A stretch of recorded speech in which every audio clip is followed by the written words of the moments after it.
Good morning, Chetty Head. Good morning, everybody. Hello. Yeah, everybody hit the thumbs up button. What the hell? Have we had a lack of thumbs ups?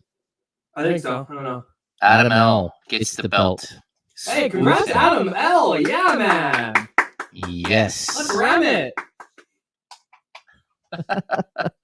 Buddy, he told me to start Calvin Ridley over Juwan Jennings, so.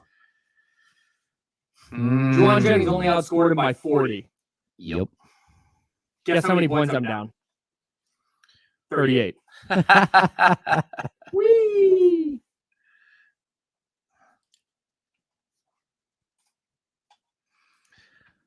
Oh, we gotta go.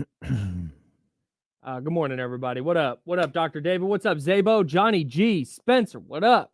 Hi, Spencer. Germs. What up, Mrs. Mack? What up, Alonzo? Saw Johnny. Warren's up in here. David. Michigan. Oh, Michigan's guys and Manny's guys played this week. Oh. Colts Bears. Ew. Ugh. Ew. Here we go.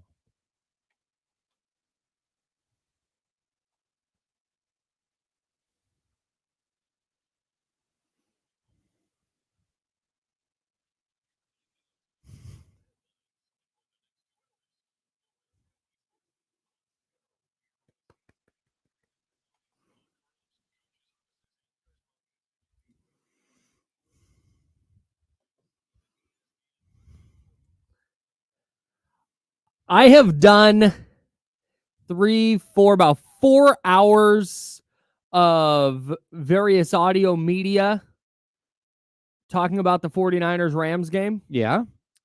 I've done several posts about it at NinersWire.com.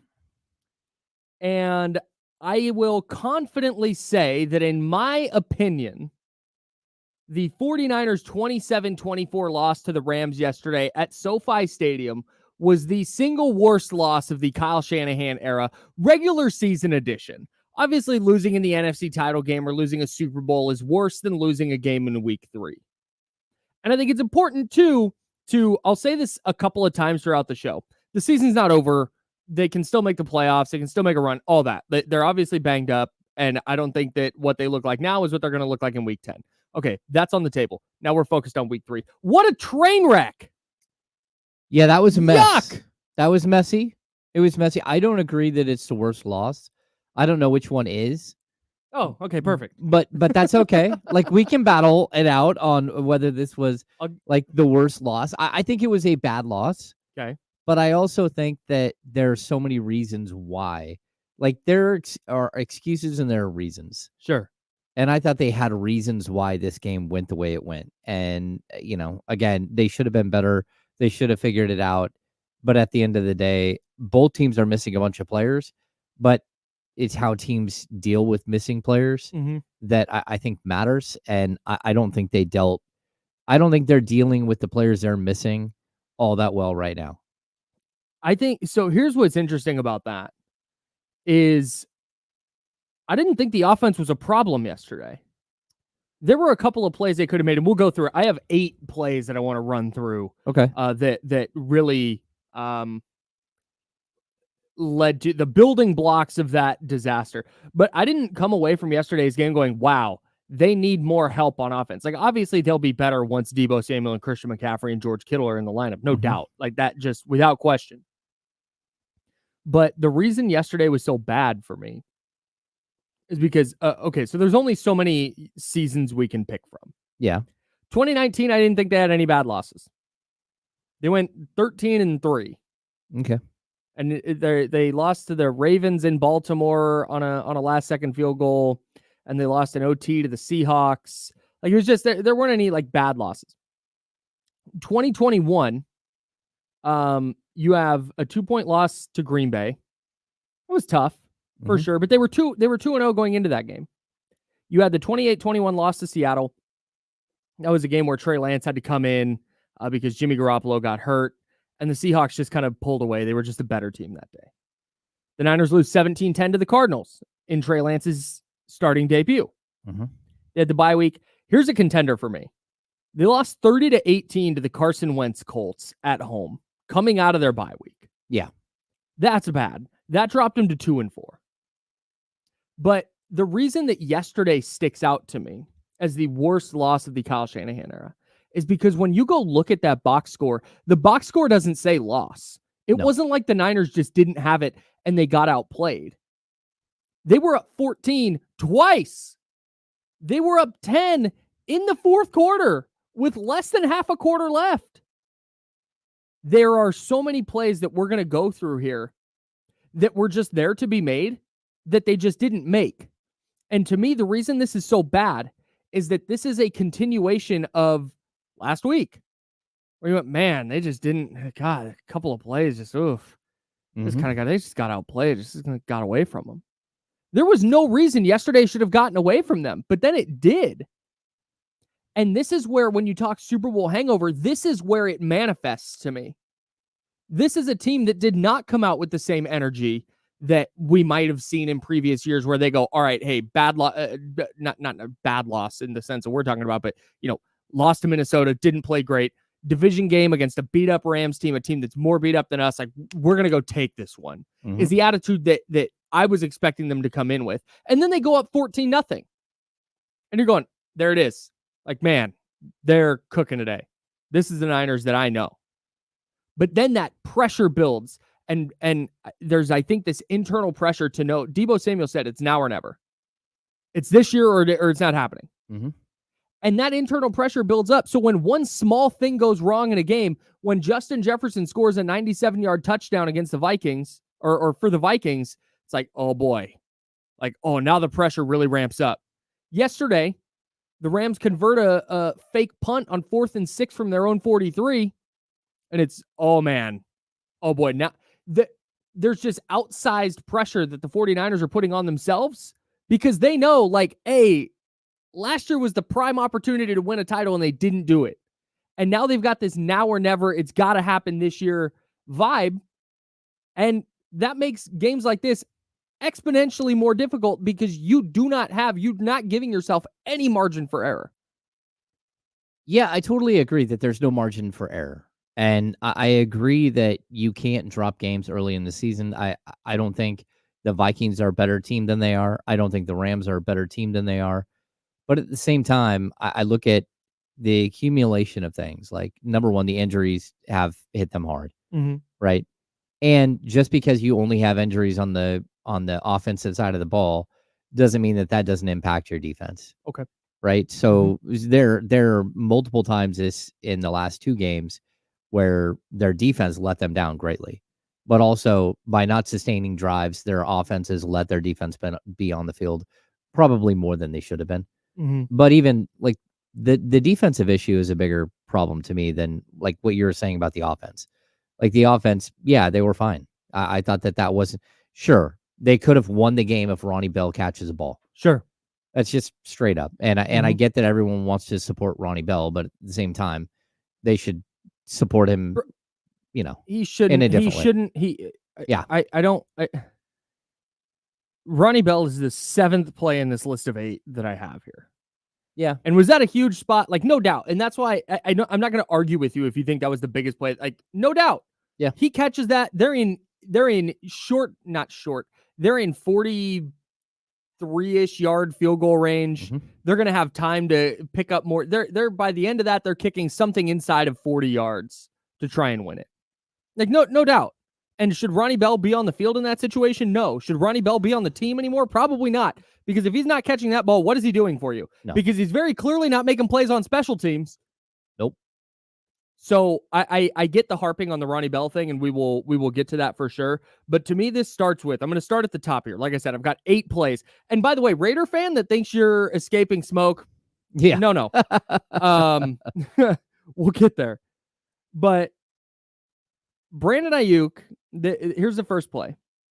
Brandon Ayuk drops a 3rd down in the, I didn't have this written down. Hang on. Where is it? Second quarter, 9:08 left. The Niners have a 3rd and 4 on their own 40. Brock Purdy hits Brandon Ayuk. Tre'Davious White might have gotten a hand in to break it up, but either way, that's a contested catch that we saw Juwan Jennings make 4 times.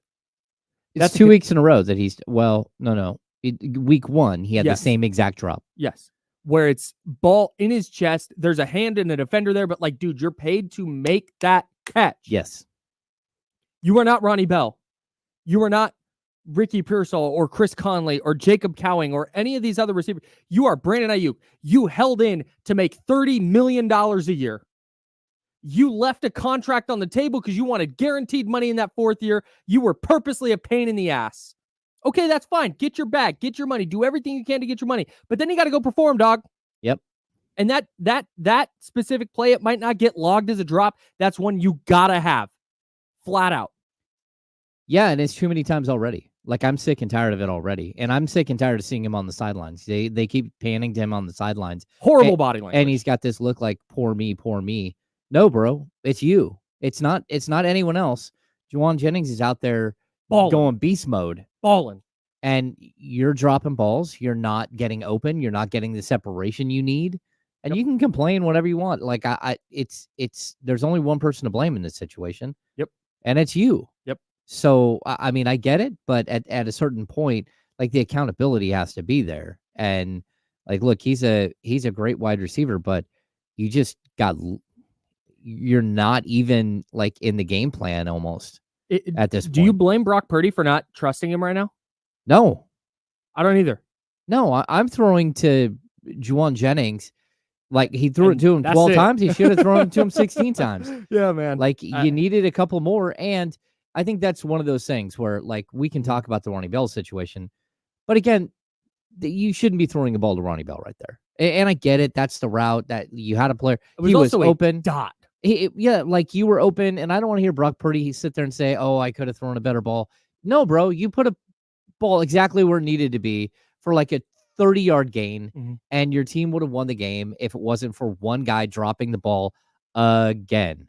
Yeah. But it comes down to this problem that we saw it, a couple of years ago. 3rd down, huge 3rd down play. You throw it over the middle to what? Ray McLeod drops the ball. You throw it to what was it? Charlie Warner? Ricky James. Oh, Richie James, yeah. Richie James. Like, what are you doing? Like, crucial moments, that's where big time players come up. Sure. And you got to know who your big time players are and who your guys are going to wilt. I don't mind him throwing the ball to Ronnie Bell in the first quarter. And if he drops the ball in the first quarter, oh well, it happens. But overall, you got to find the right guy at the right time. And Brandon Ayuk has to be that guy because that's what he's getting paid to be. Yep. So Brandon Ayuk has that big drop on 3rd down in the second quarter. Yep. And listener might be like, hey, why are you calling out that 3rd down drop in the second quarter when so much went wrong in the 4th quarter? Because that drop ended the 49ers drive. They punted away to the Rams. That leads us to our second big play. Second quarter, 6:22 to go. The Rams have a 4th and 6 on their own 43-yard line. The 49ers lead 14-0. The Rams to this point have not done anything offensively. They've yet to cross midfield. They've run 10 offensive plays. It was more than that at this point. It was 14 or 15 offensive plays they'd run at this point. But they hadn't scored. They hadn't threatened to score. Niners defense is rolling. They get them into a 4th and 6. Prime fake punt territory. On 43, nothing to lose, down 2 touchdowns, you're at home. Kyle Shanahan said after the game that they were expecting a fake punt, that they had the call on to stop a fake punt. The problem is, if you watched, they didn't stop the fake punt. The Rams pick up 7 yards on a direct snap to Ronnie Rivers, the running back. He goes around the left edge, finds 7 yards. It's a first down Rams. That catalyzes a 16-play, 87-yard touchdown drive for the Rams that gets them back into the football game. Just an abject disaster on special teams. Yes, they're a disaster on special teams, but it speaks to the larger problem that they've had the last couple of weeks. They just can't get off the field. They get 3rd and long and even 4th and long, and you're not getting off the field. Nope. So I don't know if the defensive coordinator needs to come down from the booth and coach from the sidelines again. He's already not in the booth. Or if he needs to go back up to the booth, a different guy needs to go to the booth and mix it up again. I don't know what has to happen here. Yep. But again, the lack of execution to get off the field and get your offense back on the field is absolutely ridiculous. I think I don't like saying that a person should be fired, so I'm not going to say anybody should be fired. I wouldn't be surprised if there's a change coming for the 49ers at special teams coordinator. Oof. Brian Schneider's been there for the last couple of years. It hasn't been pretty. I've never felt confident in anything the Niners are doing special teams wise. And the fact that Kyle Shanahan after the game comes out and like, yeah, we were expecting the fake punt. We just didn't get the edge. Like that's bad. I hate using the term inexcusable because I think it gets misused a lot and overused. Oh, I missed a 3 from the corner. That's inexcusable. Well, sometimes you're going to miss. Yeah, Great shooters hit 38%. Right.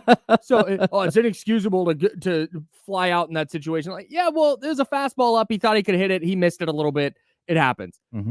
It is inexcusable when you're expecting a fake punt to allow the opposing team to pick up the fake punt. Yes. That cannot happen. No.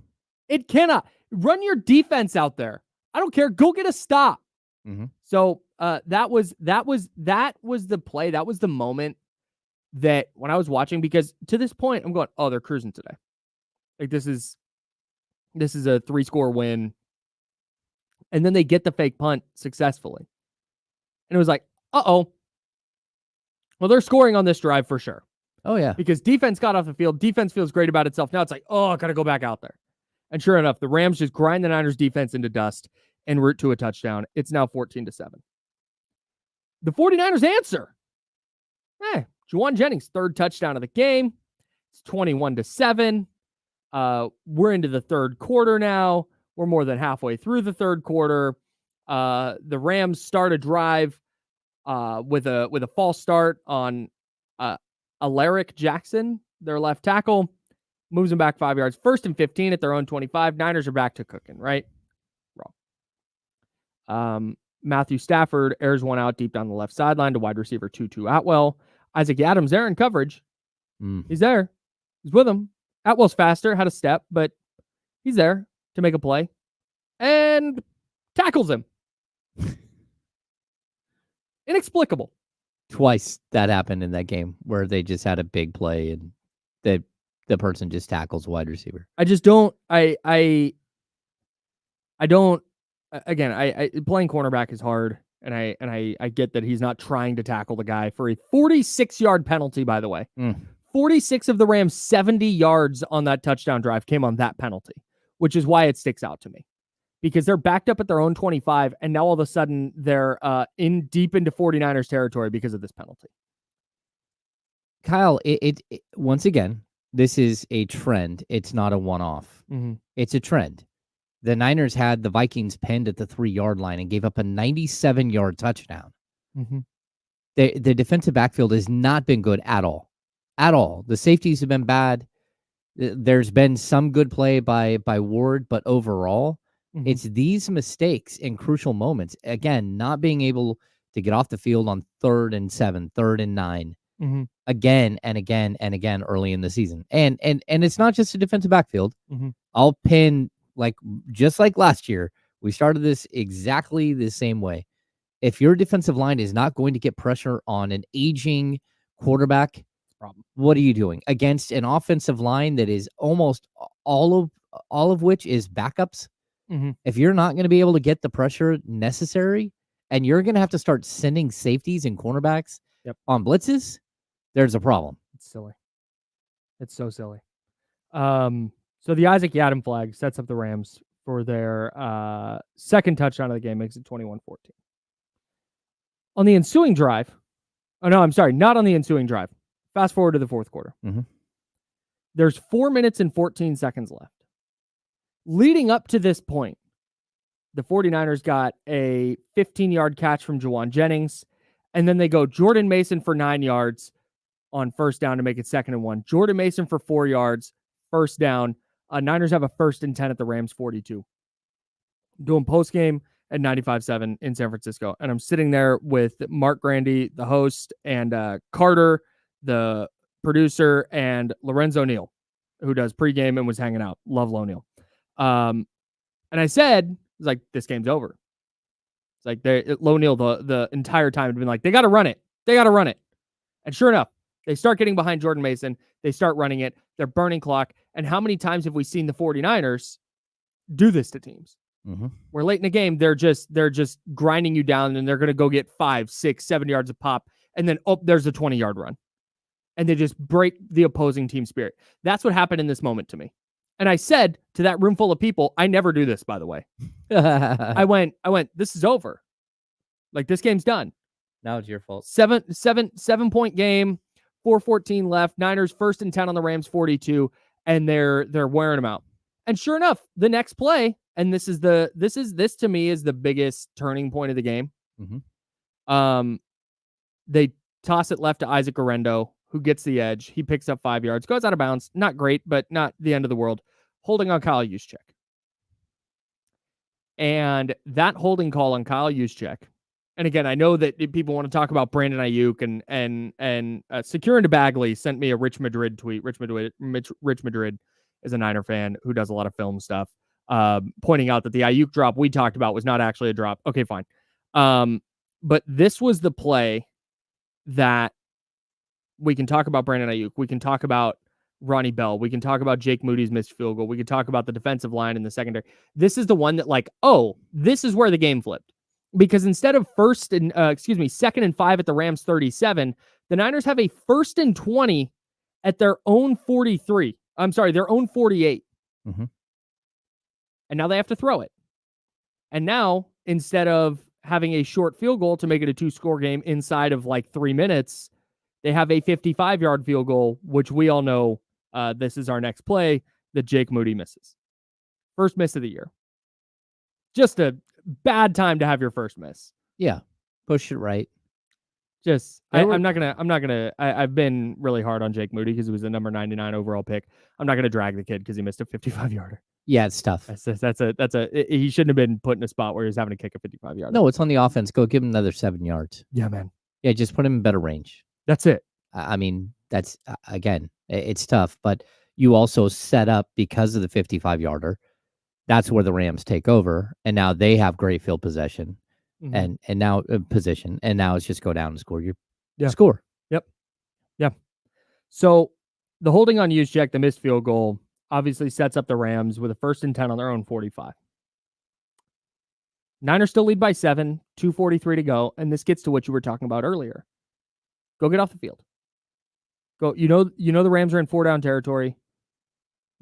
Go get 4 stops against Tyler Johnson and Jordan Whittington and Colby Parkinson and Tutu Atwell and DeMarcus Robinson. Go get a stop. Go defensive line where Javon Hargrave, Nick Bosa, Leonard Floyd, Yetur Gross-Matos, all these dudes got paid. Go get the quarterback. Mm-hmm. They didn't go get the quarterback. In fact, they did the one thing you can't do in this situation. And this is our next play. Matthew Stafford on 1st down hits Tutu Atwell for 50 yards to set up a 1st and goal at the 5. Inexplicable from Trevarius Ward. In fact, you know what? I'm going to use this word again. Inexcusable from Trevarius Ward. A 49ers defense that's mantra has been no big plays. We're going to make it so you can't get big plays against us. In the spot where you cannot give up a big play. Tutu Atwell doesn't even do a hard double move, just stutter steps. And Trevarius Ward, for whatever freaking reason, sits, stops his feet, and Atwell flies right by him. And Trevarius Ward, 2 steps late. If the ball is a little bit better throw, it's probably a touchdown. Atwell had to come back for it a little bit, which is why Trevarius Ward was able to get him on the ground. Yep. And the Rams score a couple plays later to tie the game. I was flabbergasted by that. Trevarius Ward, I thought, has been good to start the year. That is a catastrophic mistake. Yeah, it's like when you're in a 2-3 run ball game and in the 9th inning. That's like if you played shallow in the outfield. Mm-hmm. What do you have to play? No doubles. No doubles. Mm-hmm. It's a basic concept. Nobody gets behind you. That's the rule. Nobody gets behind you. And they just let him behind him. Mm-hmm. But again, it's more of a trend than it is a one-off because Same exact thing happens in the Vikings game. You just keep going back again and again to these moments where they make the game more difficult on themselves. Yeah. I don't know, Kyle. Travarius Ward's worst rep of the year by far for me. I want to put a pin in this discussion because we've only got a few minutes left, and I want to dig into the last couple of plays here. Okay. So we're going to put a pin in the 49ers because we got to talk about the Raiders momentarily. Was their loss worse than San Francisco's? I know. We don't need to break it down play by play. Yeah, it's just unbelievable. It really, if you had any hope of being a legitimate team at all this season, you don't lose to the worst team in football and just get embarrassed. Even with it, I understand they were better with Andy Dalton starting. I didn't expect the Raiders to go blow them out by 30. Yeah. I expected them to win, though. Andy Dalton's a good player. I made this case on Friday. Andy Dalton doesn't suck at football. No. Is he a backup at this point? Like, yeah, on a good team, probably. Yeah, I mean, the Chicago Bears are 2-1 or maybe even 3-0 if they have Andy Dalton instead of Caleb Williams. I mean, like, look, if you had just the steady hand there, and I'm not saying he's a great quarterback, just a steady hand and a great defense and really good offensive players, you'd be okay. I don't think it will carry over, but the fact is, like, look, you can't just get stomped by a team that has looked so incompetent through the first 2 weeks of the season. I mean, again, what does this even make Chase Young look even that much worse? Bryce Young, I'm sorry. Yeah. Bryce Young. Chase Young did a lot of looking bad last year for the Niners. Yeah, he did. And now, but Bryce Young went from looking bad to, oh my gosh, you're that bad? Yeah. That Andy Dalton is the answer? Andy Dalton, 26 of 37, 319, 3 tutties. Yeah, he hasn't been the answer to any trivia question in 10 years.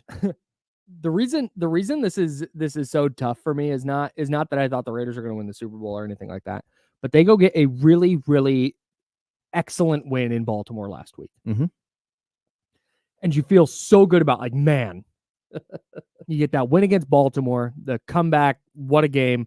Now you get the worst team in the league in your home opener. You should be, and not even a team that's going to travel particularly well. No, not even a team where it's like, man, this is going to be like a Vikings home game, right? Like this is prime opportunity to win. You go 2-1, you get that momentum going. And this is where I think Antonio Pierce can really thrive and really cook. And, like, man, the vibe is just going to be nuts. To go not just lose that game, but to get waxed. They lost by 14, and it wasn't even that close. Not even close. They were down 33-7 in the fourth quarter. Kyle, you went from the week before having Gardner Minshew be the guy who just led you to victory against the Baltimore Ravens to, is Gardner Minshew going to be the starter in week 4? Yeah. That's how bad you did in 1 week. 1 week. Just, you created your own controversy. I don't even know why. Brutal, dude. Just horrible, ridiculous. I can't wait to see how this plays out with Gardner Minshew and Aiden O'Connell. But Antonio Pierce said after the game that some players made business decisions late in the game, and the Raiders would be making the corresponding business decisions on Monday. Hey-oh. So I'm thrilled to see what's going to happen in Vegas. And this is where I think the Raiders are at. I expect them to bounce back at some point. I don't think they're going to win 3 games. I still think they're going to win a handful of games here. But this idea that they're going to stick around and be in playoff contention, I'm out. Yeah, because if you can't win this one, this is a gimme. This is a prime, and again, this is not, Andy Dalton doesn't suck. But the Raiders top to bottom are way better than the Panthers top to bottom. And I know you lose Malcolm Kuntz this week. That's a massive loss. He was such a good player for them. I understand that loss has an impact, without question. But there's just no reason to give up 36 points to the Carolina Panthers. No. You almost have to try. I mean, it's just, again, I don't want to harp on the Raiders too much just because they are who they are. That's it. And that's what's disappointing. It's like, man, they're just kind of, man, you beat the Ravens last week. Felt so good about the direction. Yeah. All right. Yeah. Luckily for the Raiders, the 49ers loss to me was worse than theirs yesterday. we were going through all the bad plays. We didn't even get to the 2 worst ones. We'll do that, but also we'll have some silver linings as well as we talk about week 3 of the NFL. He's James Ham. I'm Kyle Madsen. We're the Insiders hanging out with you till noon and sponsored by Jiffy Lube here on ESPN 1320 at Sacramento Sports Leader. Clear.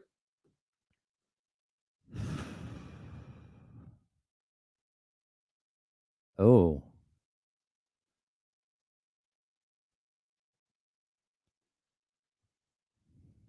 Yeah, Scout.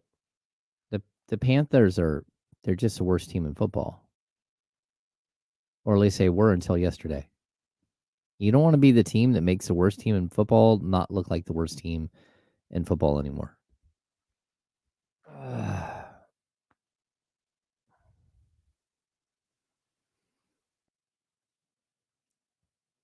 Thanks, Drew Down. I had a really fun trip to Vegas. We did a very different trip to Vegas than normal.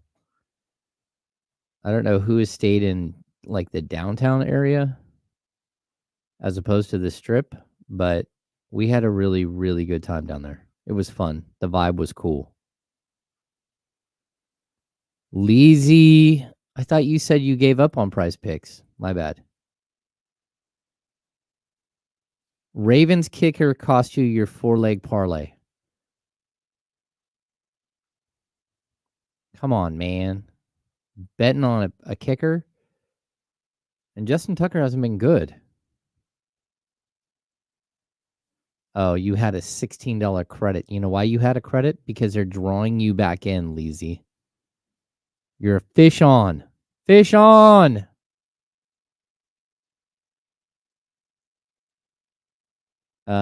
Michigan Wolverines. Me and my son in our big league, we are 0-3 as well. And we were 0-2 and second in total points last week. This week we were ass. The only 2 touchdowns we have are the ones that Mahomes threw.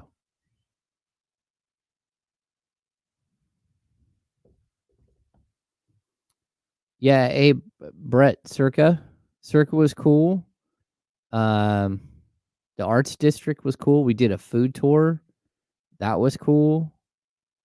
They walked us through. We also did the what's it called? The container district.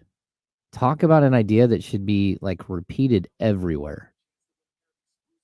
That was spectacular.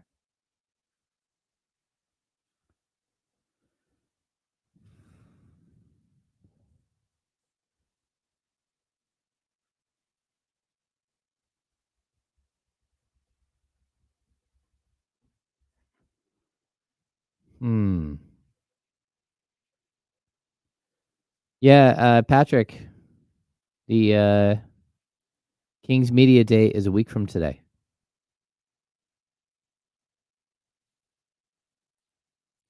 Training camp starts next Tuesday.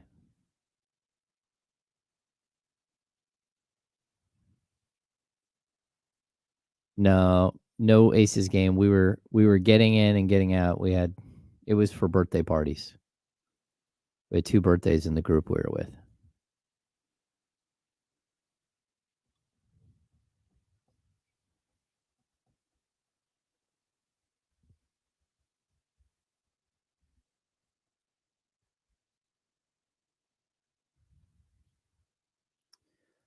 Patrick, I don't think we're going to ignore football, but we're going to certainly talk a lot of basketball moving forward.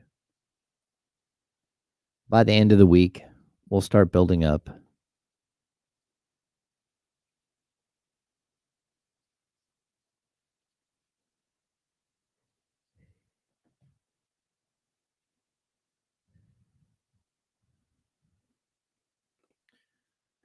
Oh, I made tea and forgot about it. Uh-oh.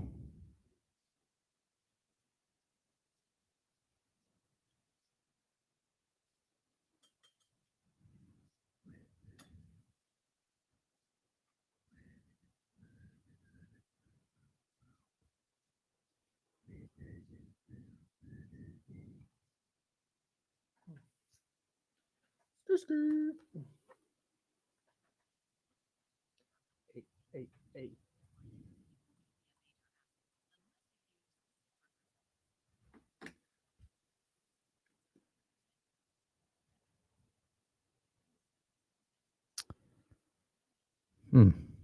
Lions pass rusher Marcus Davenport suffered what appears to be a serious and significant elbow injury in Sunday's game.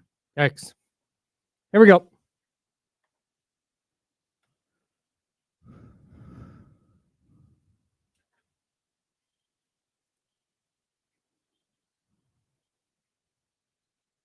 Botched it. Hang on, everybody. I got to wait for the voice guy. Okay, voice guy, hit us. Now, back to the Insiders with James Ham and Kyle Madsen, brought to you by Jiffy Lube on ESPN 1320. Yeah, he's James. I'm Kyle. Shout out to Jiffy Lube. Rams 27, 49ers 24. We'll get to the good stuff from the game. I thought there were a couple of silver linings for sure. Yeah. But we got to get to the two big plays at the end. We've been rolling through all the bad stuff that happened. Okay. En route to a colossal 49ers collapse. Next up, after the Rams tied the game, the 49ers are cruising down the field with a chance to win the game because the Rams scored so quickly because the Niners gave up a 50-yard completion on first down. Niners cruising down the field. And they have a 1st and 10 at their own 43. And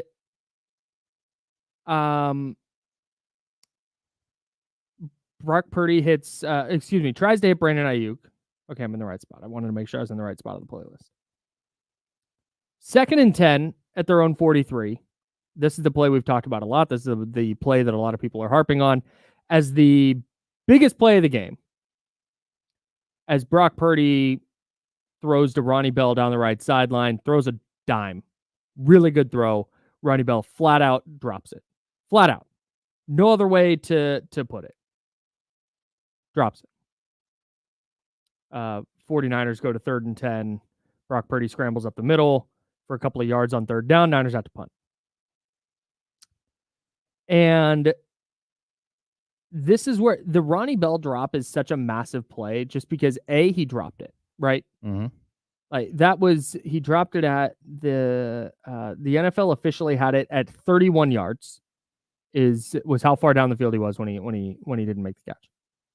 So let's say he catches that. The Niners are 7-24. The Rams 26 at that point. A 43-yard field goal max. And it's first down. Yards. And it's first down. They're inside of a minute. Like they're going to be able to run the clock. I think the Rams have one more timeout. Yeah, they're gonna be able to run the clock to well under a minute if the Rams don't take a timeout. I mean, they're in a prime position if Ronnie Bell catches that ball. But here's Ronnie Bell's not it, man. Ronnie Bell is not that guy. We've known it now for 2 years. Like this is just not he's not the player you want in that situation. And I get that injuries are part of it. I get that there's no Deebo Samuel and there's no George Kittle. Mm-hmm. But why Ronnie Bell in that spot over Chris Conley? Or Jacob Cowing, who didn't get on the field yesterday again. If you're going to, and this is I'm zooming out from the game itself here. Mm-hmm. And I want to zoom in a little bit on Kyle Shanahan. Kyle Shanahan's philosophy is we draft players who touch the ball and score the touchdowns. And with offensive linemen, we just need to have 5 serviceable dudes. And if you can get a Trent Williams, great. But as long as they're starters, they don't need to be all pros. As long as you have 5 serviceable dudes up front and they give the quarterback time to get the ball to the guys who make the plays, we'll take the guys who make the plays. That's fine. I get it. I totally understand that philosophy. It actually makes sense. I buy into that idea. But if you're going to forego, let's just pick a round. I don't know, the 4th round. If you're going to forego an offensive line prospect who might be able to compete at, let's say, right tackle with Colton McKivitz, who was dreadful yesterday. Mm-hmm. Again. Or if you're not going to draft a player who you think can compete with Jake Brendel, your journeyman center, who's not been great, and you're going to go get a player who will score touchdowns and make plays and have the ball in his hands, okay, that's fine. Put him on the field. Why isn't he playing then? Yeah. He missed a lot of camp. Okay, fine. But that wasn't like a complicated route. You can't say, hey, go over there, line up a little bit off the line, and then run by the guy. Give him a little stutter step and then just run by the guy. I know it's not that simple, but it is. Like, football at times is not that complex. Mm-hmm.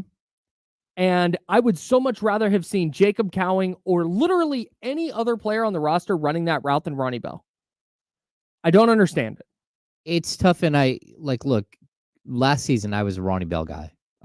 He had such a good camp last year. He had a great preseason. This camp, this year, this preseason, he was horrible. Not good at all. Like, he shouldn't have made the roster. And there comes a point where you have to do what's right for everybody. And look, if I'm going to sit here and trash Kadarius Toney because he can't catch the ball and he keeps giving away interceptions and call for him to be waived, then you have to do the same thing when a guy on the 49ers is doing exactly the same thing.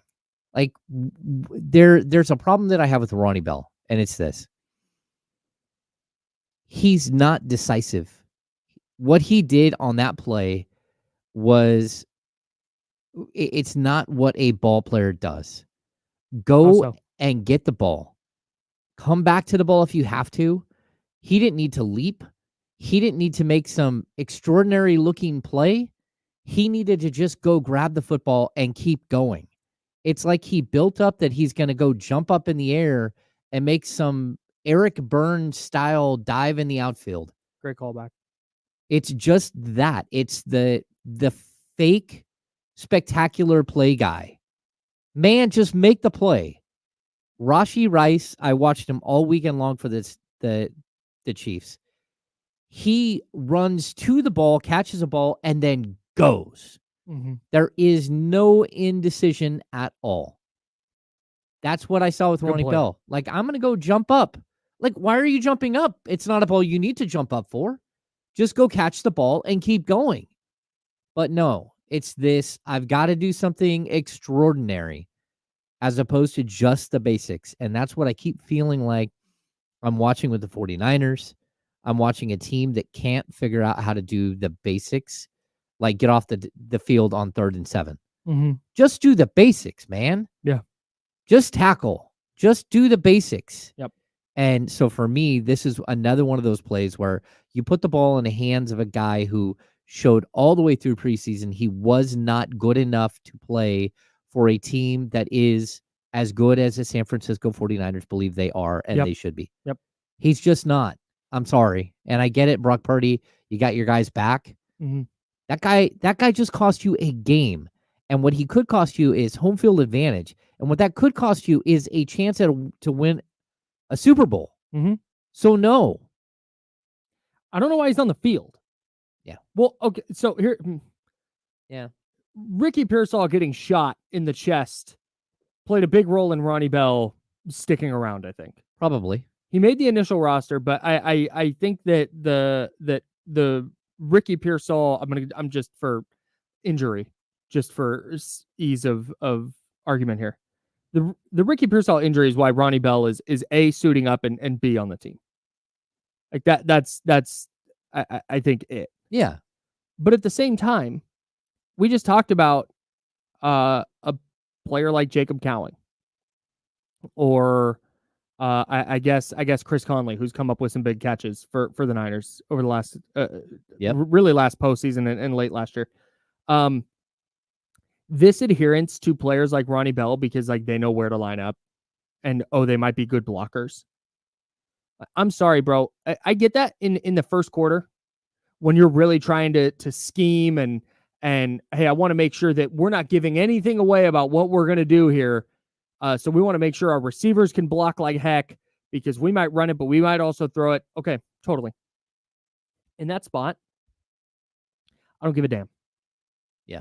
And that's what separates, and again, this is zooming out from yesterday's game, but that's what separates coaches like Sean McVay, coaches like Andy Reid, I think coaches like Matt LaFleur and Kevin O'Connell, and pick your favorite good coach. That's where they separate themselves from Kyle Shanahan for me.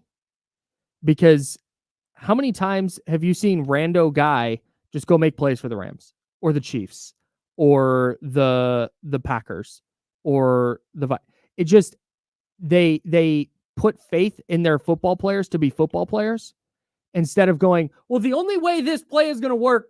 Sorry. The only way I'm fired up. The only way this play is going to work is if the X receiver lines up at this exact blade of grass, because if he's a half yard off, then it's going to not pull the safety far enough away. And that doesn't open up the middle far enough. Like, get out of your head for a second and let the players go play. The game is about the players. The sport is about the players. And that's why players like Ronnie Bell, in the context of the NFL, Ronnie Bell is one of the best football players in the universe just by virtue of being in the NFL. No doubt.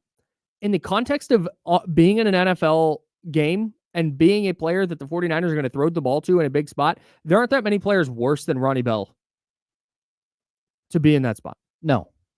And that they put themselves in that position. And again, the injuries, I totally understand. I totally understand that a fully healthy version of the 49ers, Ronnie Bell, is probably not even on the roster, much less on the field. I got it.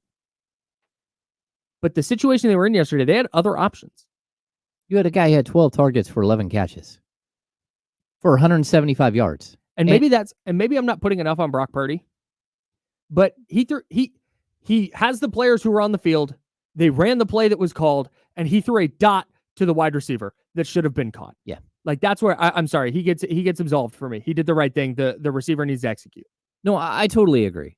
Now, I would say, like, you got to go through your progressions and make sure you're throwing to the right guys.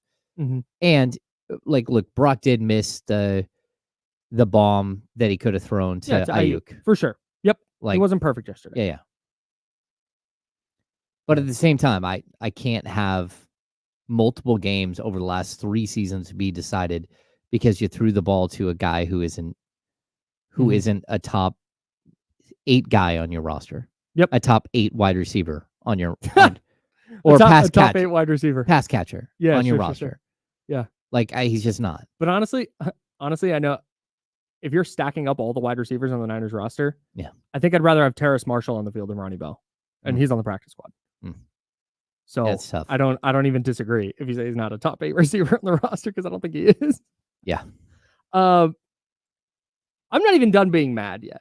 We got one more play to go, guys. We're reliving this whole thing. We talk about the word inexcusable and how it's overused. But I'm going to use it again. Because the 49ers, 4th and 8 at their own 45. Right move to punt, by the way. I saw not a lot, but I saw a couple of people on the internet. Like, you got to go for it. No, you don't. You absolutely punt that ball away. There's 55 seconds left. The Rams don't have any timeouts. You punt this away. You punt it out the back of the end zone. You punt it out of bounds. You punt it to the clouds so your coverage team has time to get down and force that guy to fair catch it. You do literally anything other than allow them to have a return of any kind. Mm-hmm. And not only do the Rams return it, but they get a 37-yard return from a player named Xavier Smith on his first NFL touch. And he goes 37 yards, gets the ball to the 50, and we know what happens from there. The Rams get into field goal range, and they kick the game-winning field goal with 2 seconds left. The blown punt coverage, to me, is even worse than the fake punt. You can't... They're just... If you're the special teams coordinator, you're going over to Mitch Wishnowsky on 3rd down and going, hey, if we punt here, punt it out of bounds. I don't care where it lands. Get it out of bounds and make sure that they are somewhere deep in their own territory. Yeah. I don't care if you punt it out of bounds at the 25 or the 20, or you try and get it inside the 10 and it goes out the back of the end zone, whatever. Whatever is happening here, it cannot result in the Rams return man getting the ball to the 50, where they now need like 20 yards to get in field goal range. That's where, when I talked about earlier the Niners potentially having a new special teams coordinator by next week, that's the play. How does that? I don't understand how that happens. Well, I mean, it's just like last week we didn't understand how a guy just let a guy run right up the middle and block a punt. At least in this This is 2 weeks situation, in a row. hat tip to Mitch Wisnowski, who Mhm. made the hit on the sidelines, as opposed to standing there and watching it like he did the week before. So shout out to him. I'd also say, like, the people on the internet who were like, go for it on fourth down. Whoever was commentating that game, whoever was the analyst in that game was like, well, this is 4-down territory no matter what. And it's like, well, like he said that That right was before insane. Mark Sanchez said that. right before third Yeah. down. Insane. Like third down might have even been playing, and you're like, no, it's not. Like, what are you talking about? This is not 4-down territory. Yeah. Like, unless you're just going to give away the game. Sure. Okay. Or if it's 4th and 1 on their 48, where it's like, man, it's a little long for a field goal, but man, we really think we can get this yard instead of punting it back to him. Okay, Yeah. then maybe you discuss it. But no, that was no 4th and 8 on your own 45. No chance. No. What a mess, dude. What a just absolute to blow 2 14-point leads and then a 10-point lead with less than half a quarter to go is just Yeah. against a team that's that beat up, and it's a division game, and it's a de facto home game. And you could have put the Rams away. And The Rams would have been done. Their season's over. And now you're 1-2 and they're 1-2. You're like, And the Seahawks are 3-0, by the way. whatever. Like, see, that's That's a 2-game lead in the division, man. it is, but that's the worst 3-0 team I've ever seen.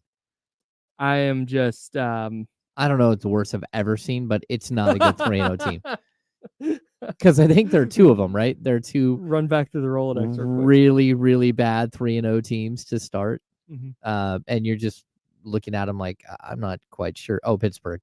Yeah, Pittsburgh's the other 3-0 team. You're like, okay. I buy Pittsburgh way more than I buy Seattle. Yes. Yeah.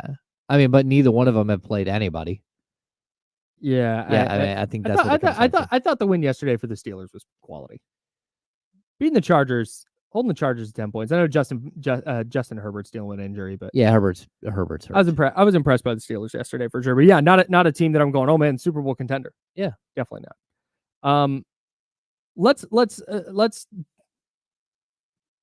put a pause on everything here. That's James. I'm Kyle. Jiffy Lube sponsors this program. We're the Insiders. We're hanging out with you till noon here on ESPN 1320. That's Sacramento sports leader for you. It wasn't all bad yesterday. I know it seems like that, but man, Juwan Jennings, 11 catches, $175. Is that what he finished with? $175? 175. Oh my God. 175 yards, 3 touchdowns. And it wasn't like, I think the most impressive part for me was it wasn't like, oh man, he just got schemed open and he was running wide open the whole game. There were times he got open for sure. But the amount of contested catches he made, the one where he mossed the dude, I think it was who was that? Was that Kobe Durant he did that too? Or it might have been Cameron Curl, whoever it was. Moss is a Rams defensive back. Just goes up over the top and takes it from him. Had like a sliding catch in traffic, had another catch where he's getting hit. Just an unbelievable day for Juwan Jennings, man. Salute. You're talking about players showing up in a big spot. It's hard to show up bigger than Juwan Jennings did. Yeah, I think it was week 1. I sent you a text. I said signing Juwan Jennings to a 2-year deal might be like one of the best moves the Niners have ever made. Yep. Like, that dude is a flat out beast. Reminds me of the Dre Greenlaw contract a little bit. Yeah. Where they extended him early for 2 years on a super cheap deal. Yeah. It's a Yeah. great call. I mean, he's a huge wide receiver. He doesn't mind going up and getting the ball. Like, in the red zone, they should have been using him in the red zone for a while now. Mm-hmm. And now I'm looking at him like, can you run 2 tight end sets with him? Can you find new ways to get him on the field more? Can you find new ways to get him involved going forward? Mm-hmm. And not only that, but if you're Deebo Samuel and you're looking at next year not under contract, you got to start looking at what the alternatives are. And this is a guy who is just a huge target. Yeah. And found a way to get open again and again and again. I did not again, not to bash on the telecast completely. No, do it. They just They kept weren't great yesterday. panning to him like he's standing there, just like bummed out, like standing there with a blank stare. It's like, hey, why do you keep panning to him? He's the one guy who's been incredible. That's probably why. I guess. But hey, at the let's same get time, it's like, eyes on Juwan Jennings again. why do we keep doing it? Why do we keep going back to him? I thought, like, look, you needed somebody to step up, and he stepped up in such a huge way, and just showed you that there's potential for him to be so much more for this team. Mm-hmm. And I don't know that means he's going to catch 600 yards or 800 yards a season or whatever. Mm-hmm. He's still your third wide receiver. But my goodness, what a luxury to have a third wide receiver that's like 6'4", 225 and can go over the top. Like, that's a luxury right there. Yeah, dude. He got drafted in the 7th round because he's slow. Yeah. He ran like a 4.7 something at the combine. But you can watch it. Go watch his college tape. It's like he turns every catch into a boxing match. Yeah. And he loves it. Like, that's what he thrives on, is that contact and that and that physical style. And you saw it yesterday. Just for context, he had 3 touchdowns yesterday. He had 2 touchdowns in his previous 31 games combined. You talk about using him more. 18 catches for 276 yards and 3 touchdowns this year. Last season in 15 games, 19 catches for 265 and 1. He has, what is that? 11 more yards, 2 more touchdowns on 1 fewer reception this year. On 12 fewer targets. Kyle, he's third in the NFL in receiving yards, leading the NFL in receiving touchdowns. Yeah.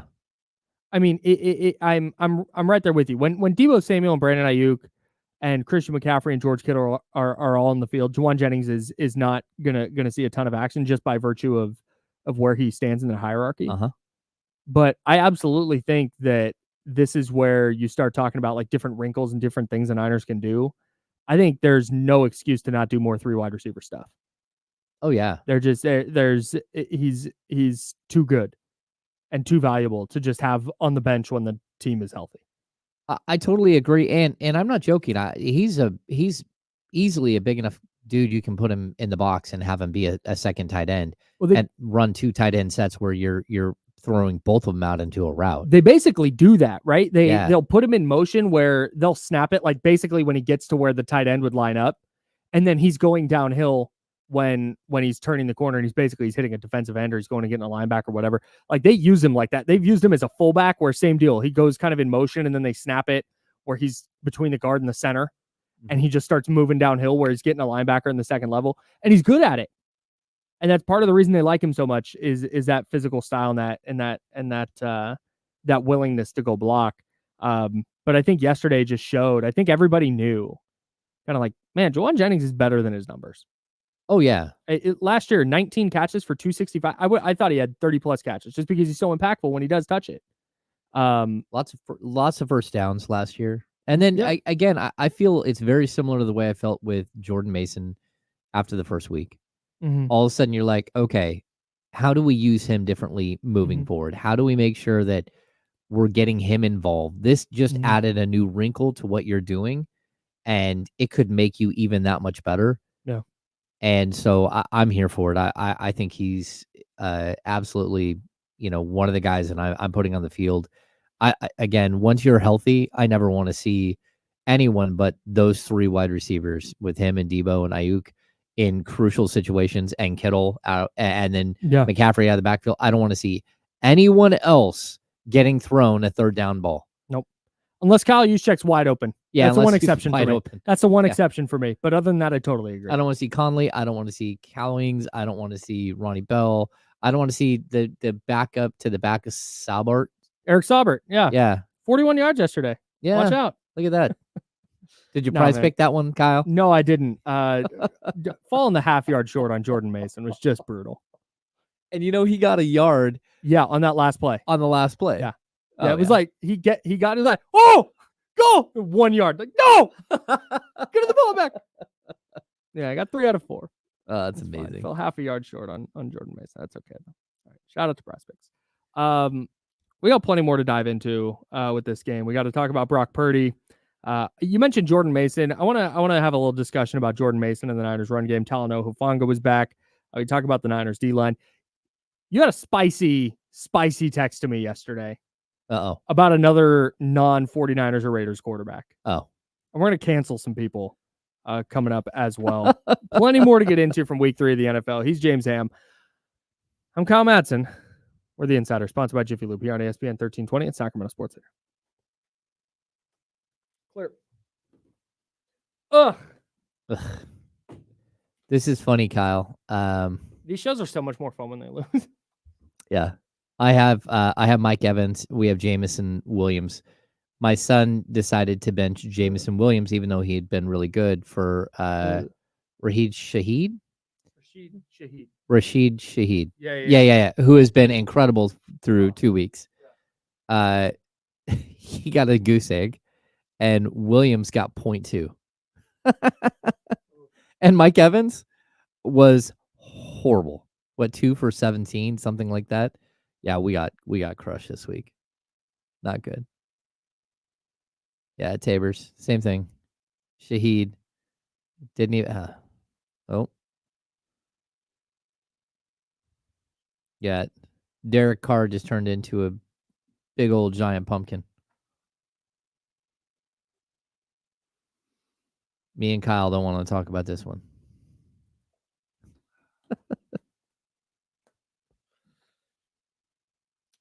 Yeah. We had a bunch of guys lay eggs. It was bad.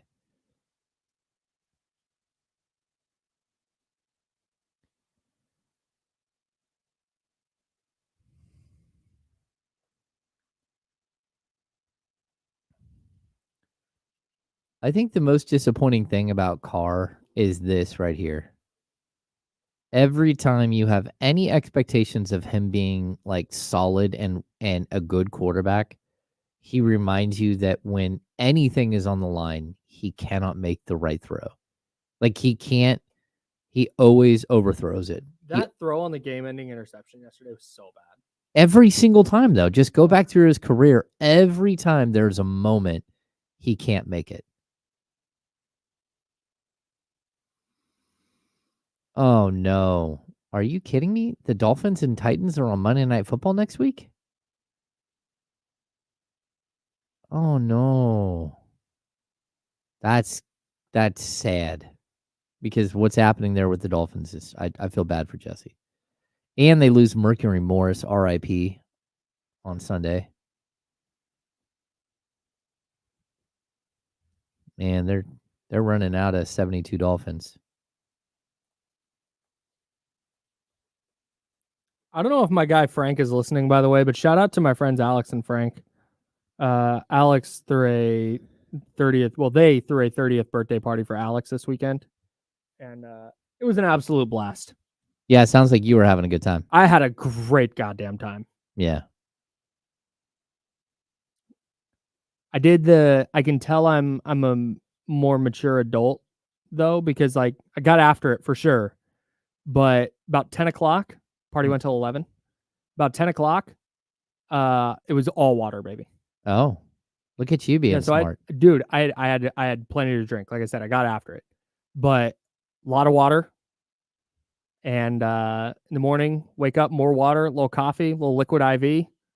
Good to go. Really proud of me. I usually do a good job of knowing when is time. Yeah. Like there's like a little switch in the head. Yeah, there's definitely that, like, didn't have it at 24 years old, you know? No, no. But now it's like, I reached that point where someone's pouring up tequila shots and I look at them like, that's going to hurt if I do that. I'm not doing that. No. I'm all done for tonight. I am done. Yeah, man. Shout out to Alex and Frank. They're the homies.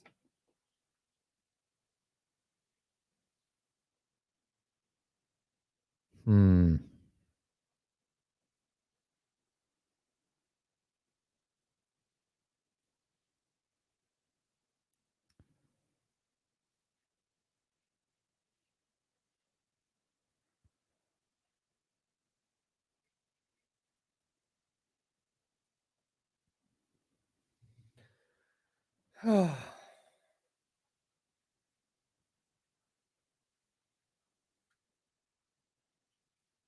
right.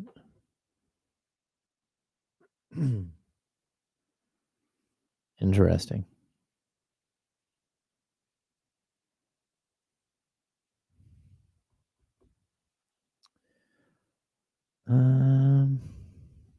Yeah, Katrina, I know a couple of those. The no switch guys. You're like, oh no, I've got a little switch in the head. Goes, oh, I'm good. Or hey, it's too many days in a row, and I Here we don't. go. Yeah.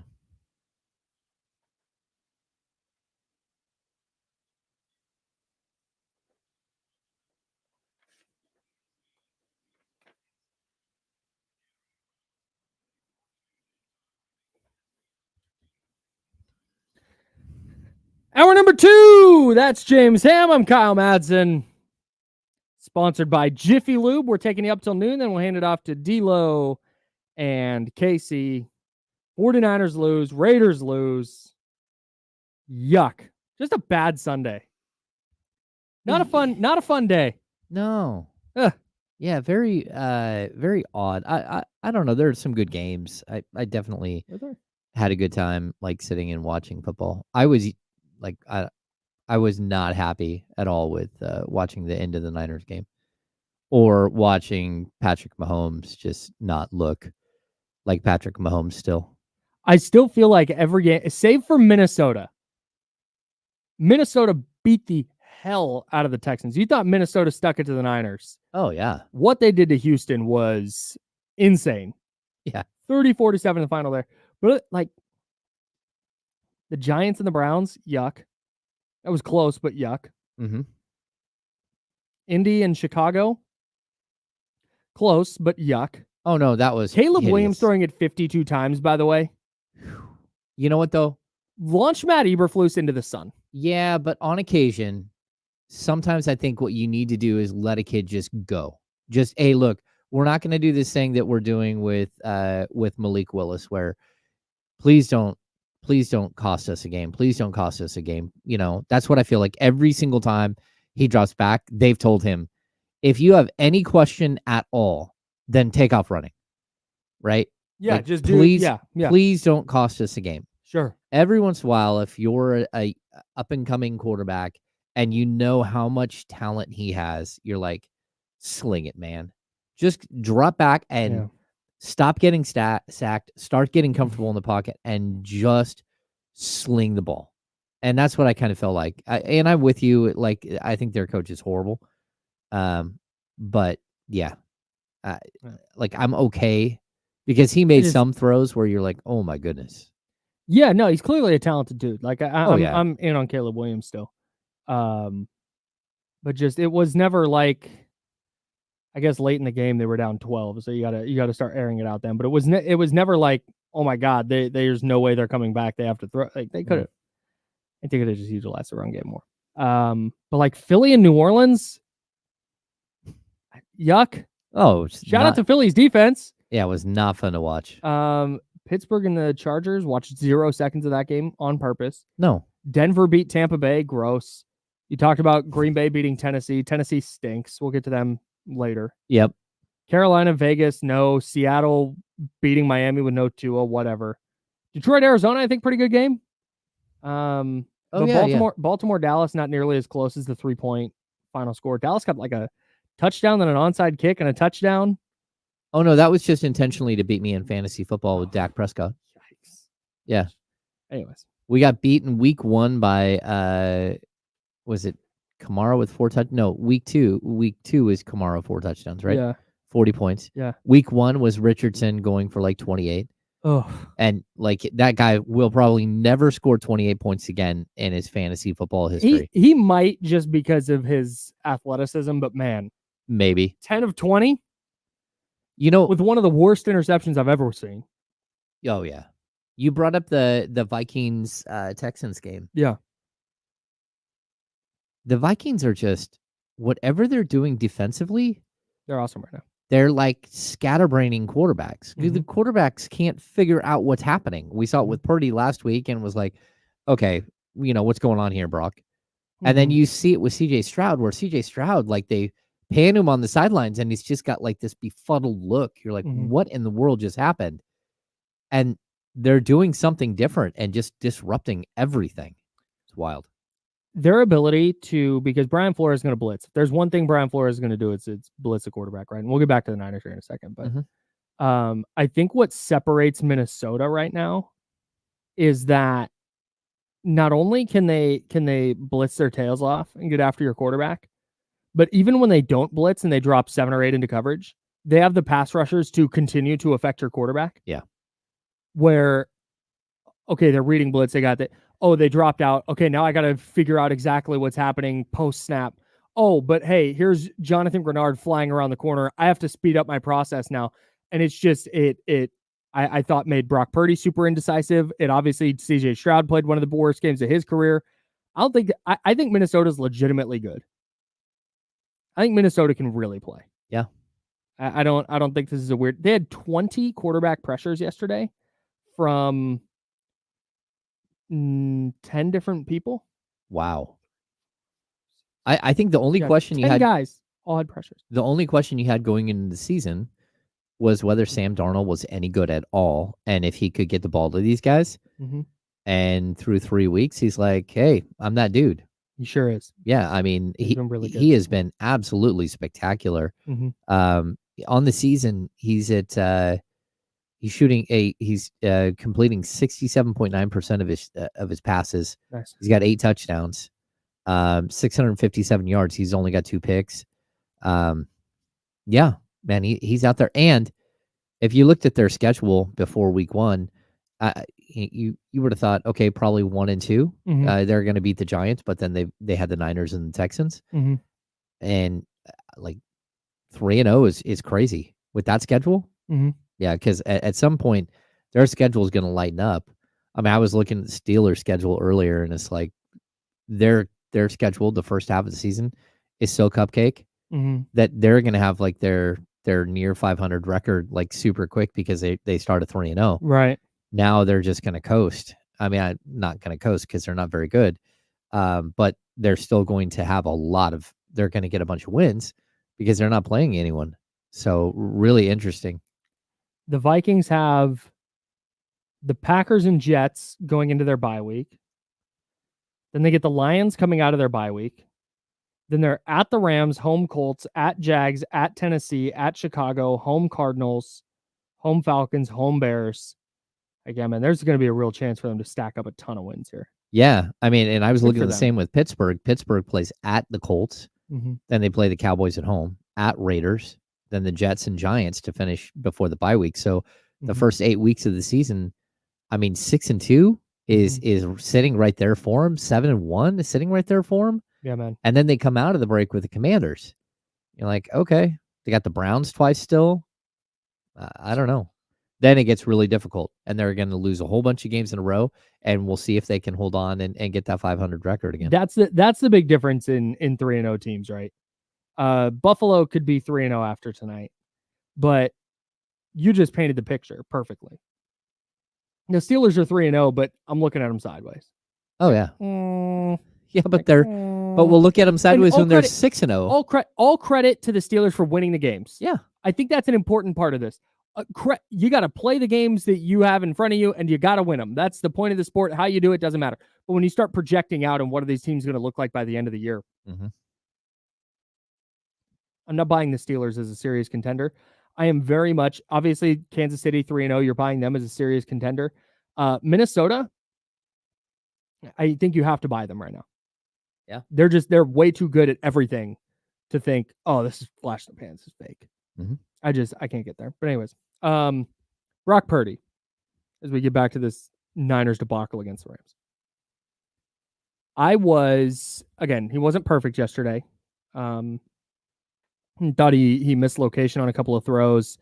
I thought not throwing the deep ball to Ayuk late in the game where Ayuk got in behind the Rams defense. And it wasn't even like you needed to make a tight window deep throw. You just needed to get it in the air and let him run under it. Oh, yeah. I don't know if that's Brock Purdy not trusting himself in that moment or not wanting to stop the clock or whatever it was. You gotta make that throw, man. I think there's a possibility, like, he may have thought, like, maybe the safety was deking him Maybe. because the safety was turned one way, and you Mhm. could see how he could have rotated Yeah, around. maybe. But if you would have gone over the top, the It was guy there. would have had way too far to travel. It was there. Yeah, for yeah. sure. No, I think so too. But finishes the game 22 of 30, 292 yards, 3 touchdowns, made a couple of excellent throws. Mhm. I went into Sunday with questions about how Brock Purdy could operate with this version of the 49ers offense. And the Rams defense isn't good, to be fully clear. But Brock Purdy cooked them in a way that I think a good quarterback should cook a bad defense. And if Ronnie Bell makes that catch down the right sideline, the stat line looks even better, and the 49ers are probably walking out with a win, and Brock Purdy and Juwan Jennings are the 2 huge stories from the day. Oh yeah. So I know that there are going to be people who are like, oh, it's the Rams defense and he still sucks, and this and that's fine. For me, what I needed to see, I saw yesterday. Yeah. I don't have we've talked so much about all the things that went wrong yesterday. Brock Purdy's performance was the very, very bottom of the list of things that I have to complain about. I thought he was awesome. No, I think so too. And if Ronnie Bell would have caught that ball, what would we say, 31 yards, and that's without any run after the catch, so 31 yards, he'd be leading the league in passing yards on the season. He's only 9 behind Dak Prescott. And I feel like the last couple of weeks we could look at just really bad drops, really bad plays where if Ayuk catches a touchdown in week 1 in the corner of the end zone or the quick slant, Brock Purdy could already be at 1,000 yards passing through 3 weeks. Yeah. And not only that, but Mason is what, second in the league in rushing? Yeah. Second in the league in rushing. He's 27 yards behind Saquon, who again, Saquon has been incredible to watch. Yeah. Like the revitalization of Saquon Barkley is just absolutely crazy. Yeah, got him on a good team. Yeah. Crazy. Amazing. Yeah, but you're worried, like at 27, does he still have any juice left? And he's got juice. He does. He's Boy. got the juice. Yeah, what a heck of a game for him. You mentioned Jordan Mason. I'm having a really hard time with the Jordan Mason thing because while he's been really freaking good, it's so clear the Niners are missing that explosive play element in their run game. His longest run of the year, I believe, is 24 yards. It's 24 for sure. Christian McCaffrey through 2 weeks last year had 3 runs longer than that. Yeah. And I think Jordan Mason has been really good, and I think the Niners can more than survive with him instead of Christian McCaffrey. But if he's not going to contribute in the passing game, and if he's not going to contribute as a receiver, I should say, he's done a nice job pass blocking, which is contributing in the passing game. Yes. If he's not going to contribute as a pass catcher, and he's not generating explosive plays in the run game, I think that's going to long term be a problem.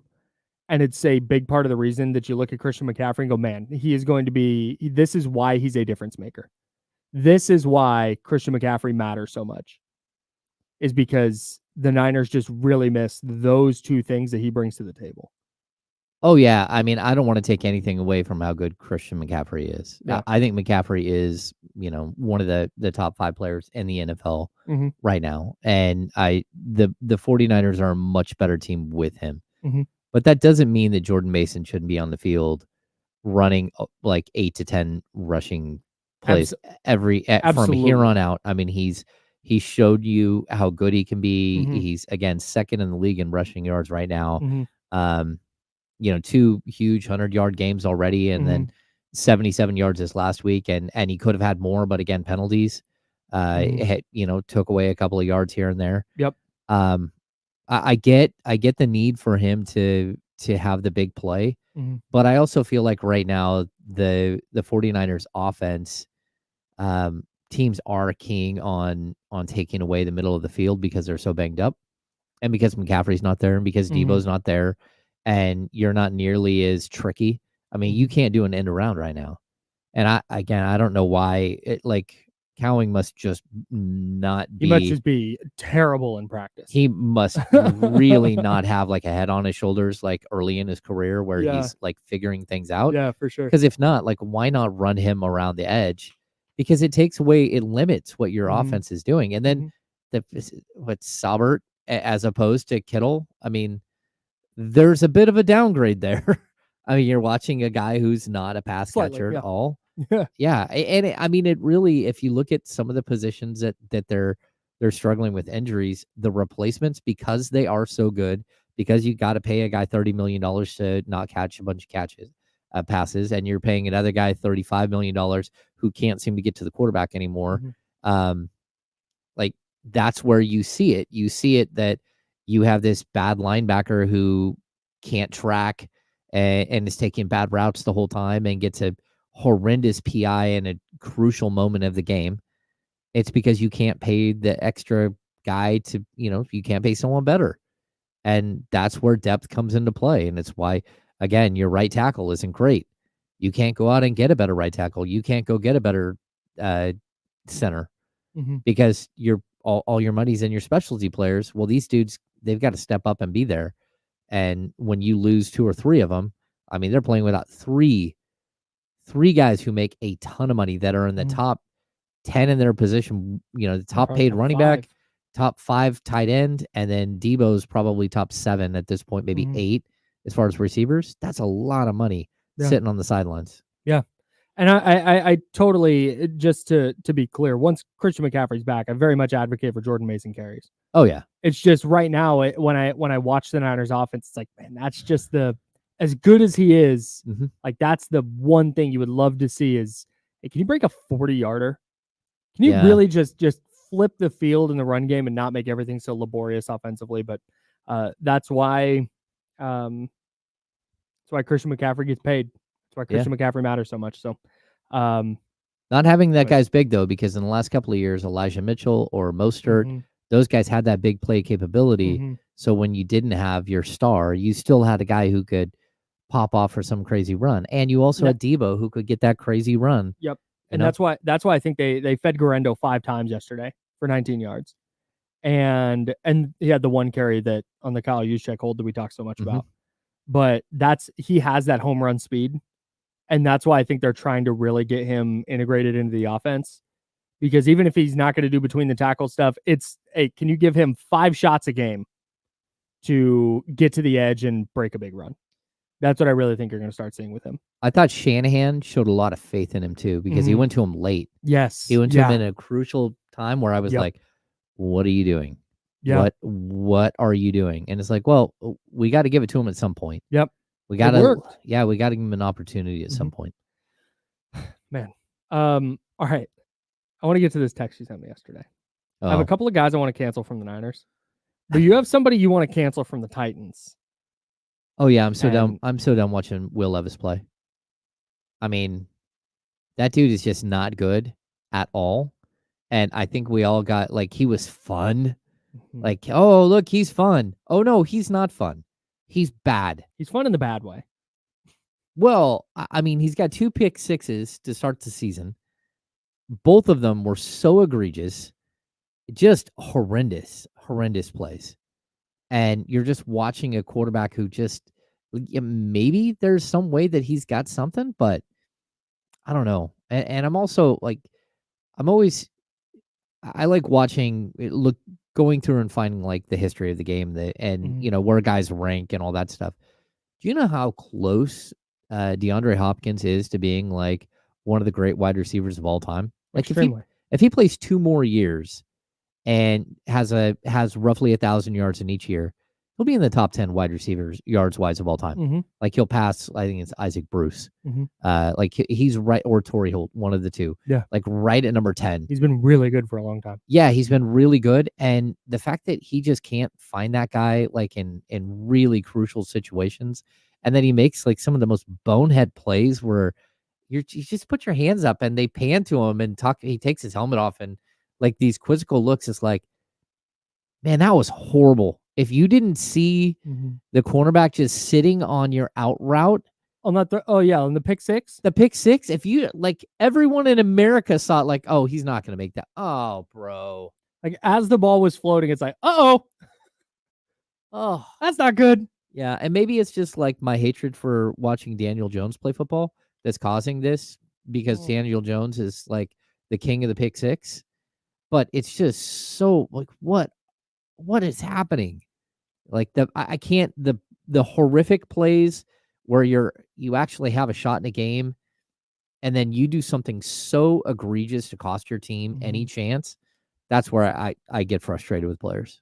Yeah, and with Levis, it's going to be interesting over these next few weeks because you mentioned it last year. You watched and you went, man, he's got a little something. Yeah. And I can't decide if these are plays where, hey, you know what? He just needs to play more football. Maybe. These are just growing pains. So I'm interested to see how this goes over the next couple of weeks because there's definitely a chance that these aren't just growing pains and he's just a player who, when things break down and you need your quarterback to have poise. Yeah. And you need your quarterback to just not turn the ball over, to just make the right play. I think that's something that is so valuable with quarterback play that gets overlooked, is just not giving the ball away and just being willing to make the safe play. It's very clear Will Levis isn't doing that. And I don't know if that's something that he'll learn eventually or not, but right now it doesn't look good because we have 3 weeks in a row where there's viral pictures of him doing something dumb on the internet. Oh yeah. I mean, the pick six that he did that cost him the game against the Bears. What is he? So egregious. Like backhanded, just floating it to nowhere. Just so bad. So 2 picks, but he also 8 sacks. And if you're going to take 8 sacks for 56 yards, he's averaging 7 yards a sack. Yeah, it's not like he's a -7 running right up near the line. What are we doing, man? Yeah, he's just not good. And hey, look, there's no other option there, but not turning on a Viking or a Titans game anytime soon. No, I'm not turning on. No, not anymore. Will Levis is canceled by the insiders. Yeah. Congratulations to Will Levis. Ronnie Bell, obviously. Ronnie Bell might get canceled by the 49ers this week. The player that we've not talked a lot about, you brought him up a little bit ago, Devondre Campbell. Oh my gosh. I am finished watching Devondre Campbell play football. I didn't understand. I understood signing him. Like, yeah, you need a linebacker. He's a good veteran. Just some depth. You're missing Dre Greenlaw. Okay. But then just handing him the starting. So in the Niners defense, in their base defense, there's the Mike linebacker. That's Fred Warner in the middle. There's the Will linebacker, which is a weak side linebacker. He's on the field for all 3 downs. And there's the Sam linebacker, the strong side linebacker, who's only on the field in base, like run situations, basically. Got it. The Sam linebacker's on the field like something like 15% of the time. It's not a huge position. But the Will linebacker is a 3-down player. That is Dre Greenlaw's spot, right? They signed Devondre Campbell to replace Dre Greenlaw, and that was it. Signed, sealed, delivered. There was no competition. There was never any question. There was never any, let's see what it looks like with D. Winters or Jalen Graham or Curtis Robinson. These are all backup linebackers who are still or not with the 49ers. No chances for those guys to secure that Will linebacker spot. It was just handed to Devondre Campbell, who's old and washed. And it was clear when he was in Green Bay. It's like, okay, maybe getting him Fred Warner makes it getting him next to Fred Warner helps a little bit. But dude, it is killing the 49ers right now. We can talk about the pass rush for sure. It needs to be better, no doubt. Leonard Floyd, 1 pressure in the last 2 games. That's not good enough. That's not going to cut it. Yetur Gross-Matos didn't do anything yesterday. Who's one of their other defensive end signings? Didn't do anything yesterday. Yep. Nick Bosa at some point take over a game. I watched TJ Watt do it. I watched Myles Garrett do it. I watched Micah Parsons do it. I watched Max Crosby do it. I watched Aiden Hutchinson do it. I watch all these dudes do that. I need Nick Bosa to take over 1 game. 2019, I will say, Super Bowl 2019, he was awesome. He was so freaking good in that game. Didn't matter. But can I, like yesterday, on one of the last couple of drives for the Rams, can I get 97 getting the quarterback on the ground? Like, no doubt. All that stuff matters, for sure. Travarius Ward, we talked about his mistake. Yeah. I think Jair Brown's been out of position a couple times. Talanoa Hufanga's just coming back. But Devondre Campbell is so regularly 3 steps late on runs to the edge. He's getting hung up on blocks. He's late in coverage. He's getting dusted for a touchdown by Kyron Williams. It's just, he's not it. He has no juice. And the 49ers have been so good in that second level over the last few years, really since Dre Greenlaw and Fred Warner became that duo in the middle of the field. It's more like the last 15 years of greatness in the middle of the field. Yeah. No, before then, it was like, it was Bowman. Patrick Willis, Navarro Bowman. Yep. Yeah, and Willis. Like, yeah. And then they those 2 guys leave, and it's Fred Warner in 2018. Yeah. And Fred Warner's is awesome off the rip. Oh, and here comes Dre Greenlaw in 2019. And man, look at him. And it's that duo, right? And they just control. So all those easy throws you were seeing Matt Stafford get yesterday were because the Niners just couldn't cover in the second level. And those are the throws they've been so good at taking away. When now quarterback, has to hang on to it for an extra beat. Pass rush gets home. I know the pass rush matters so much, but dude, that inability right now to take away the middle of the field just because they lack the athleticism there is killing them. No, I totally agree. That dude has no swivel in the hips at all. No juice. No, it is in line, and that's all he can do. And if you're not right in line with him, nope, he is not doing anything. I mean, that PI was just so bad, egregious. It was terrible. We didn't even talk about it among the bad plays because I just don't expect Devondre Campbell to make that play. Yeah, just such a bad play in such a crucial moment. Just like, man, turn your head. That's all you had to do. Turn your head. You got flambéed by Colby Parkinson. Yeah. Colby Parkinson, you got dusted. Devondre Campbell's got to go, dog. Yeah. If the Niners are going to be serious with Dre Greenlaw out, they need more athleticism there. Would not shock me if D Winters, once he's healthy, gets a crack at starting next to Fred Warner. We're a little bit late for a break. We're going to do that. We'll get around the NFL scoreboard a little bit. We got to recap Mad Props. Tons to do in the final segment coming up on the Insider, sponsored by Jiffy Lube on ESPN 1320 Sacramento Sports Leader.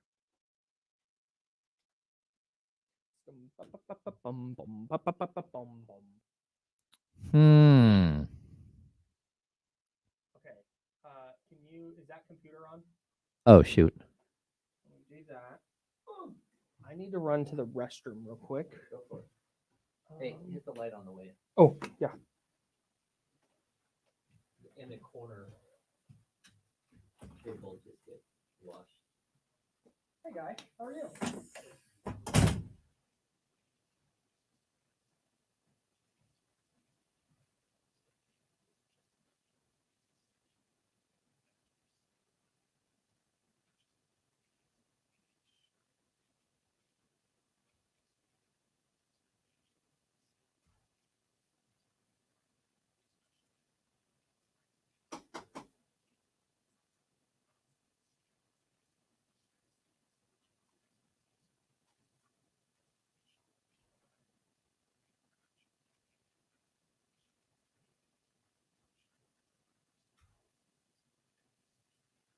Come on, little fella.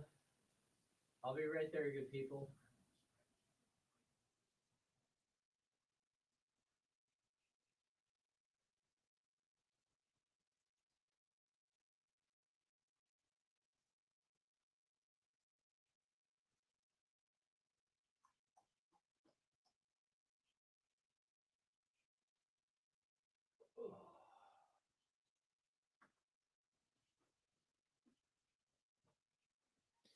Hello.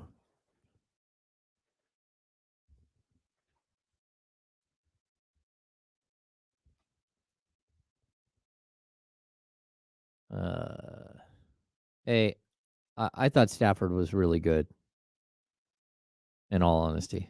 But that doesn't mean, like, he loses that game without any question if Ronnie Bell catches the ball.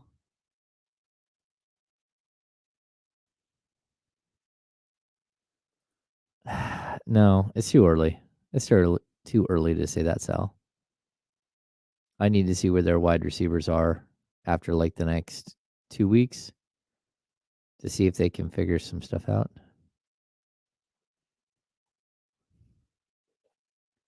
No, I say if, yeah, I get you, but a dude literally dropped a ball that was just in his hands, and if that's caught, then Matthew Stafford doesn't come back and have a fourth quarter, win. That's it.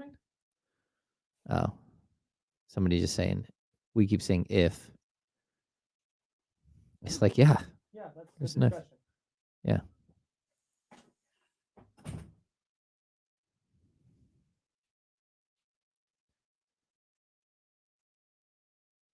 Yeah, Purdy's a really good player. He is. I mean, he's made some mistakes and he's not been perfect in 2-3 weeks, but yeah, he's a stud. I totally agree with this. It's never too early to fire a Bears coach. Totally agree.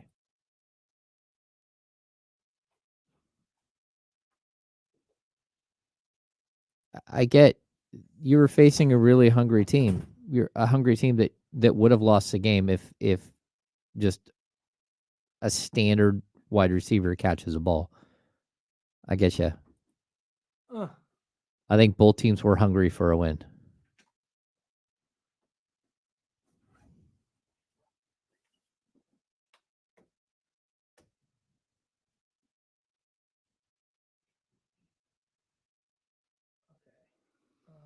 How am I going to do this? I have Talk 90 about- seconds, so I'm going to toss this right now.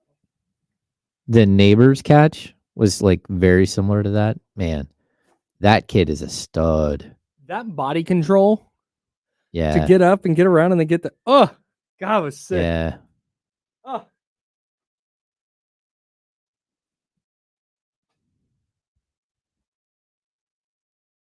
Love watching good players be good, dude.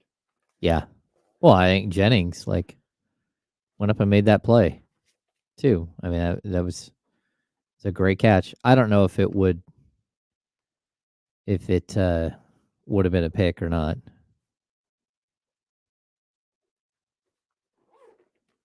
Leezy, that Eagles Saints game was like watching paint dry. It just wasn't like an enjoyable brand.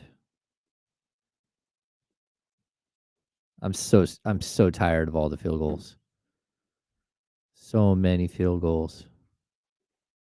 Too many cooks, too many cooks. We have a long break. Yeah, we got 30 seconds left. I'm just trying to clean up because there's I've got a workflow.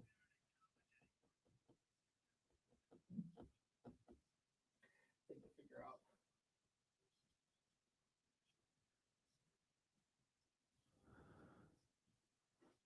All right, here we go.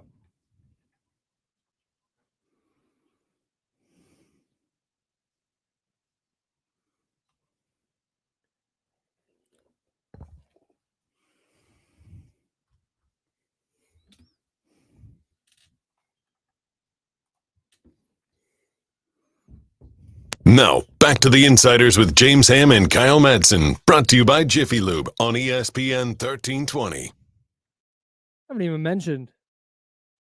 Get in on the Elk Grove Kia talk line, 916-909-1320, 916-909-1320. Got about 10 minutes left. If you want to sound off on anything that happened around the NFL schedule this week, doesn't even have to be Niners or Raiders. You want to vent about something in the NFL, call the Elk Grove Kia talk line. That's 916-909-1320, 916-909-1320. I didn't print out the whole rundown. I'm a segment short. We're missing. Oh. Yeah. We were at 3 pages today. I only printed the first 2. Oh, Kyle trying to save paper. That's my bad. Saving trees. Hey, Jesse, are you watching? Can you hear me right now? I can't tell if he's talking to somebody or if he's eating.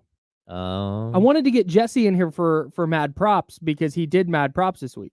Oh, yeah. I'm going to go knock on the window. I'm going to go get... Oh, hey, is he looking? All right, he's going to come in here. All right. Jesse's going to come in for Mad Props. James was out last week, so I sent James the Mad Props screenshot and said, hey, make your picks. And you did, expeditiously. I just used your green, yellow highlighter yeah, it was on smart. the picture. It was brilliant and by you. Circled. Yeah, it's brilliant. You got the message across and got it back quickly. Jesse, get in here. We're going to do some Mad Props. And since Jesse was here for you, I had him pick. And so for the first time this season, we had a guest picker. I'm going to have to decide how to do this standings wise. Oh. With the guest pickers. All right. But we'll have to we'll get maybe we just go off of win percentage. Yeah, maybe that'll be the move. Jesse Tapia in the building, producer for D-Lo and KC. What's up, everybody? My football team stinks. I'm so sorry. Dude, that was tough. Do not watch next Monday, by the way. They play the Titans. Yeah. Whatever else is going on. It's that Monday day. night, too. Yeah, 4:30 p.m., I believe. You know the answer? Ryan Tannehill against his former team. Think of the drama. James, I'm desperate. The drama. I think Schefter said today they're looking, options are Zach Wilson, Russell Wilson, or Dorian Thompson Robinson. Yeah, DTR. Big fan of him. Yeah, let's go Celtics. When's Celtics Media Day? Think a week and a half from now. I'm going to have Charlie send me out there. Wild. All right, let's get to mad props here. It's time for Mad Props. 2 games, 2 props. Which number will be higher? That's for Kyle and James to decide. Here's Mad Props. Yeah, so with no football, we do with no basketball, we do 2 football games. We went Niner game and Raider game. We make up 2 props. We pit them against each other, and we have to pick which number lands higher. So the first one, Juwan Jennings receiving yards or Raiders rushing yards. That was the mad prop. Jesse and James, you guys both went Juwan Jennings receiving yards. Shout out Juwan Jennings. You want me in my fantasy game this week? Shout out to you for starting him. I was no help to you when you asked, by the way. I'm so Yeah, sorry. you're kind of like, I don't know. I was like, all right, Kyle, well, that helps. I didn't start. Dude, I got told by our fantasy expert to start Calvin Ridley over Juwan Jennings. Oh, yeah. Oh. 1.9 points. Anyways, the Las Vegas Raiders continue to struggle rushing the football. 16 carries, 55 yards. Of course, Juwan Jennings, 175 receiving yards. An easy W for you guys there and a big-time L for me. 3 weeks in a row, we have a number that is bang on the number. Big shout out to me for making these up. Fred Warner tackles or Brock Bowers targets. Jesse and I went Brock Bowers. James, you went Fred Warner. We had 4 apiece. Boys. Tough scene for Fred Warner. Yeah, I was going to say, that doesn't sound too great for one of the worst games Fred Warner's ever played on Sunday in LA. But I'm not going to drag Fred Warner because he's usually. To be honest, I feel like that's a win for the Brock Bowers pick right there. Fred Warner having 4 tackles is pretty insane.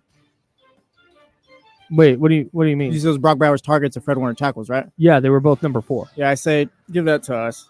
Like Fred having 4 tackles is a loss in itself, right there. No, it's a tie for sure. 49ers Rams total points or Jacoby Myers receiving yards. The final total in the 49ers Rams game, 51 points. Jacoby Myers eclipsed that with 62 receiving yards. Jesse and I took Jacoby Myers. James, you went 49ers Rams total points. Jesse and I get the W on that one. I was done in by Aiden O'Connell stepping on the field. As soon as he stepped on the field, Jacoby Myers. Hey, where's my security blanket? Boom, boom, boom. You also might have been done in by a couple of drop passes, but yeah. Next one, we had Eric Saubert, who started for George Kittle. Eric Saubert catches or Max Crosby sacks. Eric Saubert, just 2 catches. I had him in this one. You guys went Max Crosby. Max Crosby shut out by the Carolina Panthers. Yeah, thanks a lot, Raiders. Ugh, that's tough. It's horrible. Is Max Crosby a product of Malcolm Kuntz? Maybe. Oh. Let's talk about him. Too early to tell. Next one, we had Brock Purdy pass attempts or Raiders total points. I thought the Raiders would score on the Carolina Panthers. Yeah, like I said, tough scene for me. That was tough from the Raiders. I'll never trust you guys again. Jesse and James, you guys both went Brock Purdy pass attempts. Brock Purdy, 30 pass attempts, 22 points for the Raiders. You guys get the W there. A big fat L for me. And the last one. It all comes down to this. We're all tied up. Jake Moody field goals or Raiders touchdowns allowed. Jesse and I both thought Jake Moody would kick a couple field goals. Yeah, Panthers might score a couple touchdowns, but we like Jake Moody to boot the ball through the uprights more times than the Raiders allow touchdowns. Alas, the Raiders allow 4 touchdowns. 4 touchdowns. 4 touchdowns. Just 1 field goal for Jake Moody. Could have been 2. Still would have fallen short. James, you get the W, and you and Jesse tie for the week. You guys both finish it 3-2-1. I am 2-3-1. So for the season, James, you are 8-7-3. I'm 9-6-3, and our guest picker 3-2-1. There we go. Shout out to the guest pickers, whoever it may be. It's probably just going to be you most of the time. Yeah, I mean, I don't know. Like maybe you guys have Faraz on a Friday, do it or something. I don't know. That might be fun. Oh, well, also if we get Joe, whoever. maybe we... maybe Joe. I'm going to need Joe to run the segment, though. This is much easier when there's a producer running the segment and I'm not trying to do all of it. Oh, yeah. I can imagine. No, so it'll probably be Jesse most of the time. We might just turn guest picker into Jess picker. That works. Oh, yeah. There it is. All right. Well, and guys, enjoy you guys' football season. I'll see you guys next time. Are you just punting on the Dolphins? It's just over. It's not. It's ask me when Tua comes back. And they're 0-6.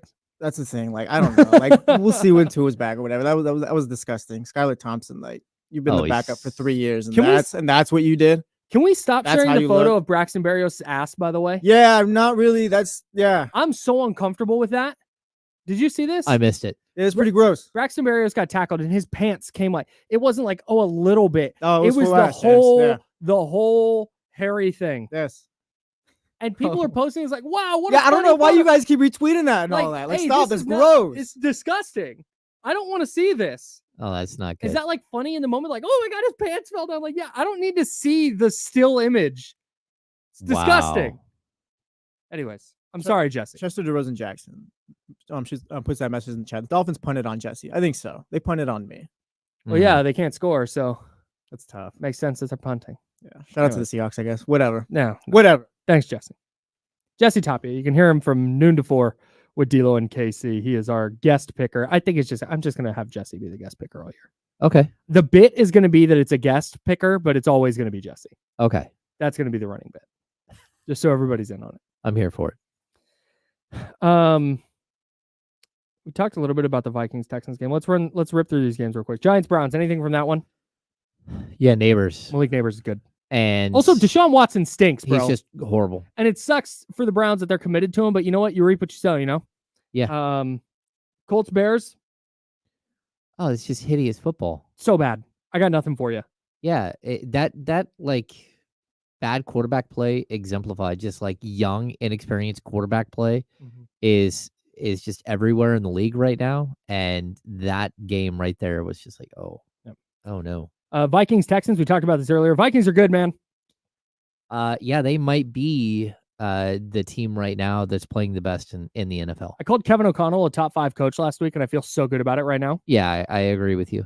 I think my top 5, Andy Reid, in no order. Yeah. Andy Reid, Sean McVay, Kevin O'Connell, Matt LaFleur. Last week I said Kyle Shanahan, but I'm not, I don't know how great I feel about that. Yeah. It's gotta be like Mike Tomlin's got to go there now, right? I don't know. Steelers at 3-0. They haven't played anybody. I don't know. Their Even- schedule's light. I I mean, feel really good about that top 4 though. when they're like 7-1, I still can be like, Sean McDermott, maybe? I don't know. I think you still have to have Shanahan there. I mean, he just had I guess the track record's good enough. his number 3 wide receiver just had 11 catches for 175 yards and 3 touchdowns. Yeah. His backup running back is second in the NFL. And If you want to throw Rushing Dan, yards. I don't hate it if you want to throw Dan Campbell there. yeah, I don't hate it if you want to put John Harbaugh in there. okay. Yeah, I really like I John think that's all. Harbaugh. I think that's all. I think he's a that's- strong coach. I think that's it right now. But I feel really good about the Kevin O'Connell, Matt LaFleur top 5. I feel so freaking good about that. Yeah. Eagles beat the Saints 15-12. Classic close game that wasn't a good game. No, it's just like ugly. It's just horrible football. I think both teams are better than what they were yesterday. I just think that was 2 teams not being great. Yeah, I would agree with that. I was a little worried about, whether Carr would hold up to the defensive, the Philly defense. But then like we went back to week 1 where Philly's defense was just non-existent. And we got another good game there with Philly where Philly was in like a back and forth game. But the whole time you're thinking this isn't really sustainable or good Yeah. football at all. Yeah. And, what was that against? Let's see. The Green Bay game. Mhm. Yeah. So yeah, I don't know. I expected more out of the Saints. Yeah, I did too. I didn't think they were going to score 40 points a game all year, but more than 12. And you said it, dude. This is the problem with Derek Carr. Yeah. Did anyone in America think that he was leading a game-winning touchdown drive there? No. I don't even think the most ardent Derek Carr fan was confident in that. Yeah. And it ends on a not so great interception. Steelers Chargers. I don't want to say anything about this game. I have nothing. Steelers 20, Chargers 10. Yeah. Justin Fields is 3-0. Salute to Justin Fields. From the box score, it looks like he wasn't bad yesterday. I know Justin Herbert's dealing with an injury. It feels like Herbert is just going to continuously have injury problems. Like he looks like a guy who maybe, you have some quarterbacks that are just so tough, Mhm. and then other guys are like, I don't know. Yeah. I'm going to skip a bunch of these as we're getting ready for the handoff. Lions 20, Cardinals 13. This, to me, the Cardinals are legit. I think the Cardinals are good, I think they are too. or at least going to be hard to beat. Yeah. I mean, they're going to fight every Mhm. game. And I kind of felt like that's who they were last year too, early on. They were like, they weren't good and they kept losing, but they at least put up a good fight. Yeah. And I think this year, like they have a mentality, like we've talked about, like the Memphis Grizzlies mentality where, they're always going to make you play it out. Mm-hmm. Yeah. Welcome in Damian Barling for the handoff. D'Lo and KC. Just D'Lo today, right? Just D'Lo today. Just D'Lo, no KC today. Coming up in about 10 Running minutes. from the smoke.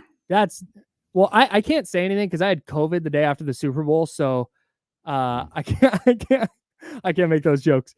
But ugly yesterday from the 49ers. Yeah. This is tough, man. Like there's a lot to kind of pick apart here. They looked brilliant the first 14 minutes of the game. Man. Like just surgical. And man, that went to hell really quickly. And like I don't think there's anything to be like overly concerned about except the defense. Like the fact that what felt like their strongest suit for years now all of a sudden looks like, hey, what's going on here? Yeah. And the numbers kind of support that. So it's early. Obviously, Dre Greenlaw is not there. I heard you last night on 95.7 and a little bit with Chris Biederman on Candlestick Chronicles talking about Nick Bosa and Nick Bosa. He's got to make a bit more of an impact. But yeah, that's tough, man. When you have a double-digit lead with, what was it, 6, 7, 8 minutes left? Less than half a quarter. Losing's tough, man. Yeah, There's no scenario where losing that game is okay. Nope. And we were talking about it on Sports Sunday last night. Not one thing happens to cause you to lose a double-digit lead in the fourth quarter. Like a series of things happens, which means something happens from your defense. And in the 49ers case, something happens from your special teams. And in their 49ers case, something happened with their offense. Like there was just a domino effect of, the wheels falling off for them. When it felt like when they first got the ball, they're in good shape. They're moving the ball down the field. Jordan Mason picks up a first down. And then I think they picked up a penalty, if I remember correctly. Yeah, it's a Kyle Juszczyk hold. And that set up a 1st and 20. Yeah. Yeah. That took him out of field goal range. And then you had the missed pass, the dropped pass, I should say, by Ronnie Bell. So Tough look. Stuff. Yeah. That's where it felt like the fake punt in the second quarter. It felt like the Rams got that, and everything you said it. The Niners were just surgical the first 14 minutes. First 15 plus, because that happened like halfway through the second quarter. Yeah. And then the Rams pick up that 4th and 6, and it was like the Niners all of a sudden couldn't get a stop the rest of the way. So refresh my memory, because you're better with this. They opened up the second half. They opened up the second quarter. I think there were 3 and out on each side. Then that fake punt, was that a part of the 87 yard? Yeah, that 16 was plays, 87 yards. That was very much a, all right, we got a little something here. Yep. And they just stayed there. And the frustrating thing is, you look at the box score, and the every number says, hey, the 49ers should have won this game. Yeah. By a lot. Matthew Stafford was good yesterday, but it wasn't like, man, he is just torching these dudes with. No, he was sitting back in the pocket and he's going, oh, Colby Parkins is wide open. Here's this. There's Tyler Johnson over the middle. This is easy. Yeah. It's just plugging their way down the field, and there was never a ton of resistance when they needed it. And that's kind of been the hallmark of the 49ers defense for the last few years. It's like, man, they need to stop. They're going to get one.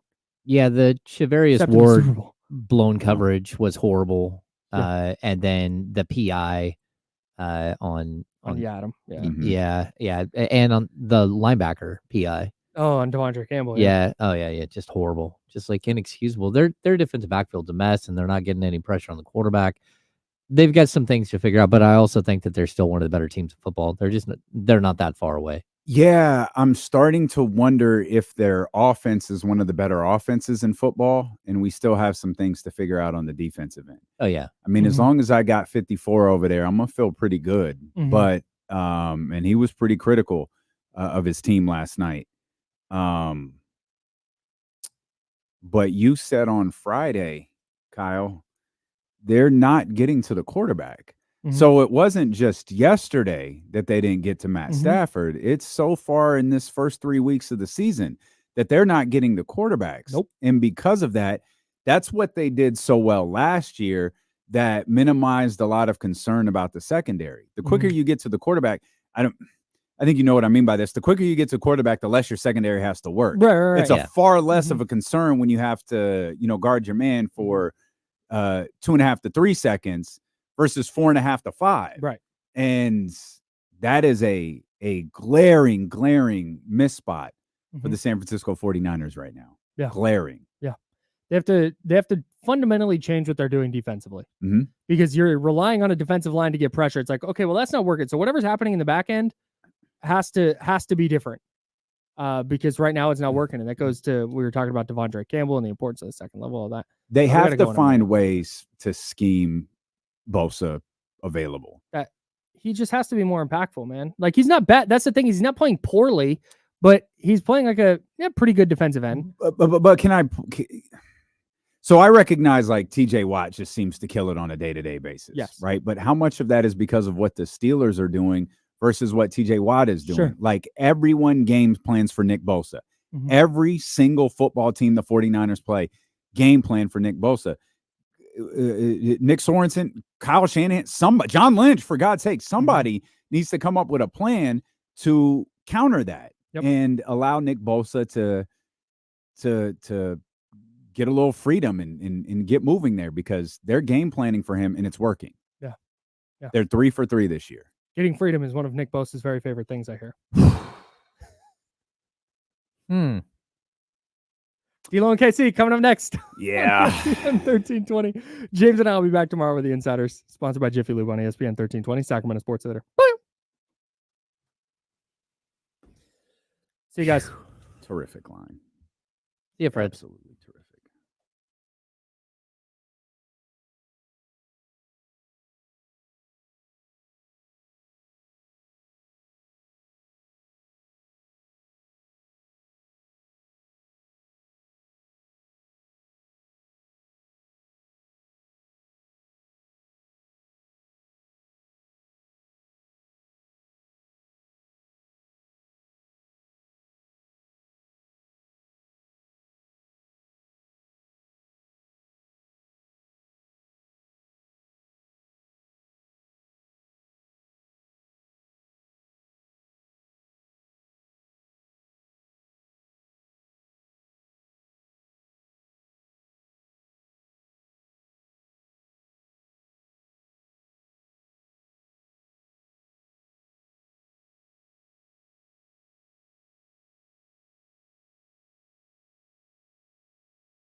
House, what's happening?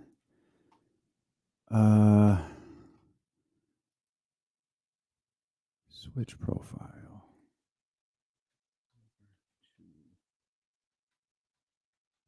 Me. There we go. Don't need that mic on.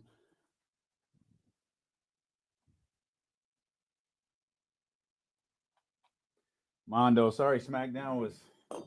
I started. I think Kyle left his keys in here.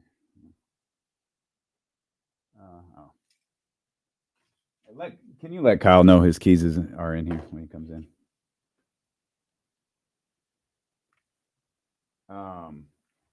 Yeah, Mondo, I'm sorry. SmackDown was weak. We kind of started to sniff something out when we saw the Roman Reigns thing go up. The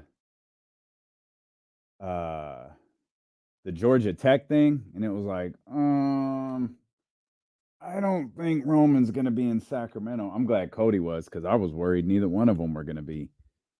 And that was going to be tough. But thankfully that wasn't the case. I just want a working remote, dude. Just go to ESPN.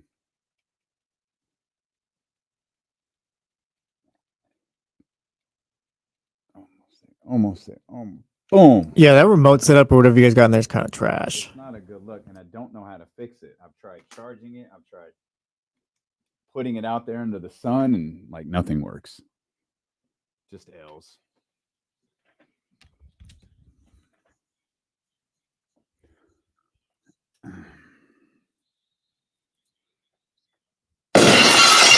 That was the wrong button.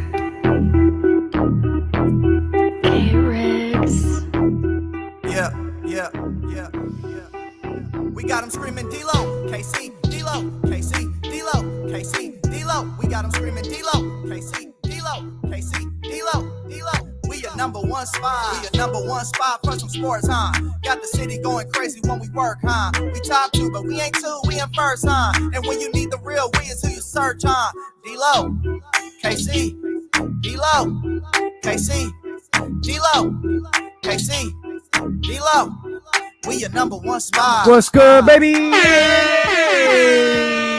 in here on this Monday, September 23rd. Appreciate you so much for being with us? Question mark. I'm Damian Barling. The ultimate needle mover in God mode himself.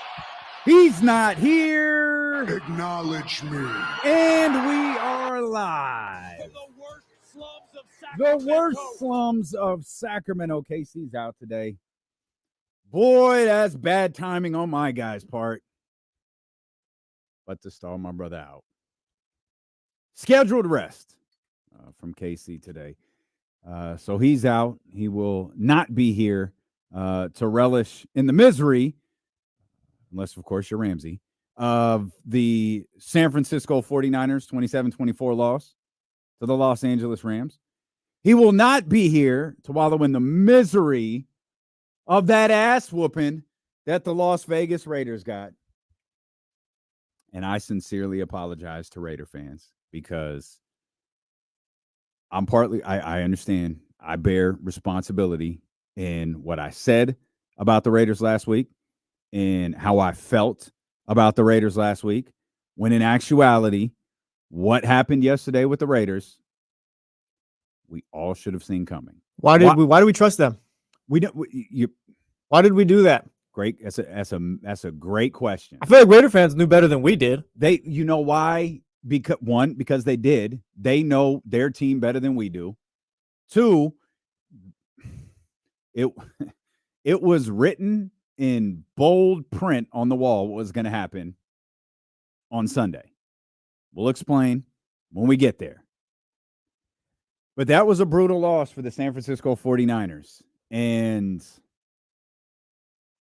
as I was discussing with Kyle and James a few moments ago, when you're up double digits in the fourth quarter, like, it's a tough loss. Like, if the Rams had gone in there and kicked the 49ers butt, yeah, like, you got questions. Like, you've got questions that you got to have answered. You got things that you need to address as a football team.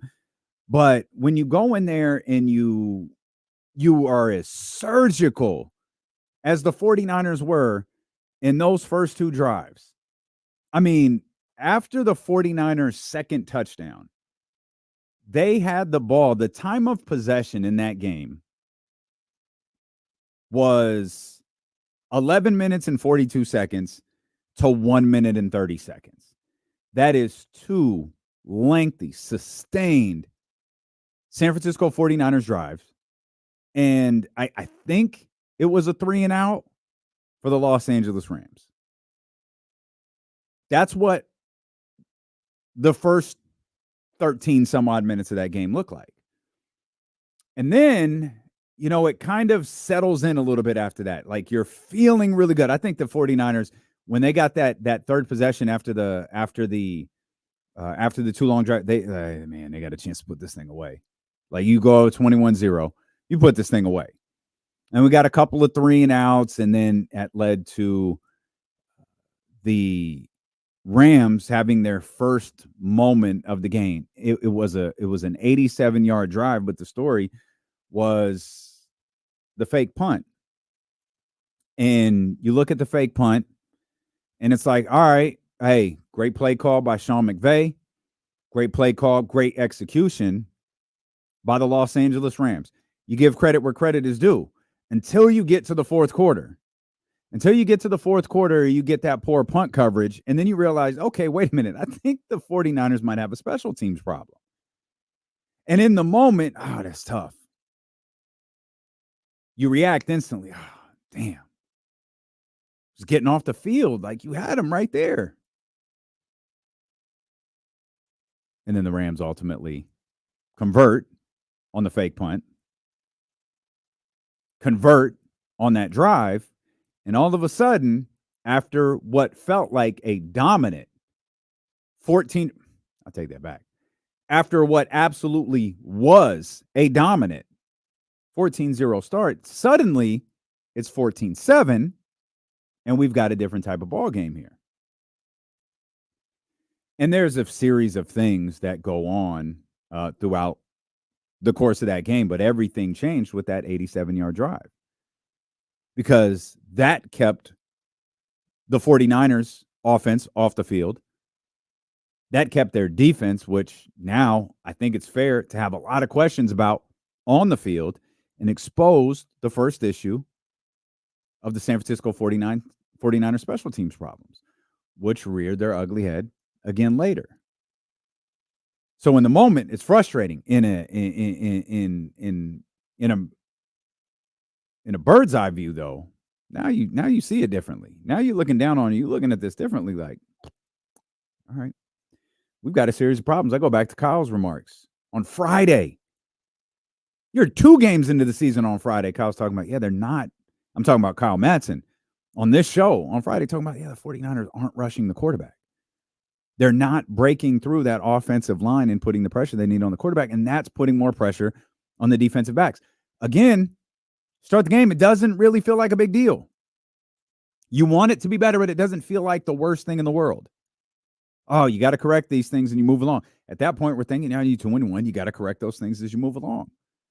But as they continue to manifest themselves through the course of that 60-minute game, it becomes a bigger issue. You see the pass interference calls at the end. You see the pass interference calls that actually did put the Los Angeles Rams in field goal position. Mistake upon mistake upon mistake. And that's not even, we ain't even talked about the dropped passes yet. We ain't even talk about Ryan Bell going to get killed for what happened to him. You can't, that obviously the one in the fourth quarter, that's everybody's going to remember that one. He dropped 3 of them. 2 of them at least had impact. Obviously the last one, massive. He dropped another one earlier that would have been a first down. He was a struggle. Can't trust them Michigan dudes for nothing. You got Jake Moody missing his first field goal of the season. Can't trust the Michigan Wolverine to carry you to a victory when you need it. But you could trust Juwan Jennings, and that is the biggest travesty of all of this, is that Juwan Jennings had that career game. Juwan Jennings had that career day. and it's getting buried. Rightfully so, because the story is the team's loss. But it's buried because of what the rest of the team did. 11 receptions on 12 targets, 175 yards, 3 touchdowns. You know who else was brilliant in this game that will not get attention because, again, the 49ers lost? 2, I think he's kind of judged differently, is Brock Purdy. Brock Purdy was brilliant. 8 incompletions. 6 of those incompletions were drops. Brock Purdy is doing things that like only Patrick Mahomes has done. Brock Purdy has put himself, in terms of his numbers, he's put himself in a really, really exclusive club. Why he's not getting the credit for it, I'm not really sure. Of course, he'll be criticized for losing, despite the fact he played brilliantly. He'll get criticized for losing because Christian McCaffrey is out. Deebo Samuel was out. George Kittle was out. Never mind that he got the ball in the end zone to Juwan Jennings on 3 different occasions. Never mind that, because there's a narrative built that Brock Purdy can't play quarterback without his playmakers out there. Brock Purdy is a product of those guys I just mentioned. Christian McCaffrey, Deebo Samuel, George Kittle. So the dumb 140 character thought process is, well, Brock Purdy's not very good without his playmakers out there. When yesterday showed nothing could be further from the truth. Brock Purdy created a new playmaker. He created a playmaker in Juwan Jennings. He trusted Juwan Jennings. He kept going to him. He was brilliant. We talk about Ronnie Bell dropping passes. Brock Purdy dropped passes. That noise about Brock Purdy about to get real loud. And this is the byproduct of the type of offseason that the San Francisco 49ers had. And we'll talk more about that as the day progresses. Because I think we got a real interesting sideline report during this game. And we'll pass that along to you. For those that missed it, it's a bit eye-opening. Because it didn't come from Brandon Ayuk. It came from Trent Williams. Brandon Ayuk, no shade. Whatever. When Trent Williams talks, though, I listen. And the 49ers put themselves in a predicament this offseason that I think has them in the situation that they're in right now. And that's at a 1-2 record. Again, I do not think this loss was a big deal. Shouldn't have lost it. It was a bad loss. But it's Sean McVay. It's a divisional team. And it's a tough look. You got to own it. You got to wear it. It might come back to bite you later. Is it a big deal? No. If they lose Sunday, it's a big deal. If they lose to the New England Patriots, the San Francisco 49ers have a problem. Again, don't get me wrong. They've got problems now.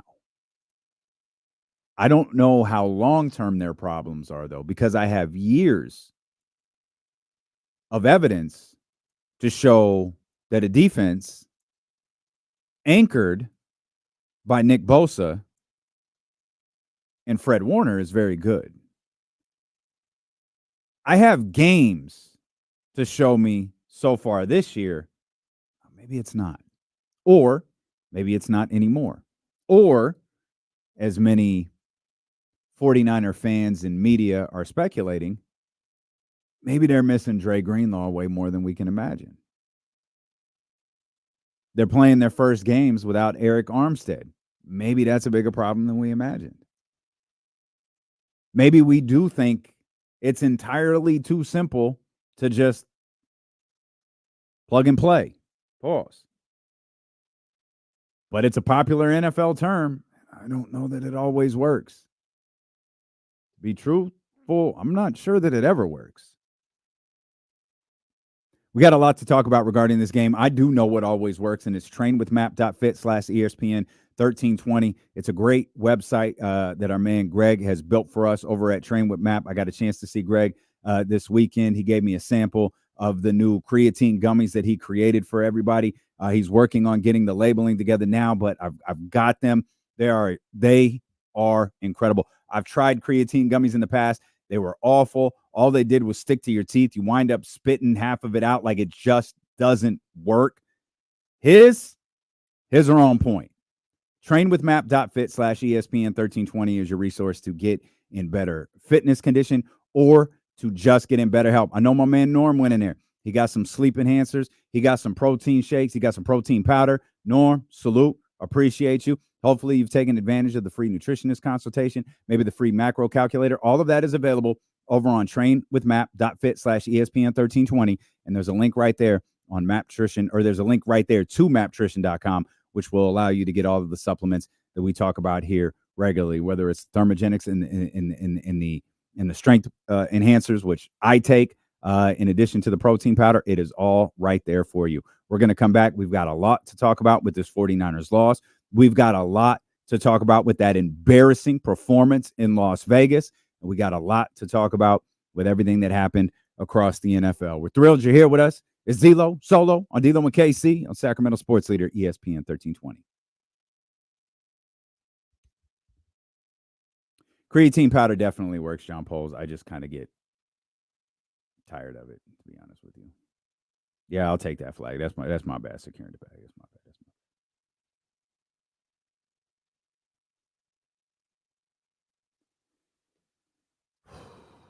Should Raiders go after Bryce Young?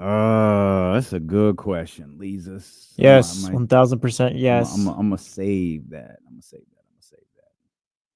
Yeah, I got you. I understand. Oh yeah, TC gonna have a field day. Cody has to turn heel right now. Yeah, I'm 100%. At some point, he has to turn heel. I don't think he has to do it next weekend or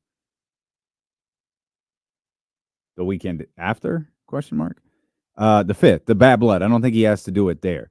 But eventually, I think Cody's the one who needs to turn. I think they can make Roman. I think you can create a brand new story with Cody and Roman if you switch roles. Let Roman be the giant baby face. Let Cody be the giant heel and keep things moving. But I think you could create an entirely new dynamic to that, 2.5-year storyline now? Absolutely. Good to see you too, Frank. Appreciate you pulling up, man. It was great to see you and your son. That was awesome little surprise. Carlton, I hear you. I definitely crossed my mind. We'll talk about it. Oh, sorry, Jesse. I know where you were going. My bad. I'd take Bryce for a 6th-round pick. 6? He stinks, bro. Maybe he's got something to develop, but 6th-round pick.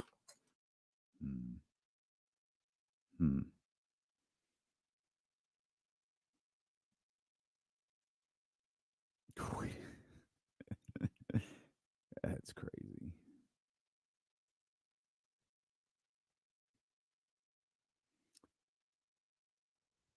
I'm glad. It looks like it was kind of a mixed opinion on it. I'm glad everyone who was there at least got to see Cody, because I'm gonna be honest, Chester, I don't even know what that means. Absolutely no clue whatsoever.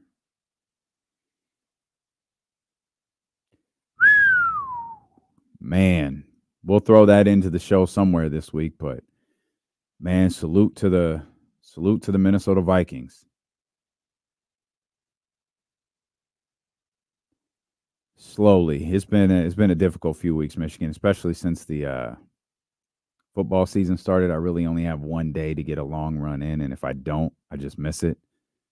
So it's been a tough couple of weeks.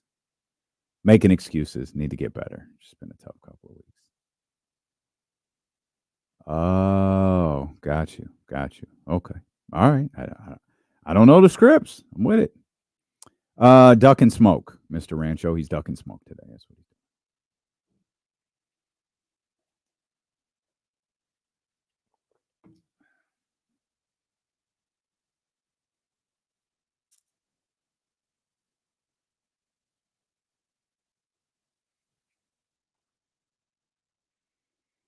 Everybody have a good weekend. KC is cutting his grass in Texas.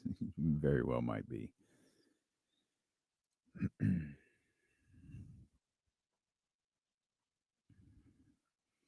Casey's out today, so if you want to co-host the show, you can hit the Elk Grove Kia Talk line, 916-909-1320. I'm sure there are plenty of people anxious to talk about the 49ers loss, the Raiders loss, many anxious to gloat about the 49ers losing. I can hear Ramsey's call in my head with the Santa Clara football team. I can hear TC's call in my head wanting to fire Kyle Shanahan for a really bad regular season loss. I mean, if Baltimore is going to be criticized for the way that they lost to the Las Vegas Raiders last week, then San Francisco has to be criticized for the same exact reasons. Like, you blow a double-digit lead in the fourth quarter. It's a tough look. And the way that they did it, again, it's not a singular thing that caused the 49ers to lose that game. It is a series of things. We talked about the dropped passes. 6 of them. 6 dropped passes. Ronnie Bell with a crucial one late. Brandon Ayuk, he has no rhythm whatsoever. He is absolutely vibeless right now. 10 targets for Brandon Ayuk. Like, Brock is trying to get this dude involved. 10 targets for Brandon Ayuk, only 5 receptions. He dropped at least 1 that I remember vividly. But 5 receptions, 48 yards. We'll talk more about it. Going to get loud. Going to get loud. Because he's got to step up, especially when you lose. The noise is much, much louder when you lose. Jawan Jennings has that game that he has yesterday. The 3 touchdowns, the 175, in a game that the 49ers win. Then conversation is a little different. The conversation is a little more tongue-in-cheek. Huh, Brandon Ayuk, the guy, huh? Huh. How about Jawan Jennings? And you don't want that if you're Brandon Ayuk, of course. You don't want that if you're the San Francisco 49ers. But what you get with that is time, because you get the win. You get time with that. When you lose, you don't get the time. Because when you lose, you find all of the things that go wrong. So the conversation isn't going to be Jawan Jennings today. The conversation isn't going to be Brock Purdy today, because that was right. Even Jordan Mason. Jordan Mason, too. That was right. Brandon Ayuk, though. Want to go play in Pittsburgh, Cleveland, New England, top 5 receiver money, all of these different things, they all come back to the conversation because he wasn't there during training camp. And you can't drop passes. If you're not getting open, okay. Got to get into a rhythm. Got to get your legs back. It's a tough look for 49er fans. Tough look for your teammates. Got to be a little understandable. Didn't say it was okay. A little, hey, work it out. Got to get moving. And those things you feel like, yeah, that's going to happen. That's naturally going to happen because he's out on the field now. But when you're dropping passes, and you do have to wonder how much of dropped passes, there's no excuse for that, especially when in your mind, you're wide receiver 1. Shoot, in reality, Brock Purdy's Brandon Ayuk is getting paid like wide receiver 1. And he's leaving too many plays on the field. And he's going to catch the heat for that. Again, the 49ers were up 10 in the fourth quarter. No way to frame this as anything other than a bad loss. The thing I'm most concerned about, though, is the 49ers defense. Their defense appears to be a weakness, which is insane to think about. Now, how big of a weakness, we'll have to figure that out in time. How concerning is it? It'll be far more concerning if something happens on Sunday. If Jacoby Brissett is able to lead the New England Patriots to a victory, yeah, there's a problem. To be clear, I do not think that is going to happen. I hate what I saw from the San Francisco 49ers yesterday. But from the third quarter on, their defense was a concern. Hell, we're 3 weeks into this thing where you look a little sideways like, man, this team has had a series of defensive issues now all 3 games this season. They're not getting to the quarterback. It seems it seems like sometimes they're actually fooled by the play calling.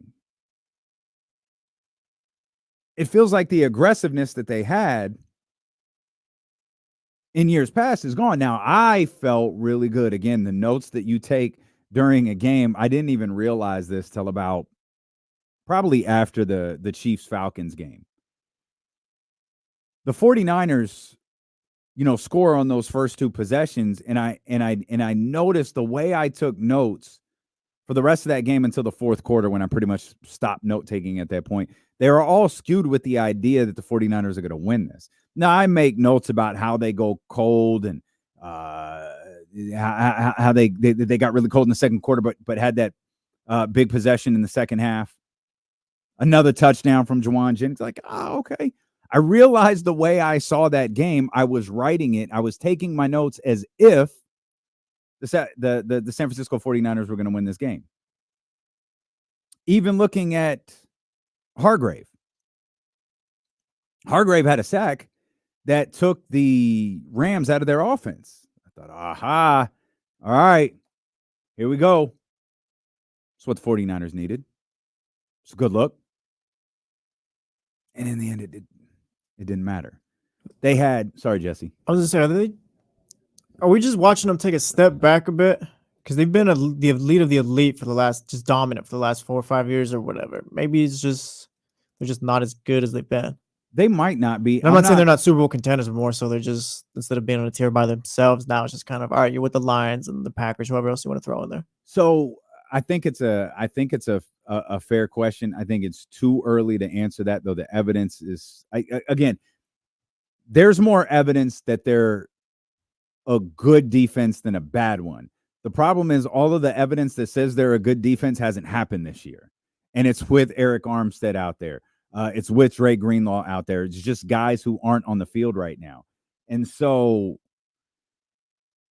I said before the season started that I think the 49ers might have a bit of a rough regular season. And it's a situation where maybe they're playing in the wild card. Maybe they're playing, opening weekend of the playoffs or whatever. Maybe they're not the 1 seed. Maybe they're not overwhelming the best team in the NFC. But I felt like this regular season might be filled with a little bit more hiccups. And I think what we're seeing right now is more of a hiccup than a step back. But both can be true. They could be facing a hiccup, but taking a small step back. Right now, the step back is gigantic because they can't get to the quarterback. They can't get into the backfield. That is a gigantic step back to what they were in years past. When it all levels out, they might have taken a small step back in terms of what their defense has been able to do. And Kyle Madsen's right. Nick Bosa's got to be better. Nick Bosa has to be better. Hargrave's moment can't stick out. Like, that's got to be regular for him. Like, they've got to find guys to fill the void of Eric Armstead. And if the people filling the void, if people filling the role of Eric Armstead can't do something along the lines of what Eric Armstead did, because defenses had to prepare for him.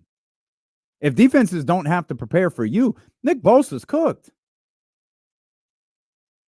One of the best things I was ever told, I think it was by, what was that? Well, I think he was a part of Peter King's crew. Andy Benoit, I think was his name. Total film nerd.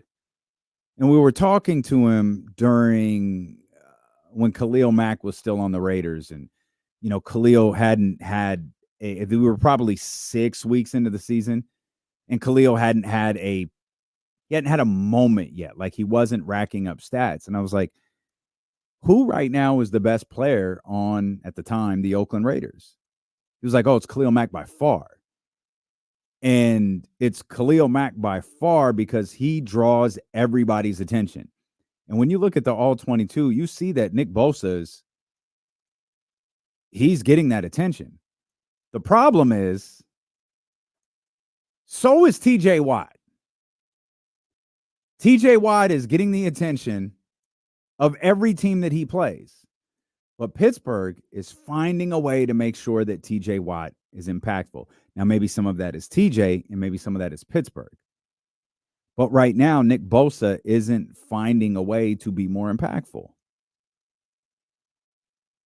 And he has to be.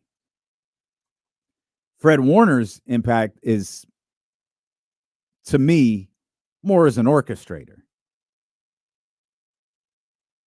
Fred Warner can direct everything.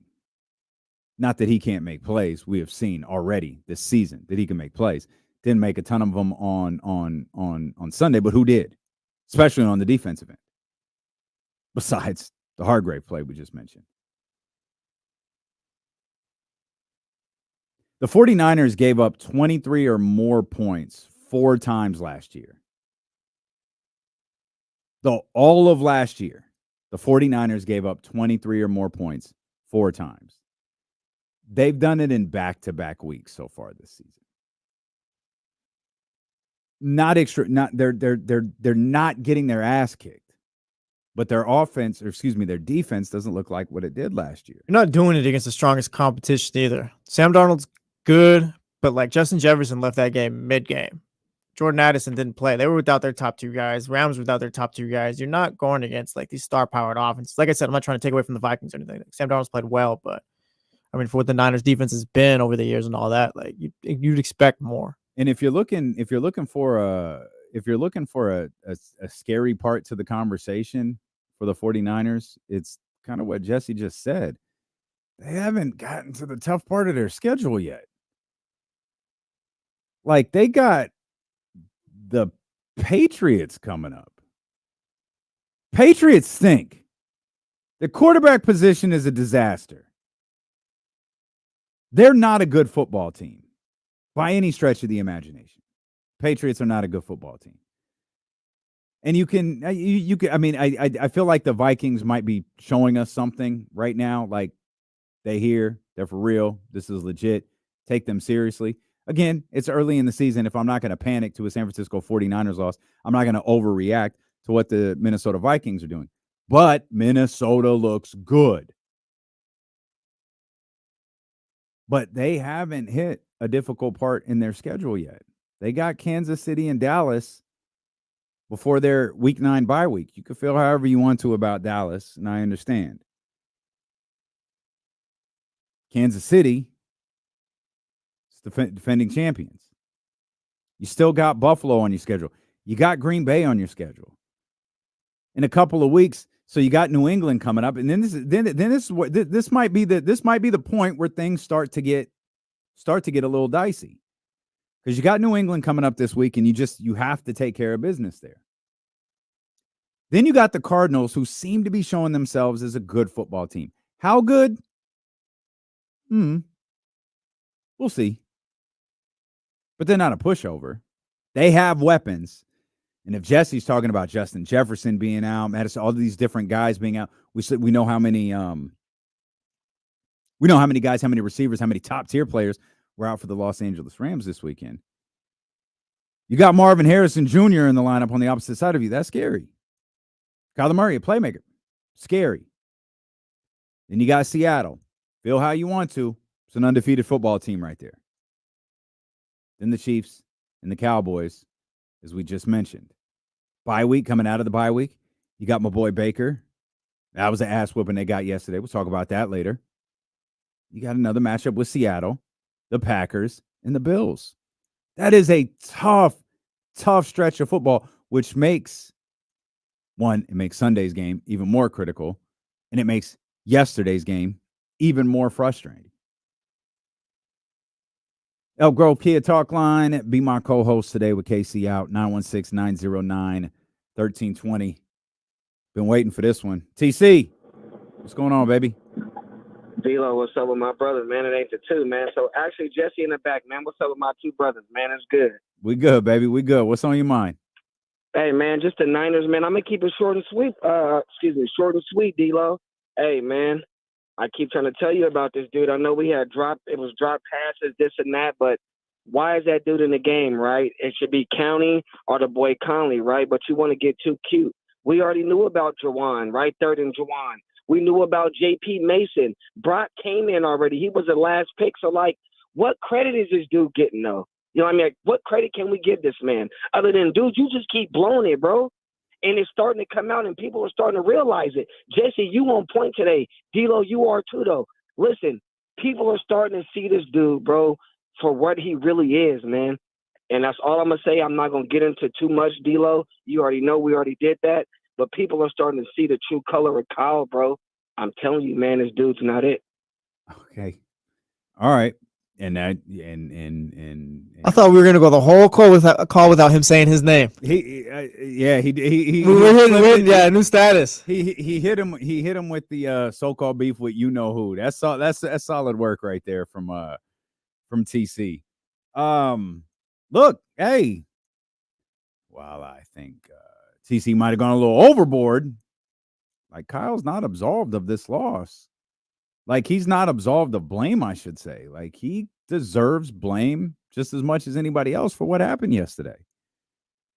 It doesn't just fall on Ronnie Bell. It just doesn't fall on Brandon Ayuk. It doesn't just fall on the special teams. It doesn't just fall on the defense. Kyle's got to own this.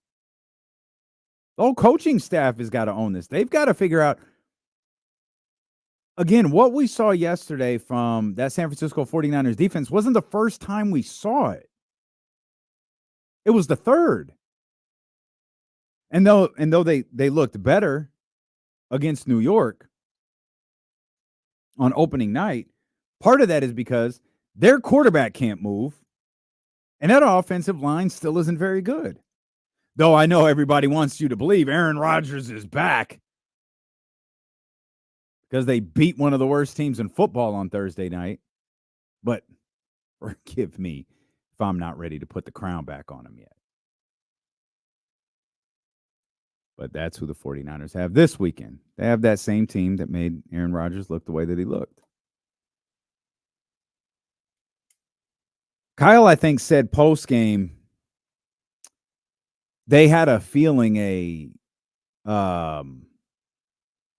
fake punt was coming, which makes it so much worse. You had a feeling a fake punt was coming, and it still got you. It was in the playbook. Everybody knows it was in the playbook. Oh, Adam Amin was talking about it. Yeah, that's one of their plays. Hell, the announce team knew a fake punt was coming at some point during that game. The announce team knew. Kyle seemed to have known. No one could do anything about it. Sometimes I wish Kyle would just lie. Oh, we had no idea. Because when you know something might happen and you still get caught flat-footed on it, that's an indictment of somebody. Whether it's Kyle, special teams coordinator, or the 11 guys on the field, it's a problem. At this point with the 49ers, are we just concerned with their defense and special teams, or is it just a whole team problem? Like, do we feel good about their offense through 3 weeks? I do. I feel good about their offense. I hate the way that it slowed down. I love the way Brock looked yesterday. Brock looked incredible. They didn't get the win, but he made a, I don't want to say he made a statement, because like we think he's good, but more so if you weren't sure about him. Should have did some convincing yesterday. He played really, really well. Like, I don't know what like a Brock hater could have wanted him to do other than not throw the ball to Ronnie Bell on that in that fourth quarter. Brock was incredible. The fact that they have been in position to win these last two games with no Christian McCaffrey in either of them, no Debo and no George Kittle in this one, I think it goes to show how well Brock Purdy is playing. The tough part is Brock's going to have to win games at some point. And if that's him making the decision, I can't throw to Ronnie, but there are certain guys that I can't throw to in this situation. And that's not fair to Ronnie Bell, but unfortunately, that's the position the young man is in. Like, you can't drop passes. You don't get a learning curve on a team like this.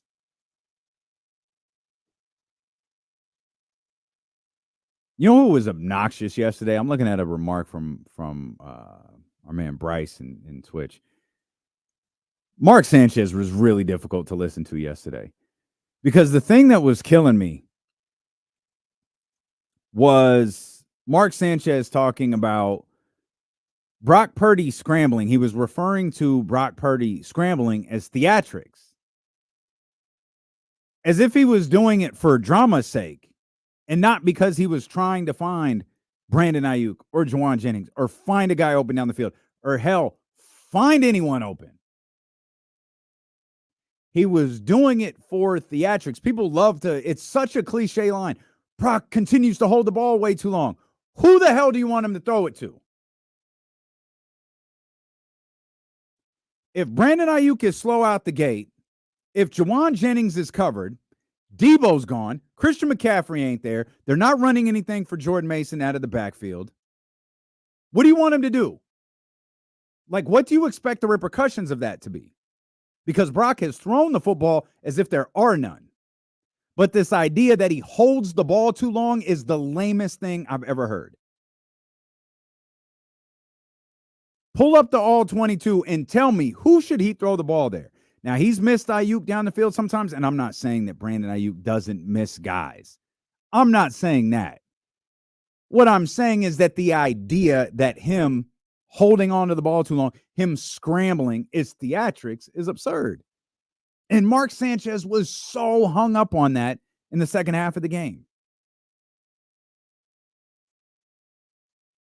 Instead of calling out that defensive line for their inability to get to the quarterback and leaving Brock with 5 minutes to pass the ball. Oh, Brock Purdy being a drama queen. All right, man. Whatever you say. Mark, you're a quarterback. What would you have done in that situation? Who are you throwing the ball to? Because you're telling me that he's looking off Brandon Ayuk? Brandon Ayuk's wide open. He has the ability to see everybody at that point. Especially in that second half, he had so much time to pass. And I guess shout out to the offensive line. I thought Jordan Mason had a solid game. Actually, in the first quarter, one thing I was really excited about was it felt like they were, in fact, trying to run some pass plays for Jordan Mason. That was something I was excited about, because he caught a couple of passes in those first two drives, and nothing really materialized after that. That's what I thought was the ultimate game changer, or could be the ultimate game changer for the San Francisco 49ers and what they do with Jordan Mason. Because replacing what Christian McCaffrey can do out of the backfield as a runner is one thing. And it's cool that you can go yard for yard, or however you want to phrase that, however you want to materialize it. Like, he could do a serviceable job as a running back. But everybody listening to this knows, whether you're a 49er fan or not, that Christian McCaffrey isn't just a running back. He's one of the most dangerous weapons in the entire league. And the absence of Jordan Mason being able to catch passes out of the backfield, that's a big absence of Christian McCaffrey. Because when he can do that and make a play, then you can be comfortable with Christian McCaffrey missing games. Right now, you can't be. Because you got a 3rd and 8, and you throw it 4 to Christian McCaffrey, he'll get you the other 4. You got a 3rd and 8, Brock Purdy is looking for Juwan or Ayuk at 9. And those are his only options right now. And it's particularly tough when one of those two guys aren't catching the ball.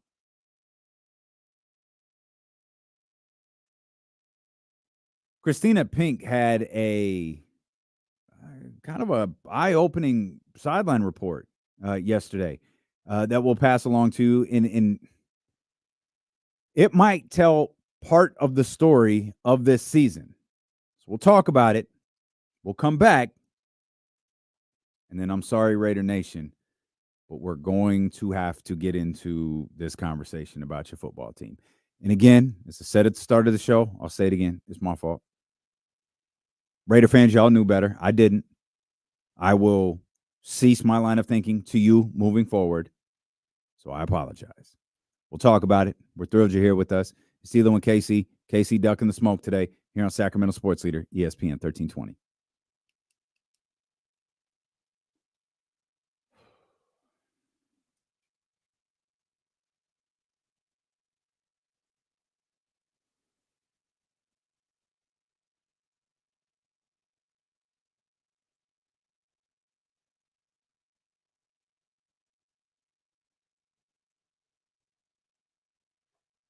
Sorry, guys. I got to respond to a text really quick. One second.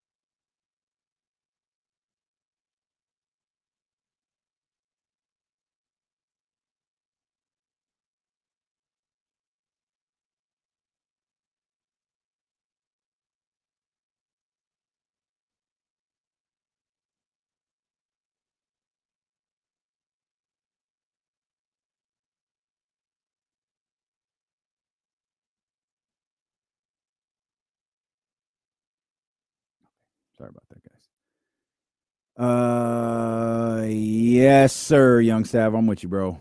I'm not over the NFL. I don't mean that, but I'm ready for basketball to start. That's for damn sure. Man, Rhino. That'll be for later. Cleveland stinks, dude. Cleveland is everything Jesse said. My God. That's right. Oh, they're awful. Zero, what the hell was that against the Broncos? All right, we talked your team up. What was that?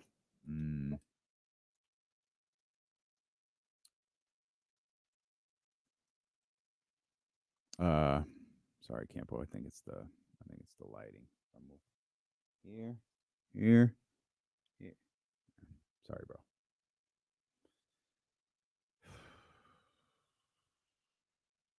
Hey, right on, Dr. David. Happy anniversary, man. That's amazing. Big shout out, Leezy, for that pretty dope 1,000th show reel he put together. That's pretty amazing. Pretty amazing, my man. We appreciate you. If you haven't seen it, head over to D'Lo and KC IG page or ESPN to be on both. Bo Nix doesn't necessarily have to be bashed and expect the Bucks to lay a goose egg like that. Yeah, that was tough. That was tough.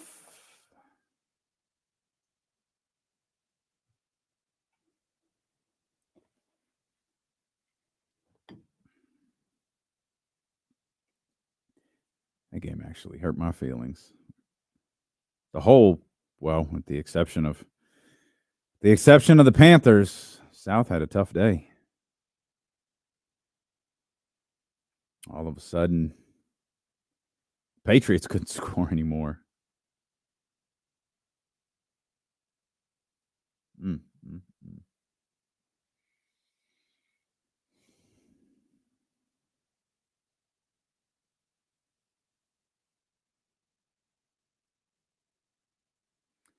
Look at Seattle, though. 3-0.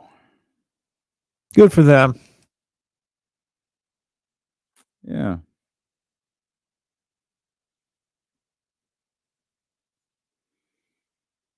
The 3-0 Seattle Seahawks. That's where they're at right now. Rest of the division looking a little sketchy. Who's the best team in the division right now? Those Seahawks. It has to be. They're 3-0. You got to give them credit. Now, will they be at the end of the year? I don't know. Here's what I don't think. I don't think this win for Los Angeles means anything. I don't like the Rams team. I didn't like them all year. I'm not in on them because they beat the 49ers. I would be more inclined to be in on the Cardinals.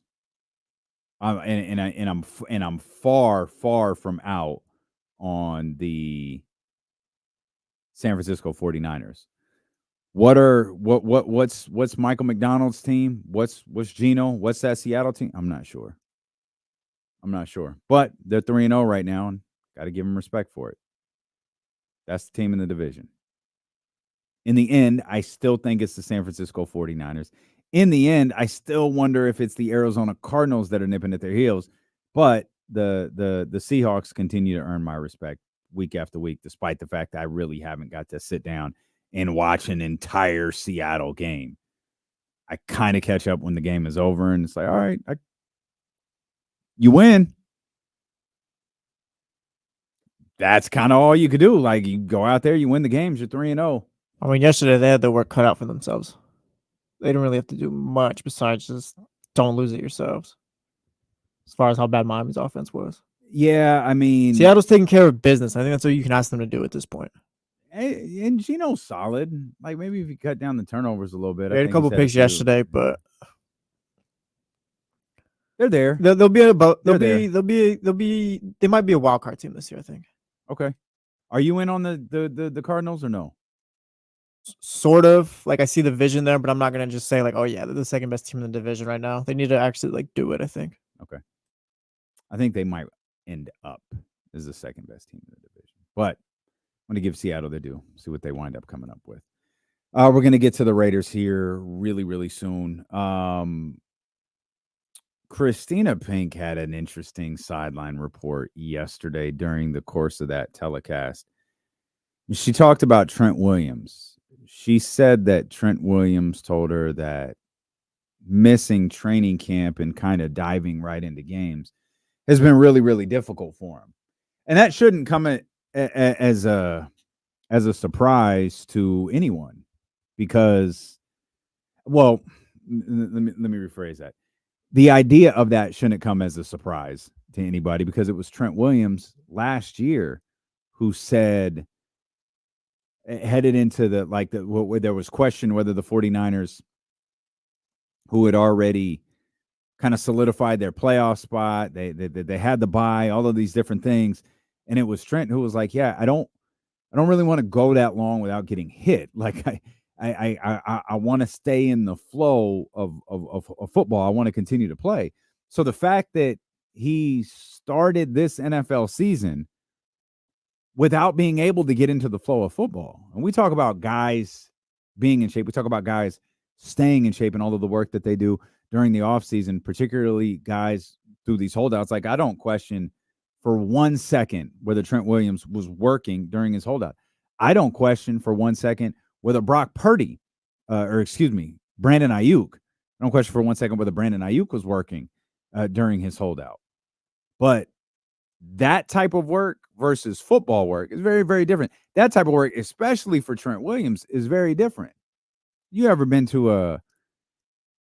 had the privilege of going to a practice before, those linemen, it's just hit after hit after hit.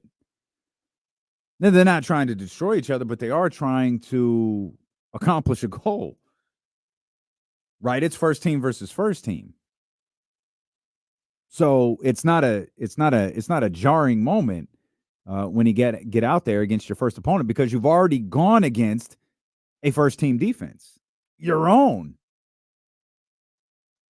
And so hearing Trent Williams talk about, or through Christina Pink, talk about how difficult jumping straight into the season with no training camp was pretty eye-opening to me. Not because I didn't wonder it or expect it, but because he actually said it. He said, it's tough. Brandon Ayuk didn't say it, though. And so you wonder if the two guys with the lengthy holdouts are having trouble getting into the flow of the season. I don't watch Trent Williams, nor do I watch the San Francisco 49ers offensive line nor do I watch the San Francisco 49ers offense and think, something's off with Trent Williams. To me, that whole offense, with all due respect to Christian McCaffrey and Debo and George Kittle and Jawan Jennings and Jordan Mason and Brandon Ayuk too. The offense is Trent Williams and Brock Purdy. Those are the hubs, those are the anchors, those are the pillars. Whatever cliche you want to use, those are the two most important components to the San Francisco 49ers, in my opinion. Trent Williams is the most can't-lose player that the San Francisco 49ers have. Again, in my opinion. Brock Purdy right up there at the top with him. But at no point during this year have I watched the San Francisco 49ers, their offense or their offensive line, and thought that Trent Williams is struggling or that Trent Williams is having a problem. We know Trent exited the New York game after playing every snap to get an IV. Fatigue, sure. I can see that, especially with what he has to do on a snap-to-snap basis. Now, fatigue for a guy who a large portion of his job is based on speed, that's going to hit different.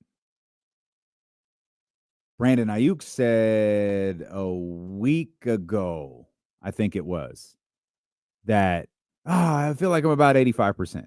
Now, Kyle Shanahan tried to clean that up for him and said, I think he's 100%. What he means is he's only playing 85% of the time. No, Kyle, I appreciate Kyle trying to have his guys back. That's not what he meant. Kyle's really been doing PR this season, huh? Bro, that's no lie. He has been out there trying to cover the tracks of this team for weeks. And what Brandon Ayuk was saying is, I missed training camp and I ain't there yet. And Kyle's out there trying to cover him like, don't say that. You're going to get eviscerated for it. Do you think they're going to be able to overcome all their issues? Yeah. Trent Williams and Brandon Ayuk dealing with missing training camp and all that. Then you got CMC and Debo dealing with injuries. And then you look at the defense. Defense is looking weaker. Special teams has not been great. They have like injuries and a bunch of different phases of the organization, right? Or just issues in a bunch of different phases right now. Like, how much is eventually too much to overcome? Yeah, that's a great question, because we were asking how many injuries was too many injuries to overcome on Friday, when it feels like the question should have been how many mistakes is too many to overcome, because that's what the 49ers served up on Sunday, a bunch of mistakes. The special teams stuff, I think, can be fixed, because I don't think the special teams issues are so much personnel issues, whether it's coaching, whether it's film, whether it's like, I don't know. I mean, I think it would be completely disingenuous to go, oh, you gotta replace this guy on special teams and this guy on special teams. Man, like, nobody knows these special teams guys unless they're the guy who receives the kick. Like, the guys who are doing the blocking, scheming, the guys who are trying to sniff out fake punts and different things like that. Like, I don't think that's a personnel problem. I think it's an execution problem. And that's an issue that I absolutely think the 49ers can fix. On the defensive perspective, I think those are issues that can be fixed, but I don't exactly know why they have them yet. I don't know if the 49ers have these defensive problems because Dre Greenlaw isn't there. I don't know if they have these defensive problems because Eric Armstead isn't there anymore. I don't know if they have these defensive problems because Nick Bosa doesn't seem to be able to do the things that everybody believes that he's capable of doing. So I can't pinpoint that one. That one, though, above all else, is the greatest concern to me, because I feel like this offense is really good. Even with the injuries to George Kittle, Debo Samuel, Christian McCaffrey, I still think this offense is really good. Where I'm hung up is the defense, because where you could put your offense in a difficult spot is the defense constantly making them have to score 7. Like, it's dope if the 49ers can go out there, have long, sustained drives, get in the end zone, or just get points on the board in general. It's far more difficult if you have to get points on the board every time you touch the ball. And to me, that is a bad defense, not a struggling defense. And right now, I feel like what the 49ers are is a struggling defense, not a bad one. They can recover from all of this. It's the third week of the season. That was a bad loss. And this is one of those things where we're here. This is what we do. We react to what we saw. And anyone who's pissed off or frustrated or just down on this football team, you have a right to be, because the last thing we saw stunk. The last thing we saw from the San Francisco 49ers was bad. So if your impressions and your feeling this morning of the San Francisco 49ers are bad, it's legit. It's perfectly fine. Outlook on the season, though, doesn't really change for me. For me, the outlook on the season is that, like, I think the Niners are still contenders and all that, but it's like, okay, maybe the Lions can get them this year, or I don't want to say the Eagles, but insert contender NFC team. I don't think they're going to be able to just get through the playoffs this year. Like, I think they can get got this year. It was a quality win for the Lions, but that's not moving me. I know, but the Niners look more like those teams than they do like an elite team. So I got you. So it doesn't look like the Niners look like everyone else rather than what they've looked like before. Okay. And that, to me, I got you. Point made, point valid. I don't care. Like, they can look like everybody else during the regular season. That doesn't matter. Who will be the better team when the postseason gets here? That's the tough part about this. We can react week to week. We can react to everything we saw. But in the end, the assessment on the San Francisco 49ers is exactly the same. This team is expected to win the Super Bowl. Or let me rephrase that. This team, their only acceptable outcome is to win the Super Bowl. We've gone over this. They might be the only team in the league that's like this. Even the Kansas City Chiefs, if the Bills get them in the AFC Championship, if the Houston Texans get them in the AFC Championship, Cincinnati Bengals, whoever, it's like, all they was due. No one questions whether the Chiefs will be right back at it next year. If the 49ers get them in the Super Bowl, if the Lions get them in the Super Bowl, no one will think any other, Kansas City will be right back here next year. How much more can Patrick Mahomes add to his legacy? For the 49ers, if they get to the Super Bowl and lose, it's a failure on Kyle Shanahan. It is a franchise's inability to win the big game. It's a coach's inability to win the big game. It is a worldwide franchise that can't win the Super Bowl. They are no different than the Dallas Cowboys, other than the fact that they've been there. And if 49ers fans wants to hang their hat on that, that's perfectly fine. You can hang your hat on the fact that you've been to 2 Super Bowls and lost them, and the Dallas Cowboys haven't. The fact is, over about the same amount of years, neither of y'all have one. And KC likes to say, it's the Cowboys, it's the Packers, it's the 49ers, it's the Bears, it's all that. Bro, great. It's going to make when they lose that much worse. So if you want to drop the 49ers down into a contender just like everybody else, there's nothing elite about them. There's nothing exceptional about them. They're just like the Lions or the Packers or whoever your favorite NFC contender is. Salute. Because in the end, none of it matters until they get to the playoffs. If they lose, different story. They lose early, very, very different story. But right now, my outlook is exactly the same. I didn't think this season would be super pretty for them. They've got a lot of things to correct. I still think they're the team in the NFC.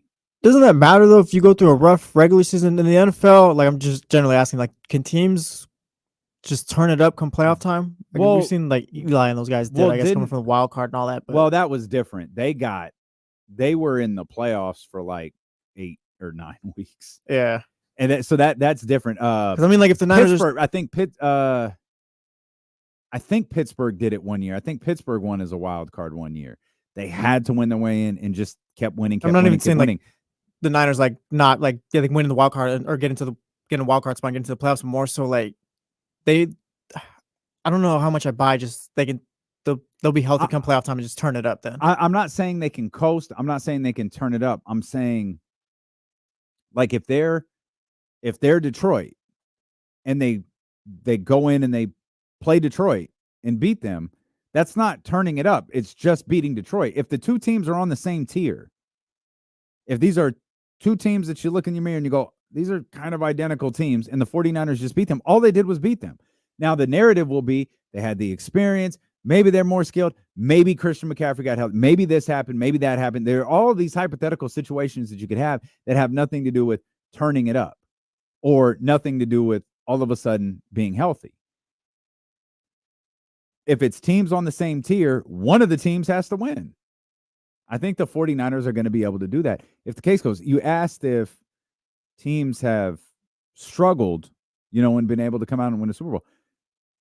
I don't remember if it was last year's team or the year they played the Bucs, but one of those Chiefs teams struggled a little bit during the regular season, didn't they? I mean, struggle is also a relative I think word. relative to the Chiefs, yeah. I guess. Yeah, and I'm not talking about when I say I think the San Francisco. I'm not thinking that the San Francisco 49ers are going to go like 10-7. Like I see something like a little bit stronger than that, but yeah, there's levels to that, and I feel like teams, they've struggled in the past. The Chiefs have struggled in the past. The 49ers, you don't want one glaring thing. And right now, it feels like the 49ers have a glaring thing, because you can talk about special teams, and that's fine. That's related to yesterday's loss. That's not related to the season. What is related to the season is their defense, which is wild because all of their marquee injuries have been on the offensive end, but Brock Purdy has been so good that it doesn't matter. Hell, and let me give credit, like Jawan Jennings was fantastic yesterday. Jawan Jennings was so good yesterday. It sucks that Ayuk can't get going. It sucks that Debo wasn't there. Christian McCaffrey, George Kittle. I don't know what the status is of George Kittle. I don't know if he's week to week, day to day. That was kind of the RKO out of nowhere. Everybody practiced on Wednesday. All of a sudden, George Kittle was on the injury report Thursday. He was doubtful Friday, and then he was out. Debo's not going to be back versus the Patriots. We know Christian McCaffrey won't be back versus the Patriots. Those, to me, aren't big issues. The big issues are Nick Bosa. The big issues are that defensive line. The big issues are getting to the quarterback. You got Jacoby Brissett coming up this weekend. Maybe you might have Drake May. There's rumblings of quarterback changes all across the NFL already. I saw AP's remarks earlier. We'll get to that. You got to make them pay. And that, whether it doesn't have to be a get-right game where all of a sudden the fortunes of that defensive line change, but it does have to be something where this defensive unit is better than this offensive unit, and they need to show it. Because when things went a little awry for the 49ers defensive unit last year, what happened? The defensive coordinator was brought into the conversation. Where the defensive coordinator was coordinating from was brought into the conversation. Probably not things that you want to happen again here this year with this new coordinator. It's the expectation of winning and the burden of losing. It's also the burden of expectations. In the grand scheme of things, the loss isn't a big deal. Doesn't mean it's not a bad loss. It is. It just means the 49ers have a multitude of things to correct. And they need to do that sooner rather than later. The best thing I think that they can hang their hat on is they're suffering all of these injury issues on the offensive end, and their offense is still playing the way that it did. It was not flawless on Sunday. Don't misunderstand me. They were virtually flawless in the first quarter. Then they had plays they couldn't convert. They had penalties that would get them in trouble. They had some pretty costly penalties along the way too on the offensive end. You can't have those. Especially, I mean, no coach wants those ever. No team wants those ever. You really, really, really can't have them when you got so many stars out. You really, really, really can't have them when you got so many playmakers out. You really, really, really can't have them when you're already digging into your depth chart. Because you're down one already. You go into the game and it's Ayuk is out. Or Kittle is out. Debo's out. Name another guy. Out. Christian McCaffrey out. All right. So you're starting at a deficit right there. You make it worse with the penalties. You make it worse with the self-inflicted mistakes. You make it worse when special teams, I almost feel bad for the special teams because they're sort of supposed to be non-discrete. If you can make a really big play, that's big time. You're going to get some attention. But really, it's just kind of, let's go through the motions, the punt, the kickoffs. Oh, look at the new kickoff, dynamic kickoff. Oh, cute, it's cool. All right. Get off the field. Bring Brock Purdy out. Get off the field. Let's get Fred Warner, Nick Bosa, and all those guys out there. Boy, special teams become a conversation when things go bad. And things went bad for the San Francisco 49ers special teams yesterday. So they were a conversation. And when you become a conversation on a Monday, you're going to be a little bit under the microscope through that week into the following, in this case, Sunday.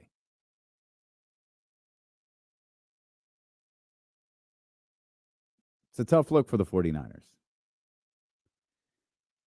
And still, I'm not sure it was as bad as what we saw in Las Vegas. I said it to start the show. I'll repeat it all throughout the day if you want to. It's my bad. I need to learn to trust the Roddies, the Dr. Davids, and I need to trust all of the Raiders fans out there. I need to trust Raider Nation. Because the outcome of this game was written on a wall in Sharpie. I'll do you one better. It was written on a wall in lights. And I wanted to not see it. I wanted to not see it because I like Antonio Pierce. I wanted to not see it because I want the Raiders to do well. But you look back to last year, and you could see it right there on the wall. If you look back 2 years ago, it was written right there on the wall. And it's my bad for thinking that win against the Baltimore Ravens on the road could catapult the Raiders into something that maybe would have them a little bit better than we originally anticipated.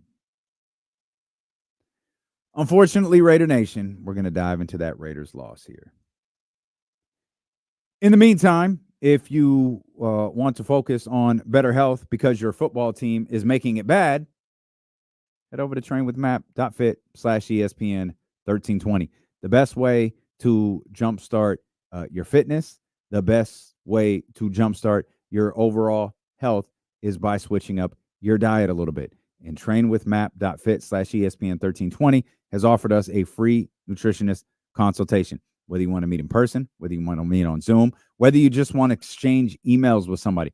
My man Greg over at Train with Map will do that with you. They got a free macro calculator. You put in your weight, you put in your height, you put in some different measurables, and it'll tell you, hey, you need to be eating more of this. What are your goals? You want to lose weight? You should be eating more of this. You want to get a little bit bigger? You want to gain weight? You should eat a little bit more of this. It breaks it all down for you down to the gram. Also has a link directly to maptrition.com where you can get the fat burners that I take, the cravings crushers, which I love, the strength enhancers, all of the different things that are a part of my fitness regimen.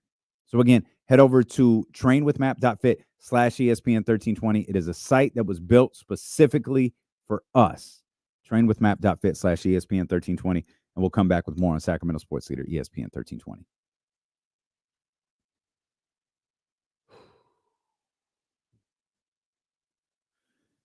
We cooking in there? Everybody good? Everybody good? What injury did Dan Campbell confirm? Oh, Marcus Davenport. Damn. I did see that, yeah. Yep.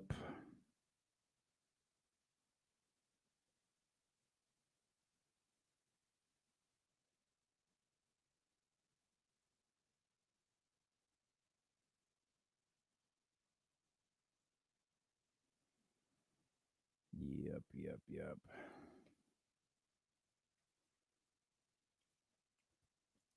Kyle, I'm sorry, brother. What number is your kinfolk on Rockland football D? Oh no, it's not a player. Ramsey, one of the coaches. We'll see. Nah, Jesse's here, Ben. Jesse don't like the camera on him all the time. You're right there.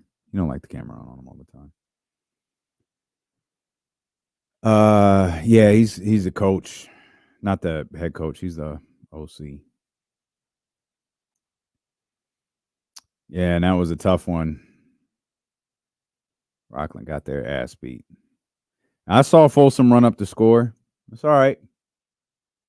That's all right. They'll see each other again. They will see each other again. D'Lo, the Cowboys' loss to me was worse than the Raiders. I got you. I got you, Chris. I mean, at least they fought. I mean, they tried to. They fought. I'll give them that. Oh no, man! Raiders lost to the worst team in the league. Yeah, that's tough. The Raiders. We'll go over the numbers here in just a minute. That Raiders loss was tough. Tough.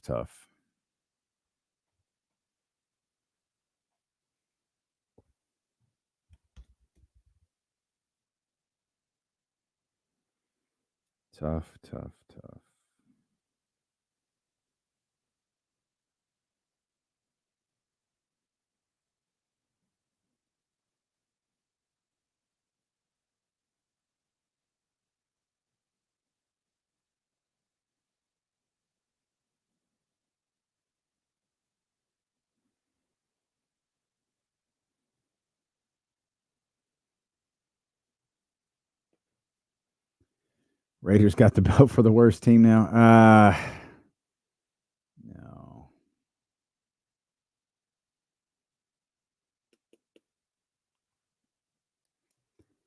Yeah, that bothered me too. That's our Bucks. Yeah, that bothered me too. Especially the way that they lost. Like what? Bucks offense and Saints offense died in the same week.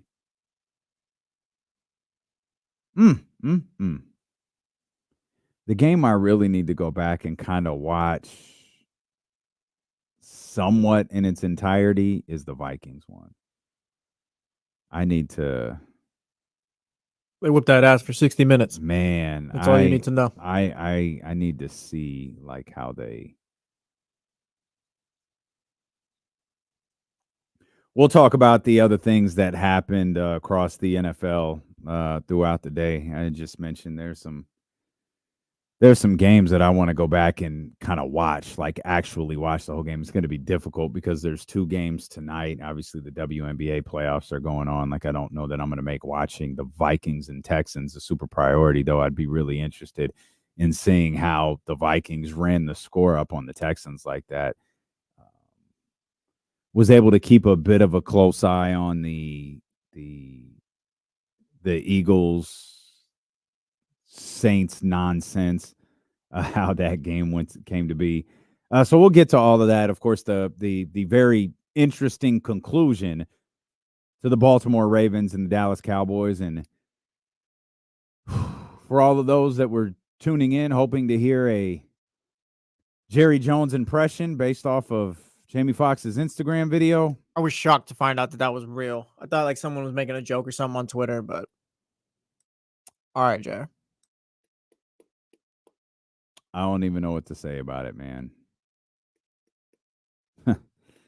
I don't even know what to say about it other than it doesn't surprise me one bit.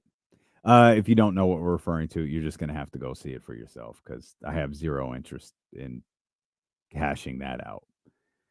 And I actually have zero interest in this conversation we're about to have, but I'm a broadcast journalist, and I guess we have to do it. There's no other way to describe what happened to the Las Vegas Raiders yesterday other than embarrassing. And I'll take the L. I do that when it's appropriate. Go ahead and throw me in there, too. I'll take the L as well. All right. We'll take the L. Because we came in here last week, and I was genuinely, and I think we were genuinely excited about what the Raiders were able to do in the fourth quarter against the Baltimore Ravens.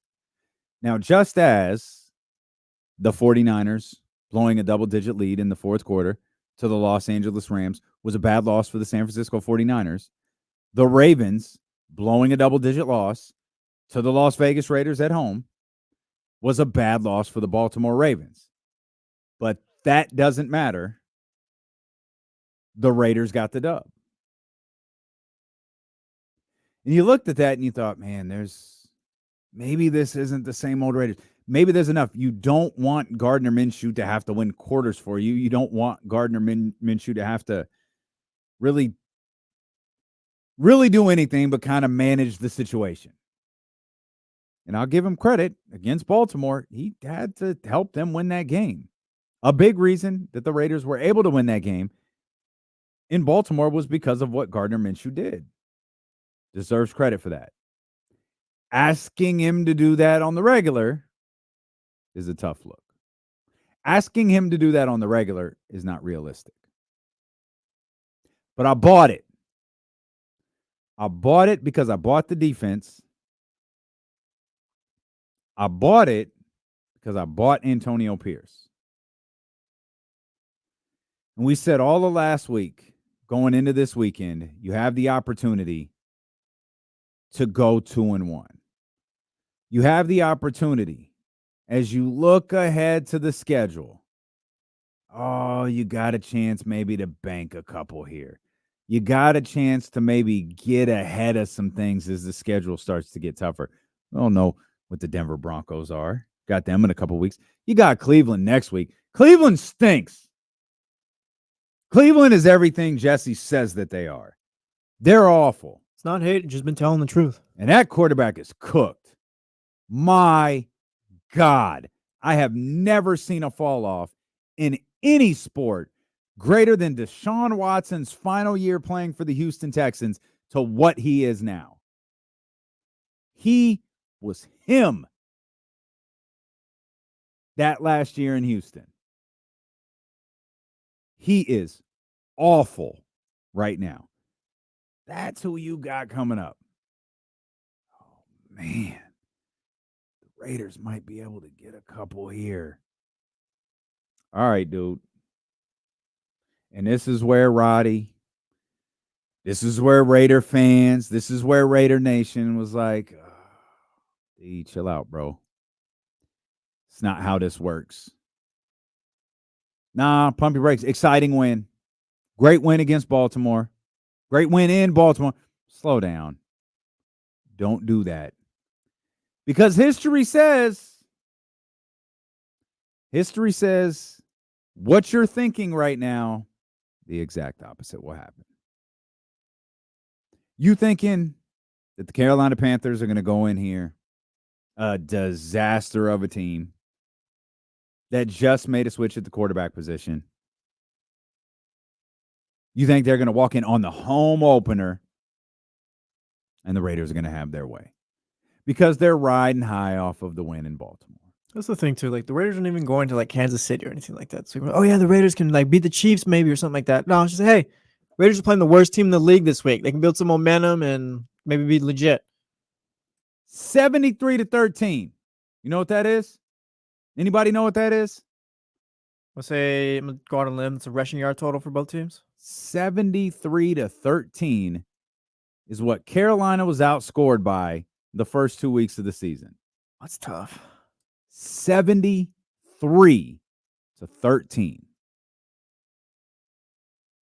Raider fans last week said, don't do it. Stop it. And I apologize. Because it was just last year. It was week 7 last year that a Division II quarterback, whose name I can't even pronounce, Tyson Bagnet, Bagnet. fine. One Him. of those. That guy. Tyson B. Got it. Him. Beat the Raiders' ass. A Division II quarterback. Week 7. Chicago walked in, beat the Raiders' ass. An embarrassing loss for the Raiders. Got it. You remember what happened 2 years ago? 2 years ago, Jeff Saturday walked off the set of NFL Live with no notice of becoming the head coach of the Indianapolis Colts, stepped on the sideline, and beat who? The goddamn Raiders. So we got multiple of these. I thought you were going to bring up Baker Mayfield walking off the plane onto the field. 3 straight years, the Raiders have housed a terribly embarrassing loss. 36-year-old Andy Dalton walks onto the field at Allegiant Stadium and looks like Patrick Mahomes. 300-plus yards passing. The Panthers hadn't led a game since week 13 of last year. And here's the killer. They didn't just beat the Raiders. They beat the Raiders' ass. Like, beat their ass. It was a whooping. Final score has them down by 2 scores, but even then feels like it was a lot farther fake. than that. Yeah, there were a lot of fake points scored at the end of that game. Oh, and man, did Antonio Pierce have some things to say after that game. Panthers had 437 yards, 0 turnovers. Carolina Panthers had 24 first downs and had the ball for 36 minutes. The Carolina effing Panthers did that to the Las Vegas Raiders. Now, we had an extensive discussion about Bryce Young, the Panthers organization, and what that benching might mean for them moving forward. If you're telling me Andy Dalton is good for 36 points and getting that offense up to 437 yards, I told Jake Gaden this last night. I told KC, Brennan, I quit. I am not good enough to do this job if you're telling me that Andy Dalton, that's his impact on the Carolina Panthers. I have to quit. He's 36 years old. Now, there's a lot of different things you could argue with Andy Dalton versus Bryce Young. And we did it pretty extensively last week. Does anybody think that that's what Andy Dalton is? Or is that what the Las Vegas Raiders allowed Andy Dalton to be? Man, the Raiders being good for these type of embarrassments are frustrating. Let's look at this team as a whole. Let's try to figure out exactly what we're watching. The Raiders gave up 100-plus yards rushing for the third straight game. Problem for a team we said their defense was going to be their strong suit. Another L for me, I guess. The Raiders gave up 21 points twice in the 9 games Antonio Pierce coached last year. I'm going to repeat that. The Raiders gave up 21 plus points twice in the 9 games under AP last year. They've given up 21 points in all 3 games this year. That's a problem when you said the defense was going to be the strong suit. AP was pissed after the game. AP acknowledged he was pissed after the game. Antonio Pierce said there's nothing positive to take away from this, and even questioned some of the players' late game efforts, even threatened some of their jobs. Said, I think some of these guys made some business decisions late in the game. Therefore, I've got some business decisions to make. That's Antonio Pierce in the postgame. Antonio Pierce today said he's not committed to Gardner Minshew being the starting quarterback in week 4. Aiden O'Connell got some run late in that game. He didn't commit to anybody. No practice today, no big deal. But when practice starts, who's going to be under center? And does that actually fix the issue? This was always going to be the thing with Gardner Minshew. This was always going to be it. You only could hope along the way he'd win a few games for you. You knew this was going to flame out. This thing never even got white hot. Maybe it did. Maybe it got hot in Baltimore, and that's as hot as it's going to get for Gardner Minshew. And is Gardner Minshew one of the guys who Antonio Pierce thinks made business decisions late? Because we did see Aiden O'Connell late in that game. I apologize to Raider Nation. I apologize for believing that this team might be able to do something. Let's get one of the real brothers of Sacramento in here. 916-909-1320 Elk Grove Kia Talk Line. Lewis, my brother, what's going on, man? What is going on, brother? Look, I'm going to do you a solid. I know Casey's not there today, right? So I'm going to play his role. The Niners, trash. The Raiders, trash. The Browns, trash. Okay, but no, actually, what I really called to talk about was, the recycled older quarterbacks and how they find success. They're smart, they're talented, but their knock has always been they can't stay healthy and they can't do it for an extended period of time. So, you know what I mean? It's just one of those things. Trust me.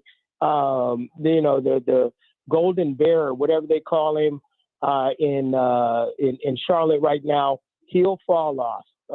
Flacco is gone as well too, right? Where's Flacco now?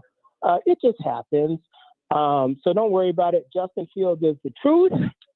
They 3-0 out there. I like it. Yeah, I like it. I appreciate you, Lewis. I think you meant the Red Rocket, though, not the Golden Bear. I think your keys are in here. I don't think you're going very far. Like Kyle's motioning to me like, hey, see you tomorrow. I was like, buddy, your keys are like 2 feet in front of me. You're not going anywhere. I believe the Golden Bear that you're referring to, though, is the Red Rocket, Lewis. And I do like Justin Fields as well. Pour one out for Cal. They lost to Florida State this week. Yeah, it's a tough look for Cal. That's a tough look for Cal. Did you want the microphone?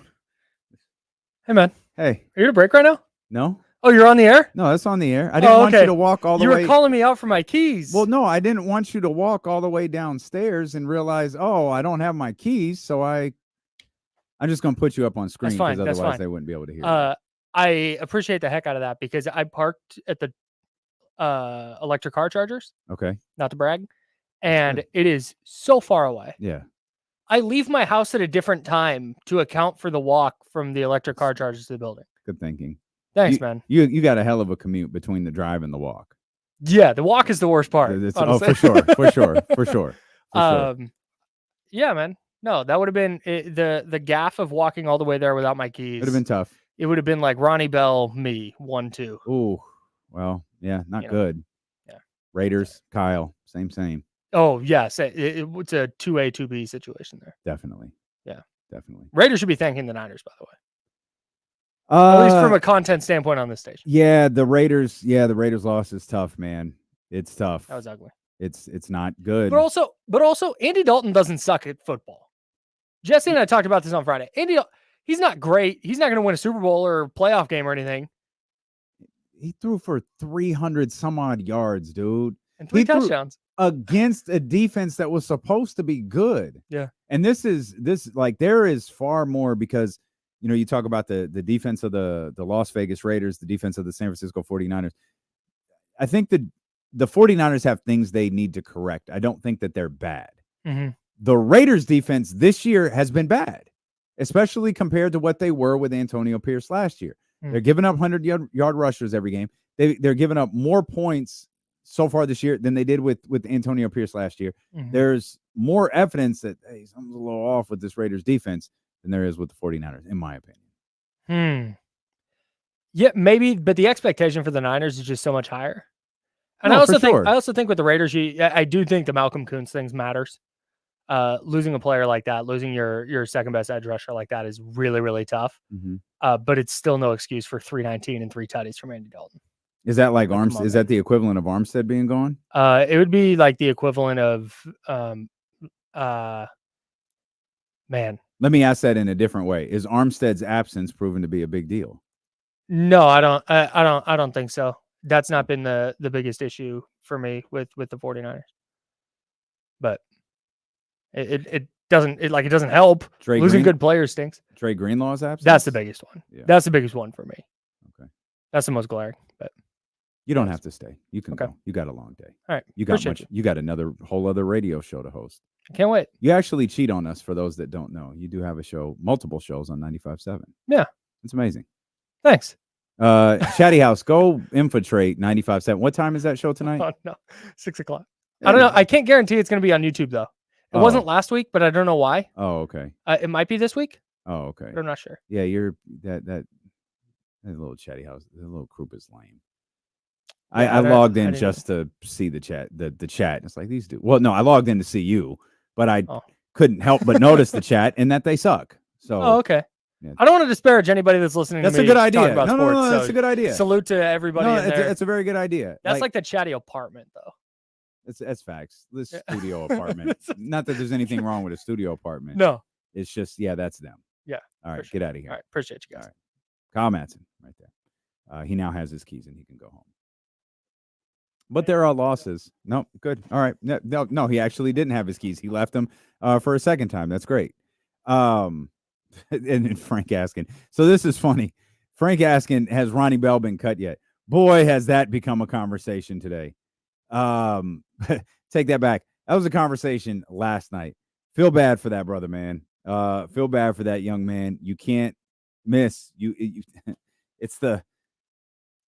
got one job, dude.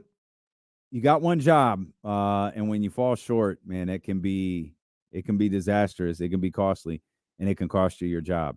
And it appears Antonio Pierce is at the very least entertaining the thought of some people losing their job, whether that's Gardner Minshew or that's somebody else. I'm assuming we'll find in the upcoming days.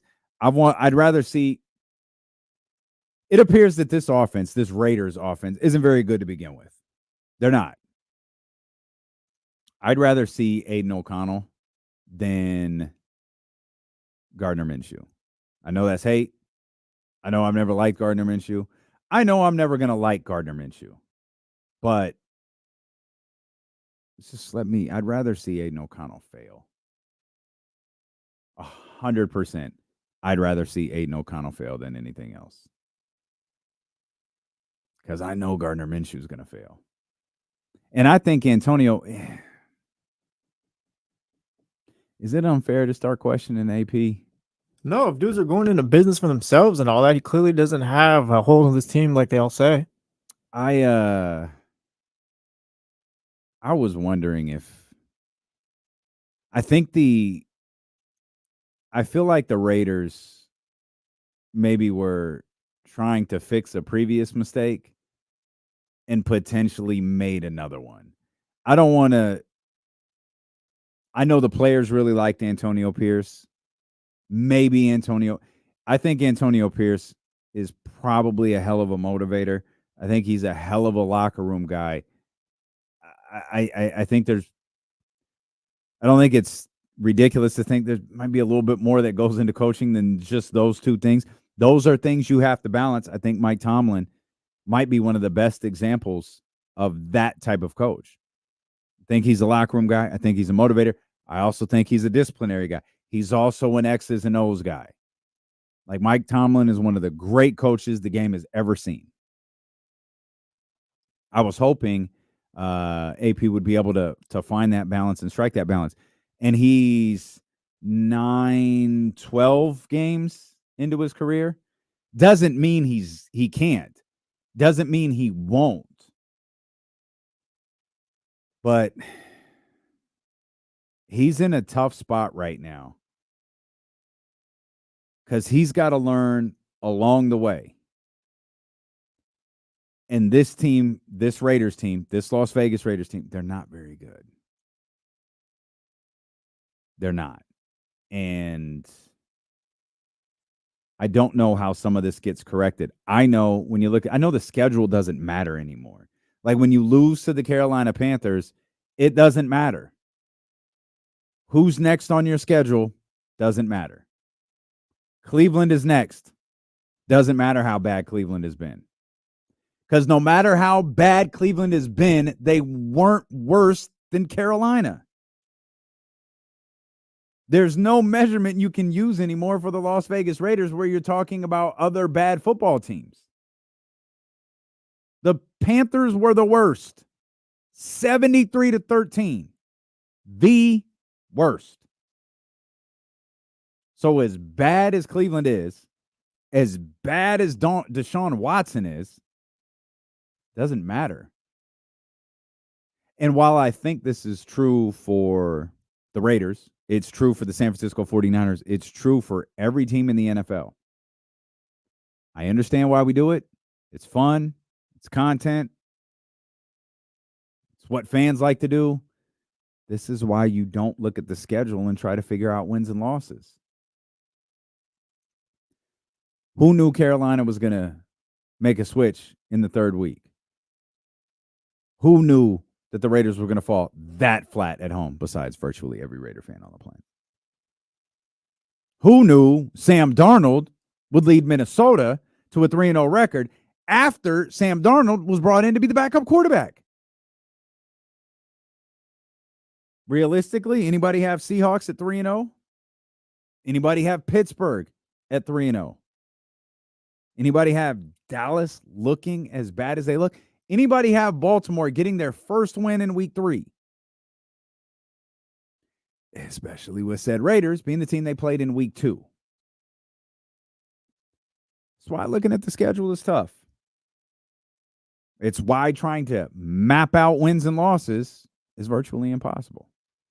Every season is a new story. Every week is a new story. And there were some stories yesterday. And at the very least, one team made a statement. A statement that I genuinely think could last the entire year. We'll talk about that. We'll take a look around the rest of the NFL. We'll dive into the W as we approach the 2 o'clock hour. Of course, we got James Ham coming up at 3. And some Brock Purdy stats that I think are pretty interesting as well. That's all ahead. Throw your hair with us. KC's out today. Ducking the smoke. Stealing with KC on Sacramento Sports Leader, ESPN 1320.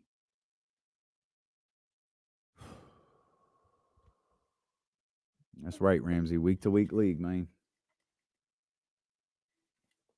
Week to week.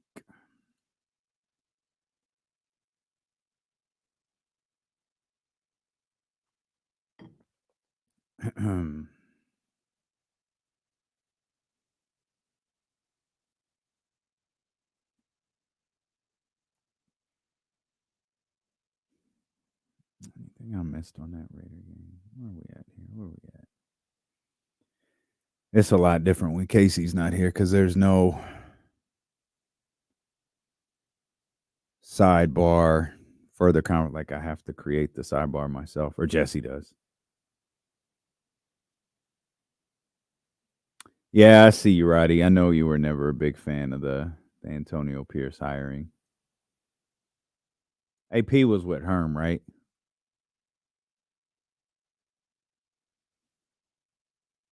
You know what, Dad? EC, I just don't want to get up and get him. I don't like leaving the studio empty. That's all. Talk about it, Jack. Talk about it, man. What a speech that was, too.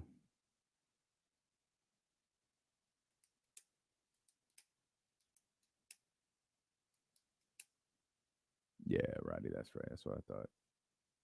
It's tough.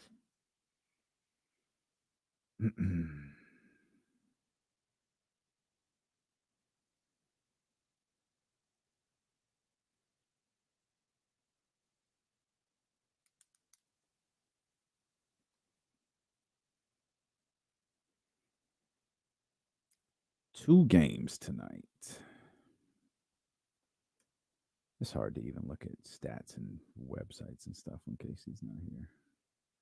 Probably should show some love to Sac State at some point during today's show.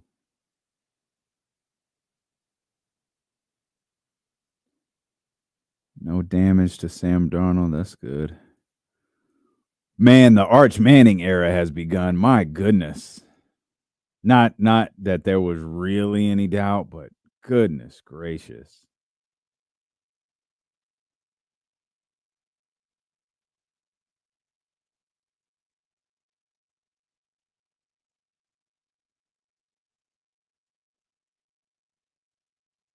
Bengals lose tonight. Their season's over, and same with Jacksonville. Jacksonville's disappointing. Yeah, Jacksonville is I thought they'd be decent, like a wild card team at least, or around there. They made the playoffs with Trevor Lawrence once so far? Yeah, they were down 27-0 to the Chargers that day and came back. 27 or 26, That's right. I think. Yeah. Oh, right on. Filthy McNasty was at the game. That's a good look. I love the stadium. I didn't go there for a game, went there for a concert. But, yeah, that stadium is fire. The all black is pretty dope. Didn't try any of the food either.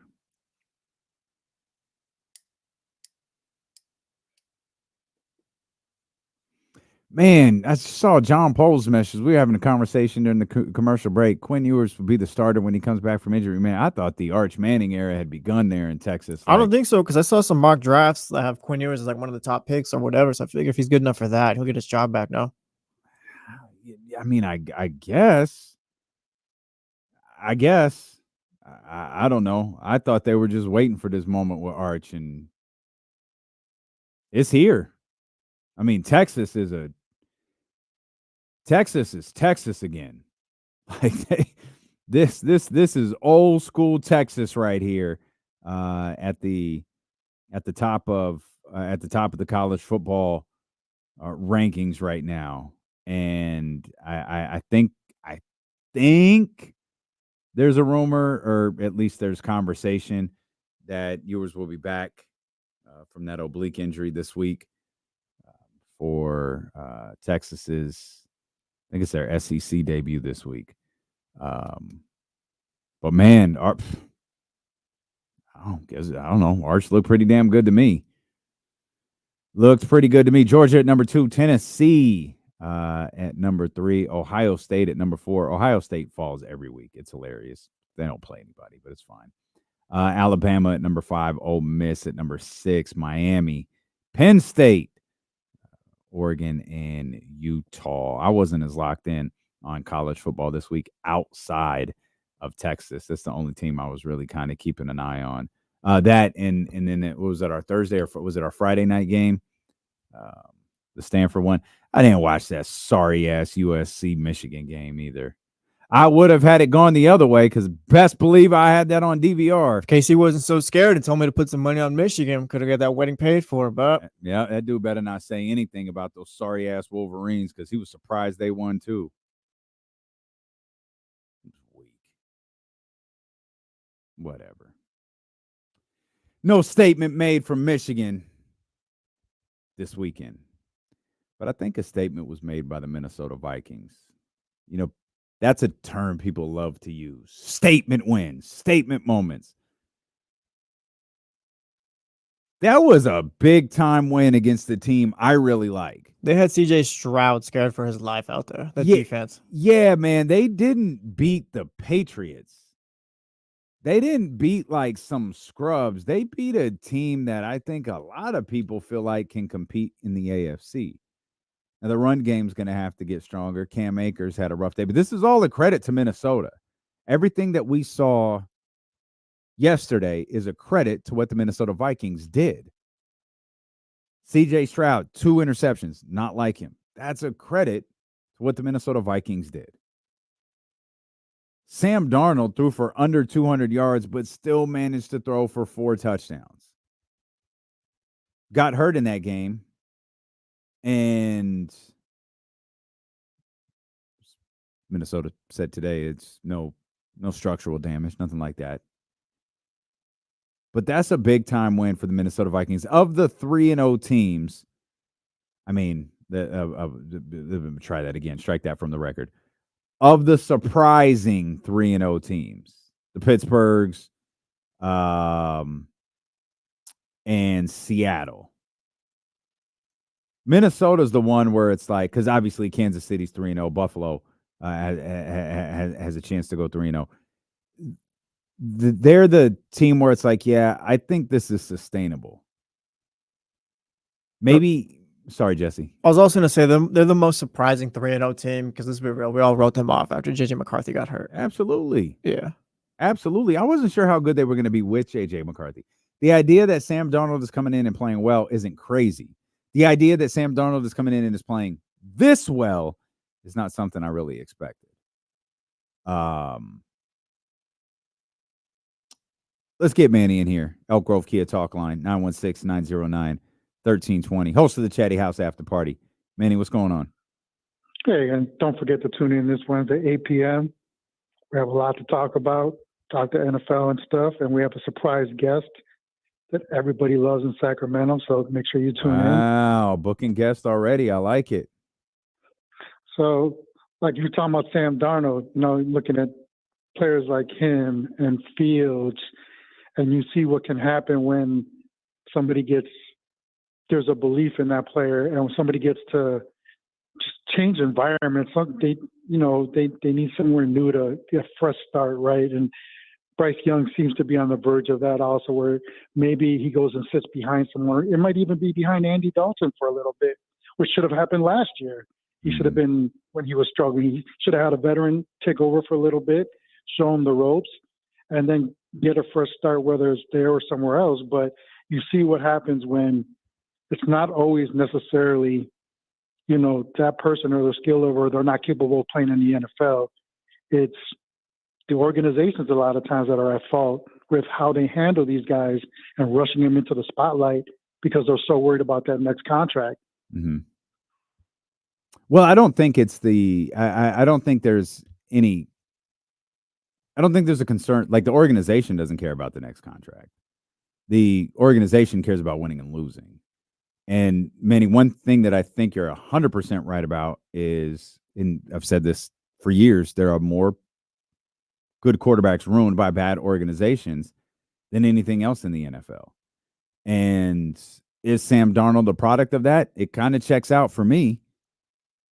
We've outlined this before. The Jets are a disaster. The Jets had to go get the most foolproof possible quarterback to not fall flat on their face. They've tried. I mean, they drafted Sam Darnold at the top of the draft. They drafted Zach Wilson at the top of the draft. You can argue whether either of those quarterbacks are good, or you can argue over how good they are. I'm not going to debate that with you. What I can tell you with definitiveness is the Jets stink. The Jets' ability to develop a quarterback stinks. They had to go get a quarterback that they didn't have to develop. They had to go get a Hall of Famer. There was like one guy they could possibly go get and not screw up. When Aaron Rodgers ultimately leaves, probably next year, or retires, or does whatever the hell Aaron Rodgers does, guess what's going to happen? If they go and try to draft a quarterback, they're going to suck. They fail in that department. And there might only be one organization that's worse, and it's the Carolina Panthers.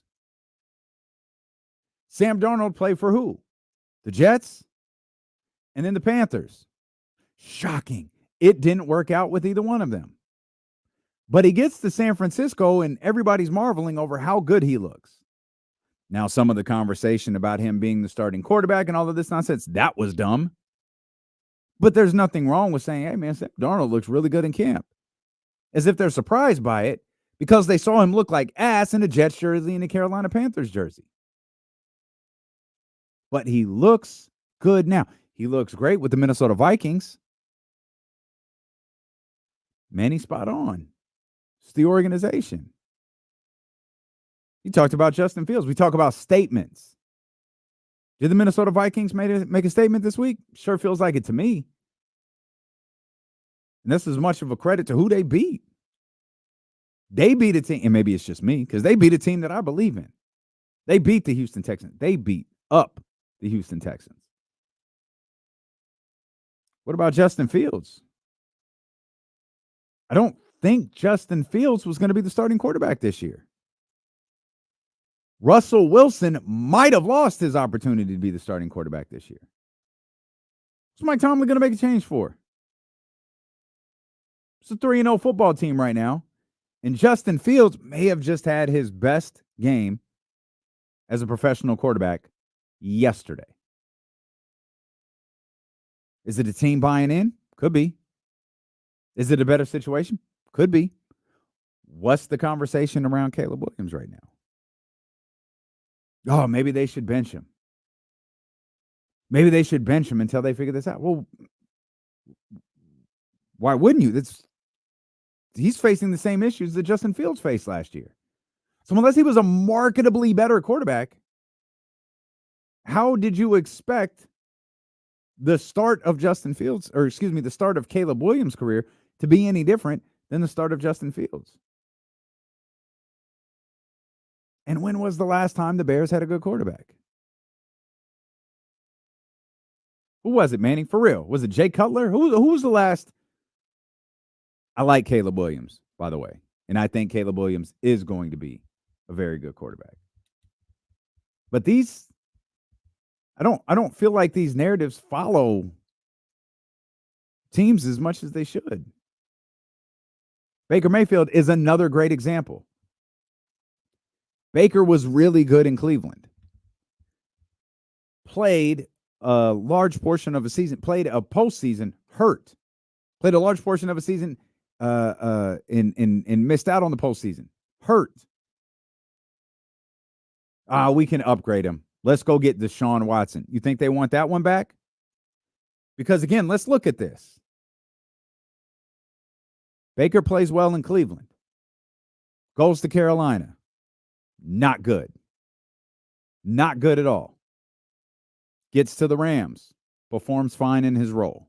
Has a backup role. Performs fine in it. Performs well in it even. Has played really well for the Tampa Bay Buccaneers. So who's the outlier now? It's the Carolina Panthers. You know the number one reason that people are starting, or the number one way you can tell that people are starting to look around and look at the Carolina Panthers. The number one reason you know that people aren't putting this entirely on Bryce Young. The reports all weekend that teams are inquiring about trading for Bryce Young. I know their little general manager or coach or whoever said, yeah, we're not interested in trading him. That's fine. I think deep down they know this Andy Dalton thing has a shelf life, whether it's 1 week, 2 weeks, or 3 weeks. Talk about Andy Dalton being a markedly better quarterback. You can say whatever you want to about Andy Dalton as a quarterback. This isn't going to be something that they sustain for a lengthy period of time. This is something Andy Dalton isn't going to be able to sustain for a lengthy period of time. In the end, the Carolina Panthers know they're going to have to go back to Bryce Young. And I don't think it's going to go any better for Bryce because I think the Carolina Panthers are a terrible organization. But you've got teams inquiring about trading for Bryce Young, meaning they know the issue is more them than him. Not to say that Bryce Young doesn't have his shortcomings. Not at all what I'm saying. He absolutely does. I'm saying the people who saw him as a number 1 overall pick, they still see him as a top pick. They might feel like they can get him a little cheaper now than they could have when he was actually the number 1 overall pick in the draft. But if they thought he was that bad, if they thought he was as bad as some of his stat lines are, they wouldn't be inquiring about him. The evidence just continues to mount. Leezy asked earlier, let me find it. Leezy, do you think the Raiders should go after Bryce Young or just wait for the draft? I think it depends on when the draft, where in the draft that they are. I also think it depends on what and I hate this term, forgive me, asking price is for Bryce Young. Yeah, if it's not much, I'd take a flyer on him. I think if you're trading for Bryce Young 2 years into his career, the asking price is going to be pretty high. Trey Lance went for a 4th-round pick. Are you giving that up for Bryce Young? Trey Lance went for a 4th-round pick. Yes, I'll give that up for Bryce Young, and I'd be surprised if that's all it was. I feel like it'd have to. This is the former number 1 overall pick in the draft. He went to the Carolina Panthers. The Niners leverage is kind of different there in that scenario where they already had their quarterback too. So it's kind of like, what are we going to pay you? Give you all this for Trey Lance when you already got your guy, right? Like it was the Trey Lance situation with the 49ers felt more like in a trade conversation. Well, what else are you going to do? Yeah, like, bro, we're helping you out. Like, come on, like, there's nothing better out there for you. Let's just move along. And was Josh Rosen traded after his first year? Well, I guess the same thing. He was replaced immediately. I don't think Bryce yet. Right? I think it went Wilkes, Rosen to Kingsbury, Murray. Yeah, I don't think if the Panthers do move, it won't be to the offseason, I think. Yeah, I think they'll have to have their guy too. I think now that we're talking through this. No, yeah, and that's where I go back to Mike Florio's article. I'd boycott. If I'm the quarterback class of this upcoming draft, I'm not going to Carolina. Y'all are destroying quarterbacks year after year after year. If your secret sauce is Andy Dalton, then by all means keep signing 36-year-old quarterbacks. Hell, the Panthers can sign Russell Wilson next year. Who knows if he even gets on the field at this point for the Pittsburgh Steelers. But you talk about statements. I think the Vikings made a statement, and I think Justin Fields made a statement. I think Justin Fields made a statement yesterday that says, I'm a quarterback in this league. I belong in this league. I was in a bad situation before, and I needed someone to buy into me. It doesn't matter how I got here, but I'm here. Justin Fields is here. Justin Fields has always shown the signs of being a good quarterback. I hope that this doesn't happen with Caleb Williams, by the way. This is absolutely not what I want to see from the Chicago Bears. I want them to figure it out. I want them to be good. I want them to build up around Caleb Williams. I want things with Caleb Williams in Chicago to work. You get Caleb a decent offensive line and the right coaches, and I think he's good. I think so. I think you're right. Because I feel like you could see it too with him. The signs are there. The signs are also there. You talk about statement wins. This is a statement in the other direction. And I'm sorry to Raider fans, because this is going to be said a lot headed into this week. It doesn't mean it's influencing how I feel about the game or that I'm predicting some sort of outcome, because I'm done with that. But the Browns are terrible. The Browns are terrible. They lost to the New York Giants. Deshaun Watson is terrible. Whatever happened to that young man in Houston that player is never seeing the football field again. I think it's a shoulder I think it's a shoulder. But his shoulder just happened. His shoulder was the injury he just sustained, right? He didn't have a shoulder coming out of Houston, did he? I think wasn't he dealing with injuries early on in his Cleveland career? I might be misremembering. Well, he got hurt. No. You're right. He got hurt. No, because he was suspended. So the trade happens. He's suspended like half the season. Maybe he got hurt at the end of that first half of the season that he played. Either way, though, he's cashed. He's done. Yeah, I don't think Deshaun Watson from the Houston Texans will ever show up again. Yeah, that guy's gone. That guy is absolutely gone. Not to mention, it appears he might be facing some more legal issues coming up here as the days and weeks go by. Seattle and Pittsburgh. I want to say Pittsburgh made a statement going 3-0. I can't, but I'm willing to say that Justin Fields made a statement to go to 3-0. Seattle, I do not know what to do with that. Is it fair to say that Pittsburgh didn't make a statement, but they're also a legit 3-0 team right now? I'm not saying that right now will make them Super Bowl contenders, but they're probably more likely a good team rather than a fraud at this point. Yeah, I don't think you're 3-0 right now and a fraud. Like, I don't think Seattle's a fraud. How good are they? I don't know. I'm not sure. But this is a staple. And maybe that's Mike McDonald. Maybe that's Michael McDonald versus Mike Tomlin. This is Mike Tomlin. This is what he does. Mike Tomlin wins football games. He will win regular season football games. He will get the most out of every Pittsburgh Steeler team he has. And I know that. I have a lengthy history of watching that to know that statement is true. It's only week 3 too, but Justin Fields already looks better than whatever Pittsburgh had last season. Oh, absolutely. So that's already 10 times better than whatever it was. And that was a 9-win Pittsburgh team. Really? So year? Yeah. 3-0 already. Russell Wilson inactive for all 3 games. I'm not sure that Russell Wilson doesn't even need to be in the conversation anymore. Certainly not right now. And it'd be ridiculous. Like, to me, Russell Wilson's out of the conversation for the foreseeable future. Because it would be ridiculous to put him in the conversation just because they lose. Pittsburgh all of a sudden 3-1, 4-1. Oh, let the Russell Wilson talk. What? Was Justin Fields legit got to go 17-0 to keep his job? No, I don't think so. Justin Fields is the starting quarterback for the Pittsburgh Steelers. That's the case right now. That needs to be the case moving forward.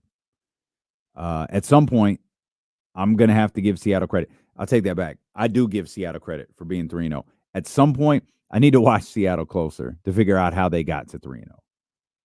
Because they always wind up on the short end of the multi-view. And I'm relying on Red Zone to keep me updated on what Seattle is doing. And for 3 weeks now, they're coming out victors. They're winning. Tough L's for the NFC South. One exception. Yeah, thanks a lot, Tampa Bay. You really harping on that one? You ain't said nothing about the Saints.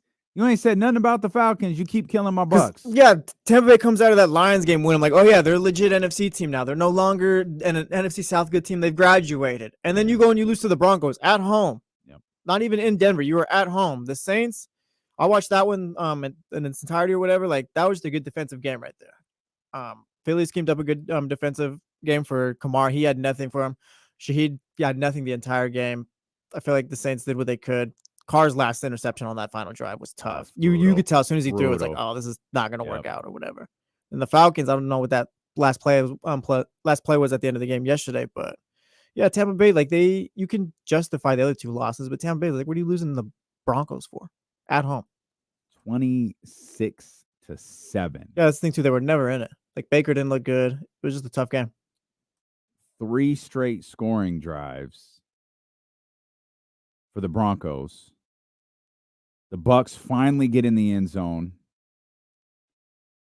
with 2 minutes left, less than 2 minutes left in the first half. And before they even get to halftime, the Broncos are able to kick a field goal there and put the lead back up to 20-7. And then the Broncos just kicked field goals the rest of the way. And then I get all nervous because it's like, well, you know what? Detroit kind of did have multiple opportunities to beat the Bucs in week 2. So it's like, what's what here? But I'm going to stick with the Bucs. Yeah, they're not a juggernaut. I'll say that. They're not a juggernaut. Maybe where we really need to pump our brakes a little bit is the NFC South. That was a weird. You called it a defensive game, which is perfectly fine. That was a pretty bizarre outing for the Eagles and the Saints. Like Jalen Hurts threw for 311 yards in a team where he scored in a game where his team scored 15. He wasn't good. He threw for 300. He was not good in that game, and neither was Nick Sirianni. The Eagles won that game because of Saquon and their defense. Saquon is a monster. Like what Saquon is doing is pretty ridiculous. Everything Casey has said about Jalen Hurts, I feel like is becoming true too. Man, I'm trying to because I was on the other side. I was like, no, he can get back to his MVP form, and that's not happening right now. His decision making isn't great. He doesn't look. He's not awful or bad even necessarily, but he just doesn't look great.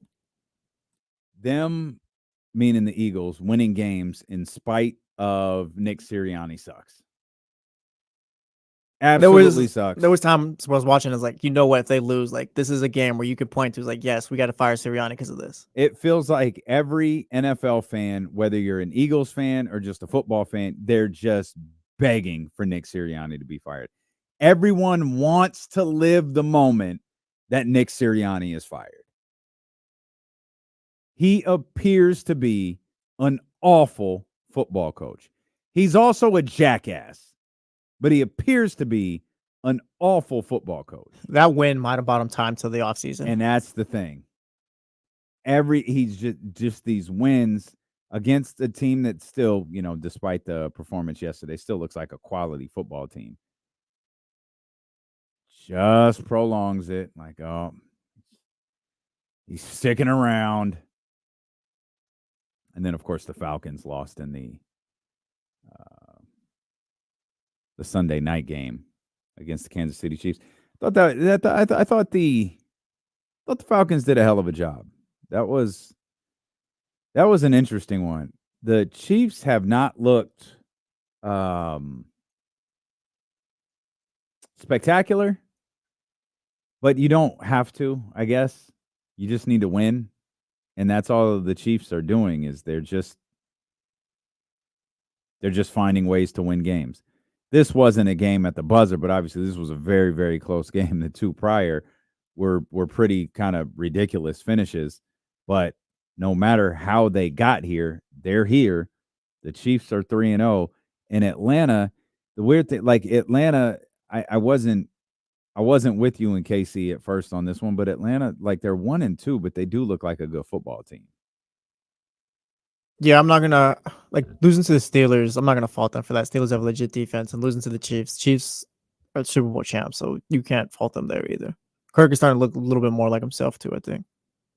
Yeah, man. So very few statements made, but Minnesota made a big one. I think Justin Fields made a big one, and I think Cleveland made a statement that they stink.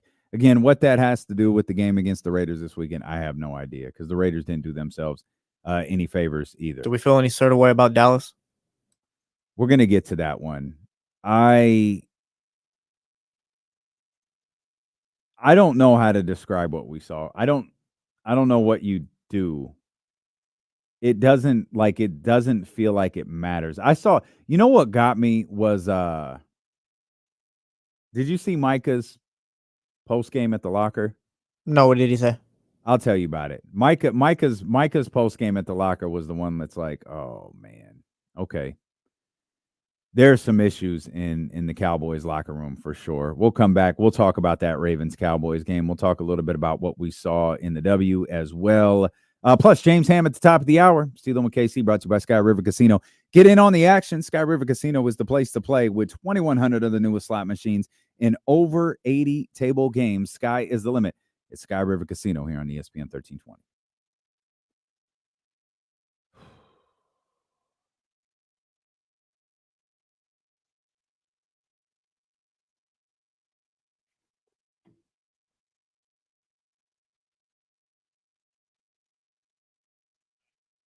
That's facts, Aldrin. Yo, for real. Oh, Vince McMahon put out a statement. For what? I don't regret participating in this Netflix documentary. The producers had an opportunity to tell an objective story about my life and the incredible business I built, which were equally filled with excitement, drama, fun, and a fair amount of controversy and life lessons. Unfortunately, based on an early partial cut I've seen, this doc falls short and takes the predictable path of conflating the Mr. McMahon character with my true self, Vince. The title and promos alone make that evident. A lot has been misrepresented or left out entirely in an effort to leave viewers intentionally confused.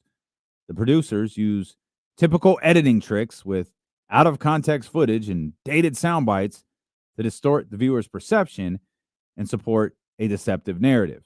Again, this is Vince McMahon. In an attempt to further their misleading account, the producers use a lawsuit based on an affair I ended as evidence that I am, in fact, quote, Mr. McMahon. I hope the viewer will keep an open mind and remember that there are two sides to every story. Oh, brother, Redacted is cooked. Oh, yeah. He's cooked. 9 p.m. tomorrow, he is getting his ass whooped. Yeah, that's all that says. All right. Shout out Netflix. Are you back in now after that statement? Because I know the trailer, you weren't feeling it. No, I need to. Well, yeah, that changes. The statement my shows opinion. they're gonna whoop his ass in that Yeah, doc. that changes my opinion a little bit, but yeah, I'll be curious. I also, Lazy, and this isn't this. I don't think people know what the word produced means. Like, the concept of it could get Bill Simmons a producer.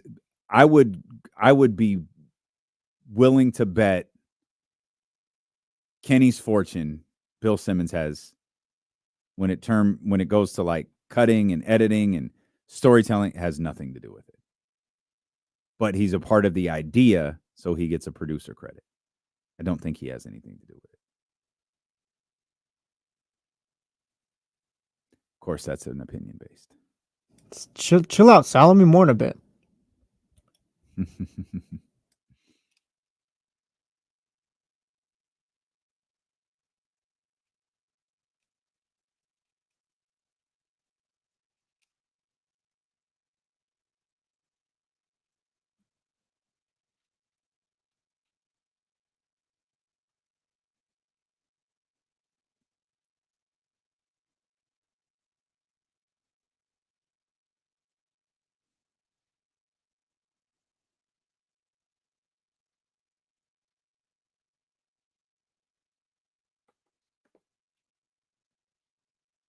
That is hilarious.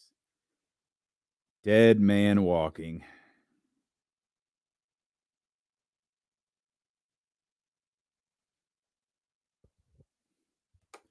That's not Vince. That's Mr. McMahon. God damn it. Polo, we might be the only two watching this game next week. I'm not watching. My main man, James Ham, are the insiders joining us here at the top of the 3 o'clock hour. We'll talk some football with him. Kings training camp approaching. We're not too far away from the start of another season. It's the first. I don't remember. James gave us those dates. We'll ask him when he joins. Of course, we got some great basketball going on right now. Congratulations to Asia Wilson. Absolutely no surprise whatsoever. She won her third MVP over the weekend. Absolutely shouldn't be a surprise to anyone that she was the unanimous MVP. And once they got on the court, the games went as you probably could predict. Aces fought to a game 1 win. And when I say fought, they fought in the fourth quarter. The Seattle didn't hit a field goal for like it felt like the entire quarter.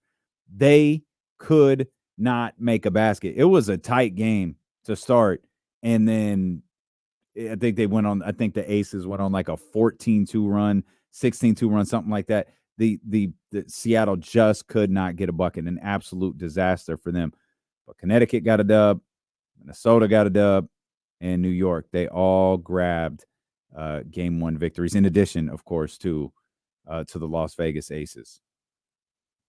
Asia's had an amazing year. Part of me wonders if Asia is going to wind up winning Defensive Player of the Year award as well. I think there's a lot of contenders for that one. There's a lot of very capable women who had incredible years who will get votes for the Defensive Player of the Year award. But Asia really had an extraordinary season, and a run from the Aces here in the playoffs will certainly cap that off. We're watching one of the league's great teams. We're watching some really good teams right now play. Not just talking about it in the postseason, but talking about this season in general. Connecticut, Minnesota, like these are solid basketball teams, and I think it was Nafisi. It might have been someone else. They were like, "Hey, what do you think about Diana Taurasi? Last game could be here in Minnesota." And so, like, yeah, we hope to end her career. We hope to end her career right here in Minnesota. But the WNBA playoffs are jumping, man, and certainly an exciting start. And I just, truthfully, Indiana's been a really good story, especially since the All-Star break, especially since the Olympic break. But I don't need them to go any further than they are. I unless you told me Diana was winning the championship, I don't need Phoenix to go any further than they are. The best teams in the league are the Aces, the Sun, the Lynx, and the Liberty. Give me that.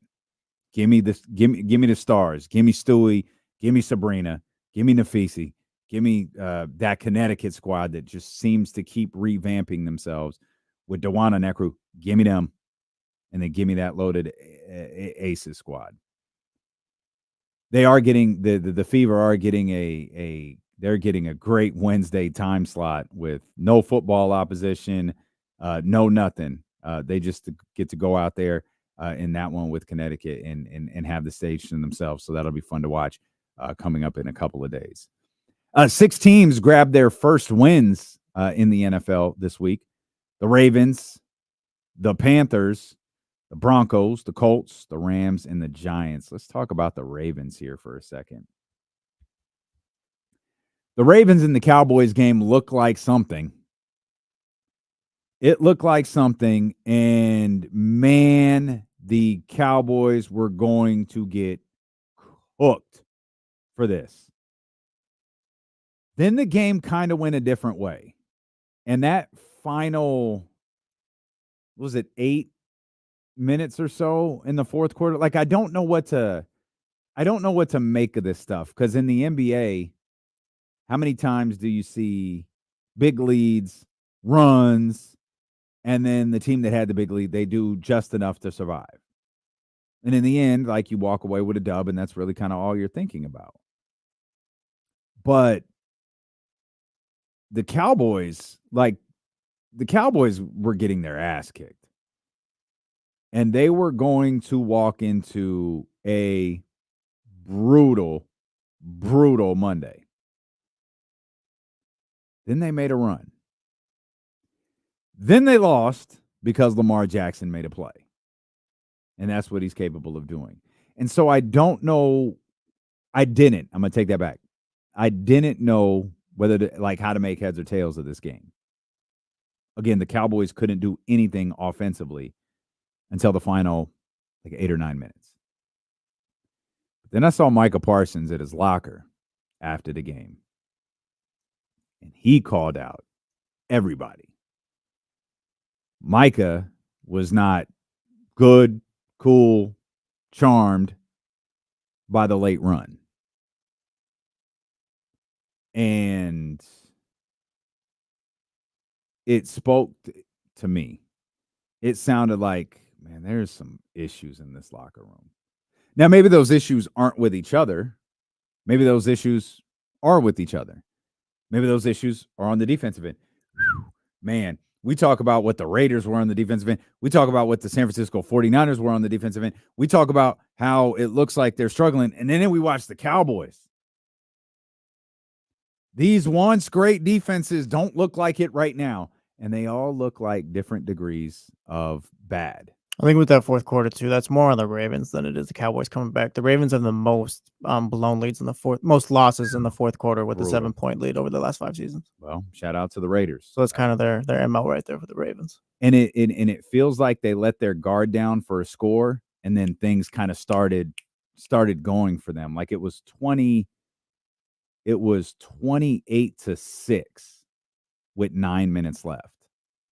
And then the Cowboys scored. And then the Cowboys scored. And then the Cowboys scored. And then all of a sudden, you needed Lamar Jackson to make a play, or you were risking losing this game. Derrick Henry was a beast. That's a sentence we have uttered a million times in the past, dating back to that brother's time at Alabama. Derrick Henry was a beast is a sentence we knew we would utter at times during this year. It's probably not something we're going to be saying on a week-to-week basis. But his performance was spectacular. He was phenomenal yesterday. Absolutely phenomenal. 151 yards on the ground. 174 total yards. 2 touchdowns.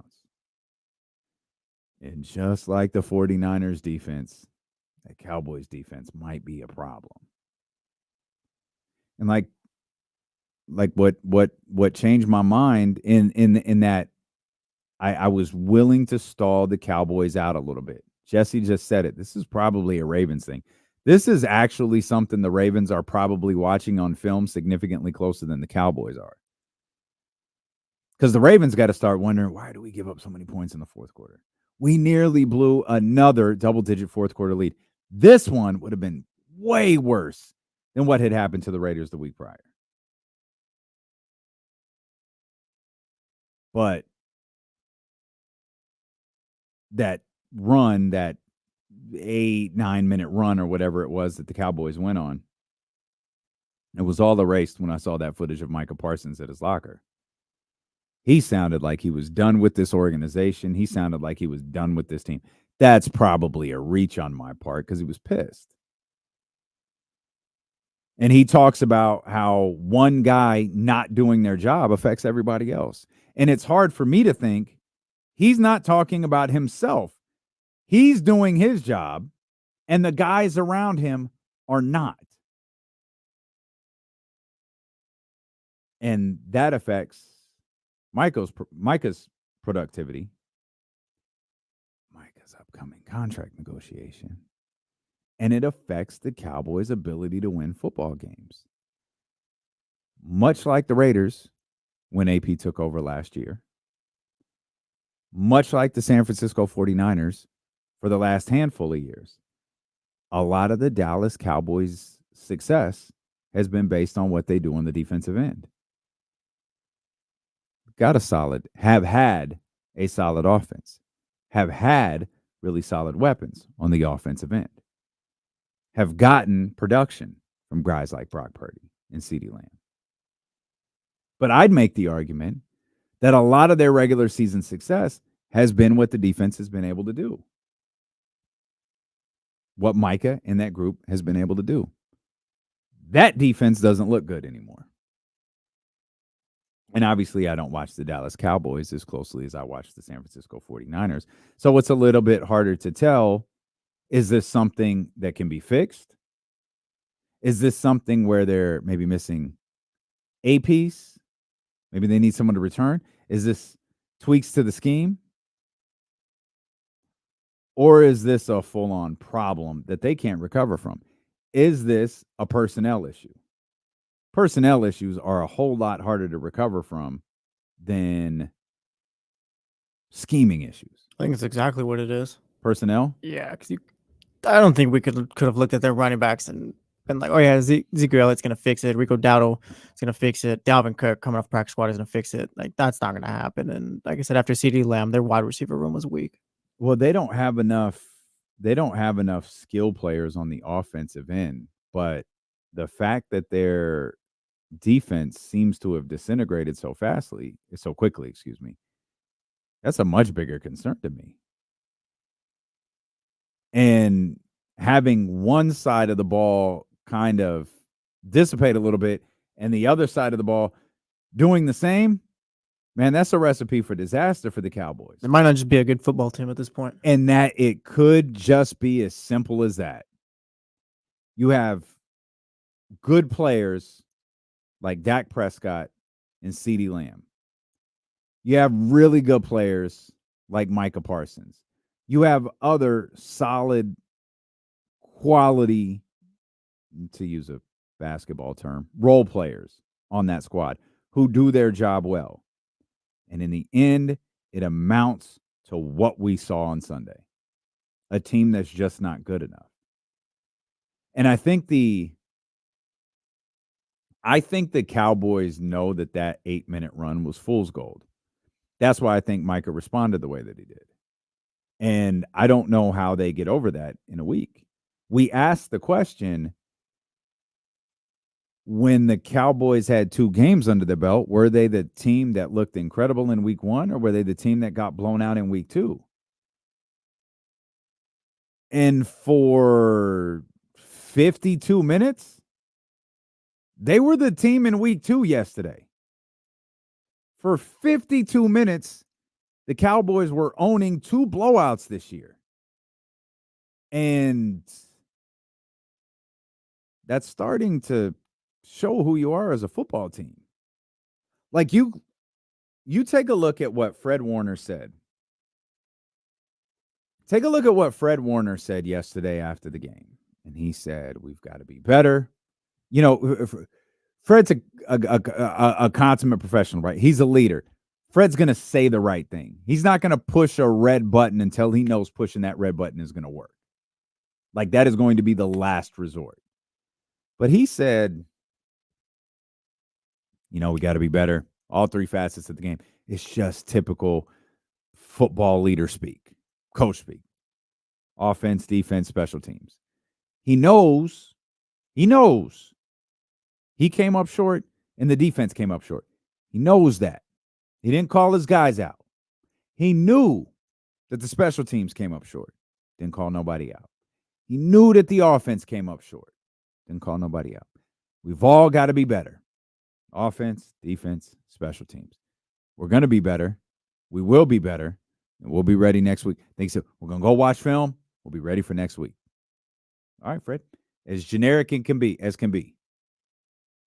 Juxtapose that with Micah. Now, of course, Micah didn't call any names out, but made it clear there are people here who are not doing what their job.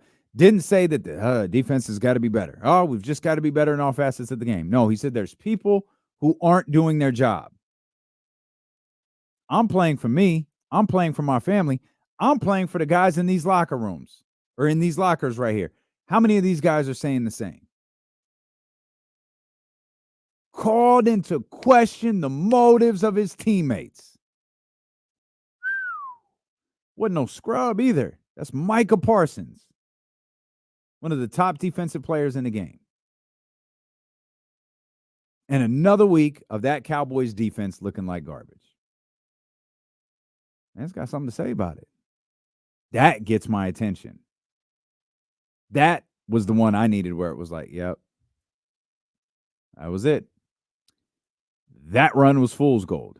I think Jesse's spot on too. I think the Ravens went into the film room with that video far more concerned about what they saw in using that film far more than the Dallas Cowboys are. What are the Dallas Cowboys going to say?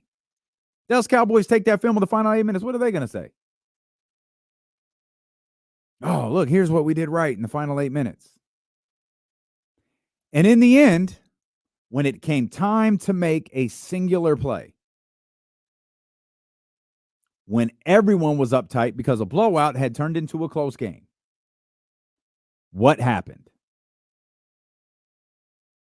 Lamar Jackson, the reigning MVP, made a play. What happened? The Dallas Cowboy defense, with their back against the wall, couldn't. Even though the conversation might change a little bit as the game is being played, the end takeaways are exactly the same. The Cowboys' defense is bad, and they're outmatched. And there's probably going to be a lot of games where they're outmatched. And when push came to shove, a struggling Baltimore offense who had gone quiet was able to make a play against the defense that just isn't good enough. And Jesse's point could be 100% accurate at this point. We break it apart with offense. We break it apart with defense. We break it apart with Mike McCarthy and coaching, all of these different things. The simple fact of the matter is the Cowboys might not just be a good football team. They just might not be very good. And how they become a bit, I don't know, what's the answer? Fire Mike McCarthy? Mike McCarthy is going to give them a run game? Look, I don't think Mike McCarthy is a good coach. But he going to get him a run game? As everybody saw on social media, Jerry Jones concerned about the wrong things. Let's keep it real. This is probably a gap year for the Cowboys. But, okay. So a gap year implies there's a plan at the end. People like to throw the term gap year around. Gap year in college is I'm taking this year off, and next year I'm going back and I'm getting my Bachelor's of Science degree in communications. Cool. Gap year. Makes sense. What is the gap between for the San Francisco for the Dallas Cowboys? This bad football team, gap year, what's the plan? You hire a real coach, because I mean, like the fact that they're going into the season, playing through the season with Mike McCarthy as a lame duck coach, like that just tells you everything you need to know. They did nothing to fix the running back position at all. They kind of just whatever about that. Yeah. And then maybe next year you look at your secondary or whatever in the draft or the running back position, like you actually address those positions rather than just here's Zeke Elliott or whoever you want. You actually hire a coach that has a future there. Mike McCarthy's on his way out. There's no way. There's no question. No. I'm not. I think going through a year like that, knowing all that, like, yeah, that's a gap year. You have no expectations of winning anything. I don't question. You might not say it out loud, but that's all right there out in the open for us to see. You tell Dak that? No, but like I said, like you don't say it out loud, but it's all there. It's all right there for us to see. With the idea that you've signed Dak, you've signed CD, or I guess you will sign. Like you have your future locked up. Like you have your three pillars still locked up. I think they have a lot of guys that need to go. I think not even so much. And maybe it's not them. Maybe it just boils down to the fact it is Mike McCarthy. Maybe they've just stopped responding to that dude. Maybe they never responded to that dude. But I don't know how things get better for the Dallas Cowboys moving forward. So I don't see how you could seriously talk to me, you, or anyone about the Cowboys. Like, yes, this is a Super Bowl contender. Like, in what way? In what way are they even like favorites to win their division at this point? Like, Philly doesn't look great, but I think they're better than Dallas right now, even with Nick Sirianni. 3 weeks in, they're absolutely not a Super Bowl contender. They got the New York Giants coming up next week on Sunday Night Football. They got their first win of the season. That's not. That's not Thursday. That's Giants. They're on Thursday Night Football. Yeah. I said Sunday Night. They're on Thursday Night Football. Pittsburgh is on Sunday night, and then Detroit. So you got the Giants, the Steelers, and the Lions coming up. Then they got a Week 7 bye. Then they'll face the 49ers, Falcons, Eagles, and Texans in the 4 games coming out of the bye. They got a bit of a tough schedule. I'm not sure what the Commanders are. I don't think they're good. I think there's a lot of team stories that'll be told over the course of the next few weeks. Like, will Pittsburgh have a loss by the time they get there, or will they have a couple of losses by the time they get there? Well, I guess they can only have one. And then Detroit. I don't know what to think about Detroit either, but I think I might still take the Cowboys to win the division. I lean more than missing the playoffs than winning the division. You'd go Philly? Yeah. They won yesterday in spite of their coach, in spite of their head coach. So, okay, let me ask you another question. Okay. Saquon, doing this all year? Yeah, he's a difference maker. He can do this all year, I think. Man, okay. If Saquon does this all year, then you're right. If this is Saquon Barkley in a Philadelphia Eagles uniform this season, that's it. I'm with you. In spite of Nick Sirianni, I'm with you. Yeah, Nick Sirianni is not a good coach. I'm out on him too. But both teams like Dallas and Philly both have their issues, but throw the rosters next to each other. Philly's is just better. I wonder what division, because we talked a lot about the South, NFC South. I wonder what division does shake out to be the best. Great. I didn't put them as a statement game or a statement win. I thought Green Bay's win was pretty impressive. I tried to tell you in KC, don't write them off too soon. Don't do that. I did. I tried to tell you guys, give them a chance. They'll know it all. No, you're right. You did, and they deserve credit for the way that they played. Like, I mean, that might be the division though. The Vikings look good. I think the Vikings are legit. Detroit is good. Yep. Jordan Love's going to be back soon, so I think Green Bay's done enough to already get through that little phase of him being out. Yeah, they're already doing the flirty thing with like he's just day to day. Like he could come back at any second. The AFC North, Baltimore will find their way back, but that's just two teams right there. Cleveland and Cincinnati. Cincinnati season might be over if they lose to Washington today. Yeah, that is a. I'll stop short of saying it's over if they lose today. I just don't know what you say about them if they lose today. The Commanders. They're at home too, honestly. If you lose at home to the Commanders, I think it's fair to write them off. And they haven't been like they're losing and they haven't looked good. Mark Chase has yet to get going. Yeah, there's nothing where you go like, Cincinnati's, they got something. They're legit. Like, they have some things that can pull through. Like at this point, there's more highlights of Joe Burrow shaking his wrist than him throwing touchdown passes. Joe Burrow in the Gatorade bottle. Goodness gracious. Jaguars at Bills tonight, Commanders at Bengals. There's 2 Monday night football games for absolutely no reason whatsoever. So fire up the multi-view, and we'll close out week number 3 with Jaguars at Bills. Bills have a chance to move to 3-0. 0-3 Jaguars will sure be an interesting conversation. And then it's the Commanders at the Bengals there. Will Joe Burrow and that group in Cincinnati ever get going? We'll come back. James Ham's going to join us at the top of the hour. And, for all of the flaws that the San Francisco 49ers had yesterday, and I understand they had a lot of them, one that they didn't was Brock Purdy. And the numbers absolutely support that. The numbers also support when you're trying to better your health, better your fitness, don't do it blindly. Go to trainwithmap.fit/ESPN1320. You can get a free nutritionist consultation. You can use their free macro calculator. You can put in your height, your weight, your goals, and it'll help. It'll tell you what types of calories you should be consuming. My man Greg, Train with Map, Maptrition, they're all geared towards everybody living a healthier lifestyle, whether your goal is fitness or just being healthier. Trainwithmap.fit/ESPN1320 is your ultimate resource. There's also a link to maptrition.com right there on the page that'll lead you to all of the different supplements that I take that we have been talking about throughout the last few months or so. So head over to trainwithmap.fit/ESPN1320, and we will come back with more here on Sacramento Sports Leader, ESPN 1320.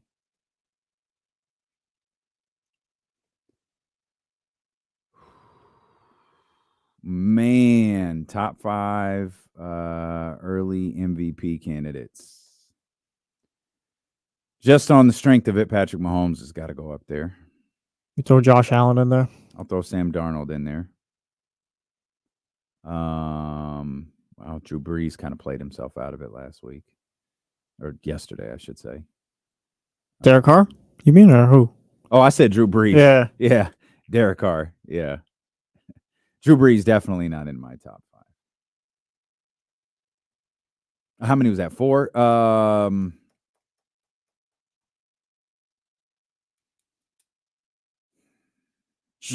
Saquon in there, I guess. No one's really stood out. I guess it's Saquon.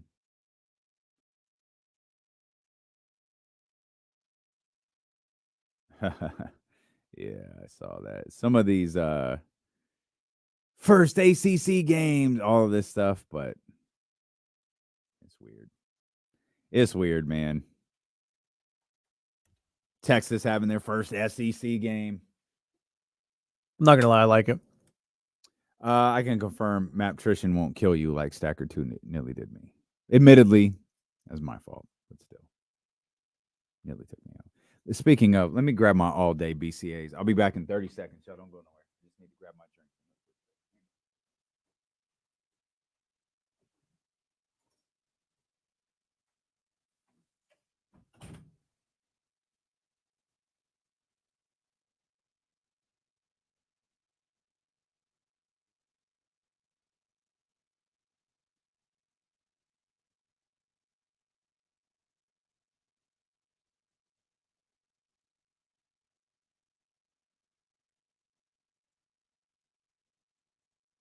Yeah, I think like having USC versus Michigan, like matchups like that are dope. We'll all live without the Pac-12 and be fine.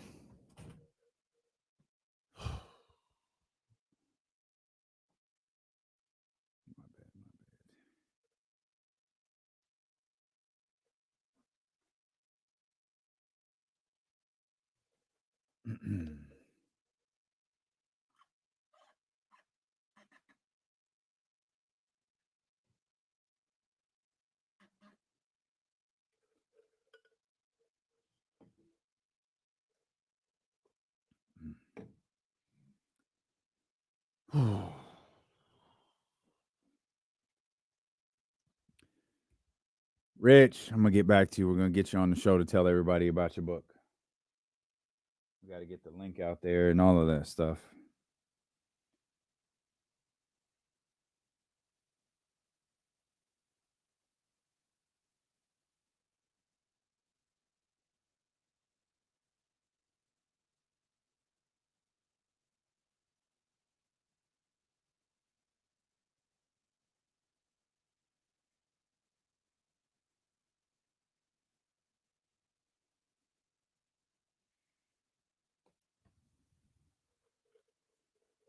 Oh, man, Drew. Goodness gracious. Incredible. Absolutely incredible. Tyler, I watched this on Friday. I thought it was fire too. Yeah, I didn't get to that. I was catching up on some older shows. I did so. He's probably the most overrated fighter of the last like 5-10 years. Man, even I saw that. Even I saw that. Well, it's true.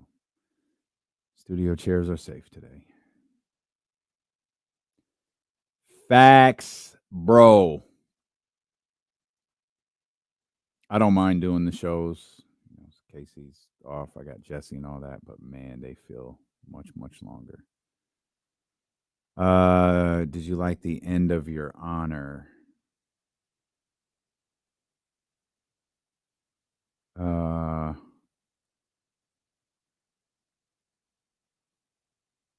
Oh.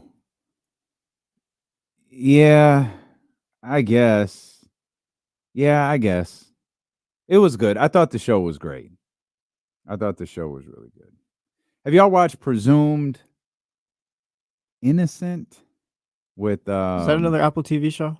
Yeah, Jake Gyllenhaal. I haven't seen that. I heard it was good though. Yeah, it's good. Yeah, it's good.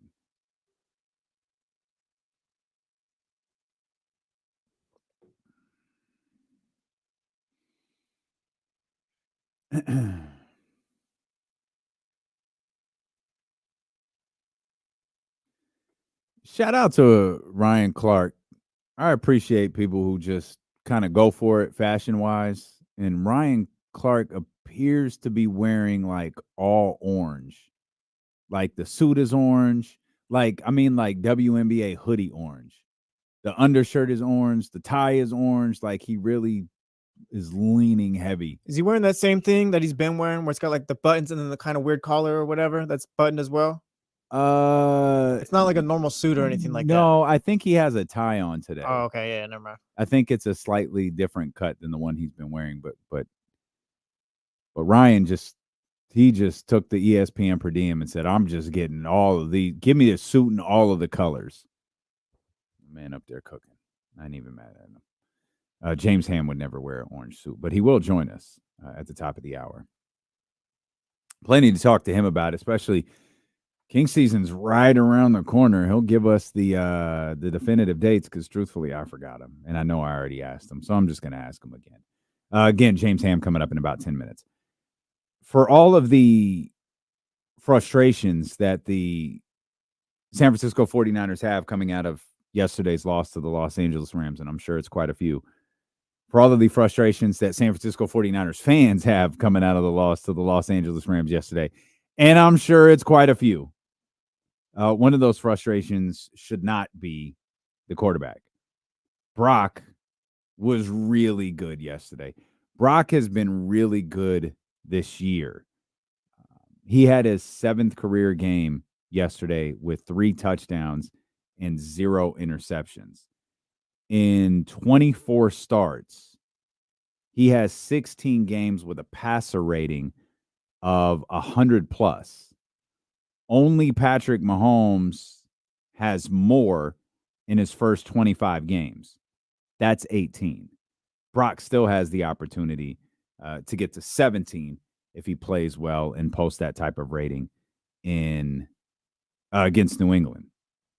And a stat that really stood out to me, and it kind of falls in line with what we saw yesterday, it really falls in line with what we saw last year.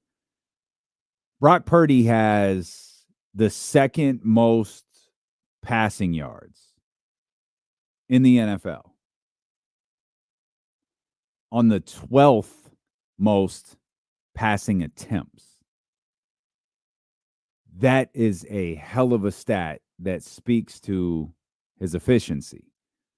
And when you look at the game he had yesterday, and you talk about Brock is a product of Christian McCaffrey. Brock is a product of Deebo Samuel, George Kittle. And any combination of the two or the combination of the three or one or the other. He showed that he's not. Because Juwan Jennings, who I asked repeatedly through the Brandon Ayuk nonsense, could he be a number 1? The answer was emphatically no. Like he can't. He doesn't have the speed the Brandon Ayuk has. He's good. He could potentially even be very good. But he's probably not a suitable substitute for Brandon Ayuk. Now, I'm not arguing whether he is or he isn't.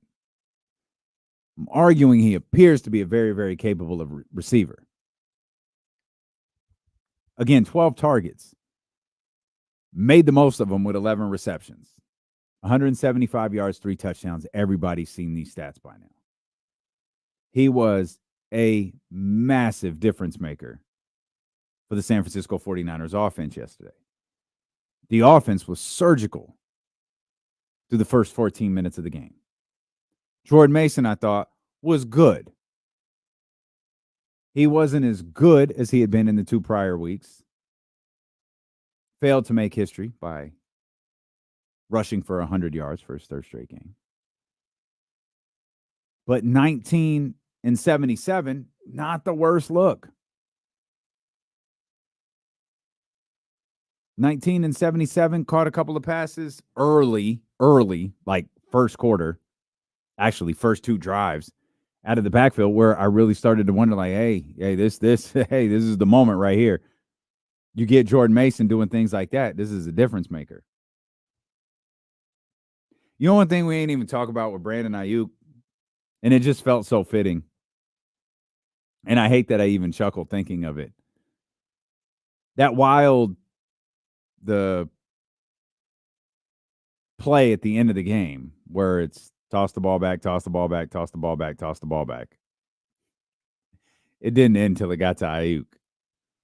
Everybody on the freaking 49ers offense touched the ball.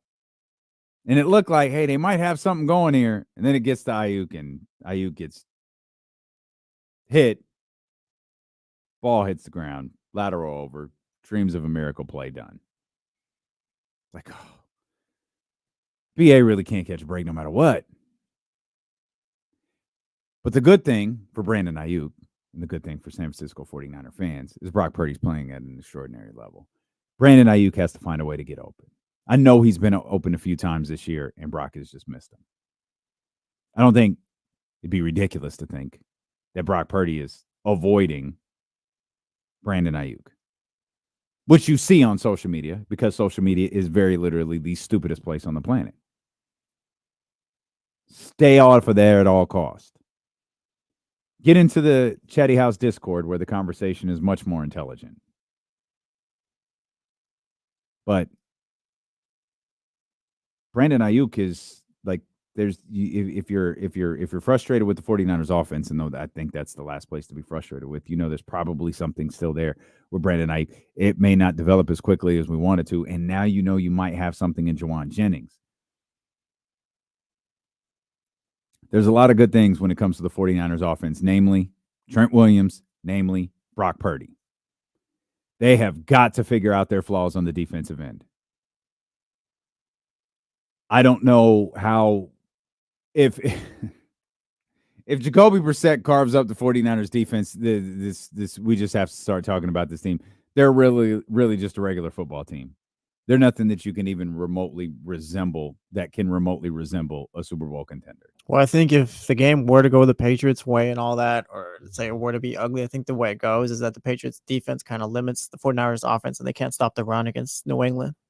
It'd be sort of like Ramondre Stevenson, like running all over them, and then Jacoby Brissett kind of dotting them up when he needed to.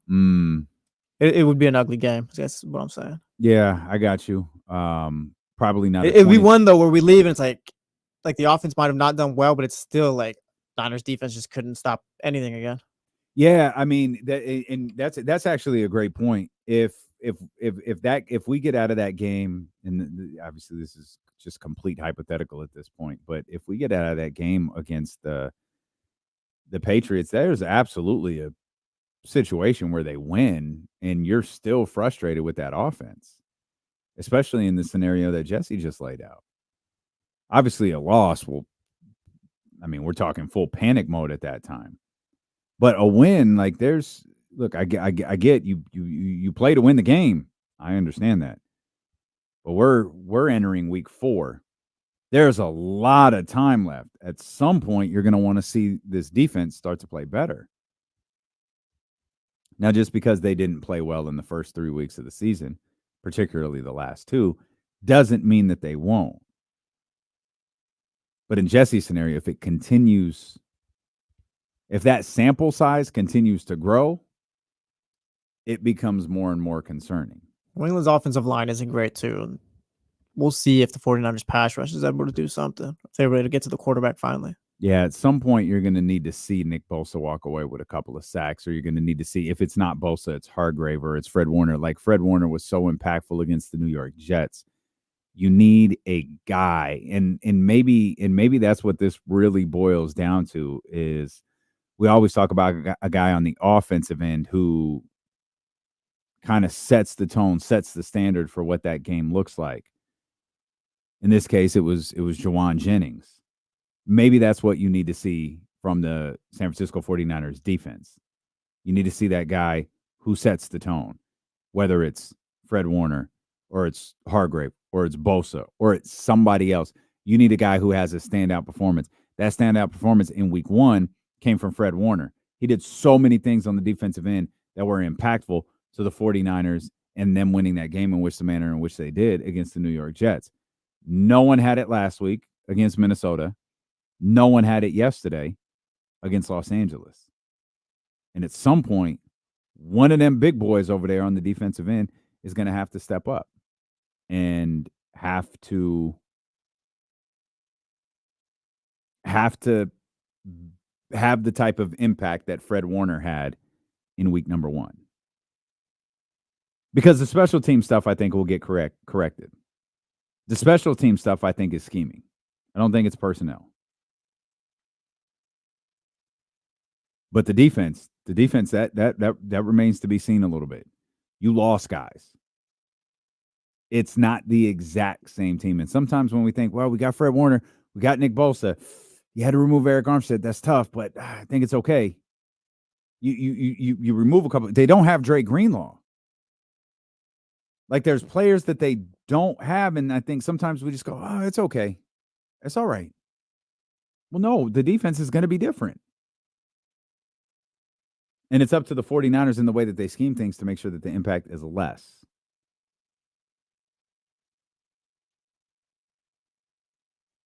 But 1-2, double-digit loss or double-digit lead in the fourth quarter. It's going to be a long week till Sunday.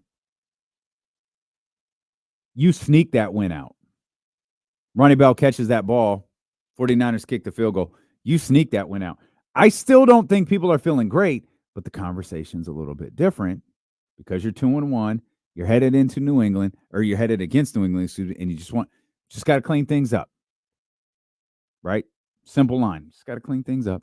It's all good. But they didn't. You think EE and asked in the chat, is Bosa playing like a top-hated DN? Do you think he's playing to the level of TJ Watt and Myles Garrett and those guys right now? No. When do you think the last time that he did? Was it late last season or? I feel like we've been kind of asking Nick Bosa to tear it up for a little while now. I mean, Nick was fine last year. I don't know that he's not playing like either one of those guys. But James, I know you and Kyle talked about this quite a bit on the Insiders today. Kyle's been just adamant that Nick Bosa has to be better. He has to have a bigger impact on these 49er games. Yeah, I've been asking for it since last season. You know, I thought that his holdout last year totally impacted who he was as a player. I don't think he ever looked right until we got maybe all the way to the Super Bowl. But even like to really pick it up, it took like week 8. He seems like a guy who's a little bit of a slow starter. And you have all these defensive ends in the league, all these defensive players that are impactful each and every week that change the game. And guys like Watt, guys, like Aiden Hutchinson, and Bosa is paid like one of those guys, but he just doesn't have the same impact. Guy, I would like to tell you he does, but he doesn't. There was a season where he was one of those guys, but he stopped being that guy probably a year and a half ago, it seems like. And the 49ers they pay him a lot to not really get to the quarterback as much as you would hope that he would. I think what's really tough too for 49er fans, Hammer, is, and I don't think Trent Williams falls into this category at all, but I do think Brandon Ayuk does. I think Nick Bosa does. You have guys who hold out and, fight for these dollar figures and get them. And then it's like, well, wait, you haven't lived up to the contract in which you are getting paid. And that's just one of the things in sports. You're not always judged against you're not always judged by what you do on the football field. You're judged by what you do on the football field versus what you make. And when you're one of the top players, when you're one of the top paid non-quarterbacks in the entire league, and you can name 3 or 4 players at your position that are playing better than you are, that's a tough look for Nick Bosa. Brandon Ayuk is, I think, 6th on the wide receiver list, and he's like 100th in terms of he's just terrible right now. He can't get going this season. Yeah, it's tough because, the real impact that those things have, right? It's not only that you're getting paid all that money. It's that someone else isn't getting paid that money on your roster. And so when we're watching, like they have no answer for Dre Greenlaw being out, and they went out and they picked up a couple of players that to try to like plug a hole there, but they don't have any money to go get a real, fix. When you look at their offensive line, their right tackle isn't great. Their center isn't great. They got a nice young set of guards and a great tackle, but what you do to pay Bosa and what you do to pay guys like Ayuk and guys like Christian McCaffrey is that you skimp on your depth. And then when those guys aren't playing, I mean, I don't even know who they're running out there at tight end. That's a problem that they don't have really the money, or they haven't drafted well at all at the backup tight end position. But like when Kittle goes down, you pay him a bunch of money, and then all of a sudden you've got no one that you can put in there to just sort of fill that void. And I think right now the depth of this team is hurting, and a lot of the reason why it's hurting is because of the high priced players that they have, and unfortunately, a whole bunch of their high priced players are sitting on the sidelines. And I don't know what the dollar figure is, but you want to add up what Kittle makes, what McCaffrey makes, what Debo makes. Those guys are sitting on the sidelines, and that's a lot of money sitting there that you just don't have the depth to back them up the proper way. Yeah, with that said, though, I don't feel like the offensive line has been bad. I think we saw that on display yesterday where, Brock Purdy just had an eternity on several plays in the second half. Really, I thought he had an eternity to throw the ball most of the game. But to your point, one of those guys goes down, man, you've got a world of issues at that position. You better hope that it's not Trent Williams that goes down. And we certainly had a moment where he goes down yesterday, and it's like, oh, dear God, please no. And they come back. No, it's cool. He was just cramping. He's good. He's back out there. And it's like, all right, you're holding your breath the entire commercial break. I think the same thing happened with Fred Warner, though it wasn't cramping. It was something else. He inevitably found his way back out there on the field after, I think, missing one play. But yeah, I'm with you, James. Once you get past the spot one of that depth chart, it can get a little sketchy. Well, I mean, look at Trent Williams. Trent Williams has left the game twice in the first 3 weeks to go get an IV because he's not in the right shape. Mm-hmm. And he acknowledged to Christina Pink that this is difficult. It's extremely difficult. It's way harder than I imagined, and it feels like to me you're probably seeing the same situation with Brandon Ayuk, even though he didn't verbalize it to anybody the way that Trent did. And these are the repercussions of the 49ers offseason going the way that it did. And you were going to pay for the way that this offseason went at some point, and it's now. It's probably better now than 16 weeks from now, but you were going to pay for it at some point, and it's happening now. No, I totally agree. And, again, with Williams, again, I'm the biggest Trent Williams guy ever. I think he's the most important player on that team. But his week 1 and week 3, because of, the IVs, he missed a couple of snaps, but not that much. His week 2, he flat out wasn't good at all. Yeah. And let's just not act like it's because the Minnesota Vikings have some secret to get through Trent Williams. I mean, we can't have this graphic out there that, the last 900 pressure. I mean, like passing attempts, he'd only let up 1 pressure or whatever. And then in week 2, he just gets rolled, just absolutely dominated because he just isn't the same player yet. And then you hope that his body holds up while he gets in the right shape. Because, while you're trying to get in shape, that you could easily get hurt trying to get back to the physical shape that you should be in walking into a season. And we all acted like, oh, well, Trent can just walk in off the street and just be as dominant as he ever was. And, for the most part, there have been games where he is, but then there are also, one of the 3 games where he just wasn't. And, again, this is all part of a larger question you have with this team about their mental preparedness coming into the season. And we all thought they were just perfectly fine after a week 1 win where they looked really dominant. But then moving forward, what do they look like? And, are they the team that was good in week 1? Or are they the team that was good in the first half of yesterday's game and then bad in the second half? Or are they the team that wasn't hardly good at all and against Minnesota? And I don't know who we don't know who they are quite yet. Yeah, I don't think they've been bad yet this year. I don't think they were bad against the Vikings. I do think the Vikings have proven they're a good football team. Yesterday's loss is bad. You're up double digits in the fourth quarter. There's no other way to frame it. It's bad. You lose that game with 7 minutes left or whatever that you're up. That's bad. I don't think as a whole, though, they've looked bad, but I have been really concerned about the way that their defense looks. And if that doesn't get corrected in the weeks moving forward, this is a wild card team.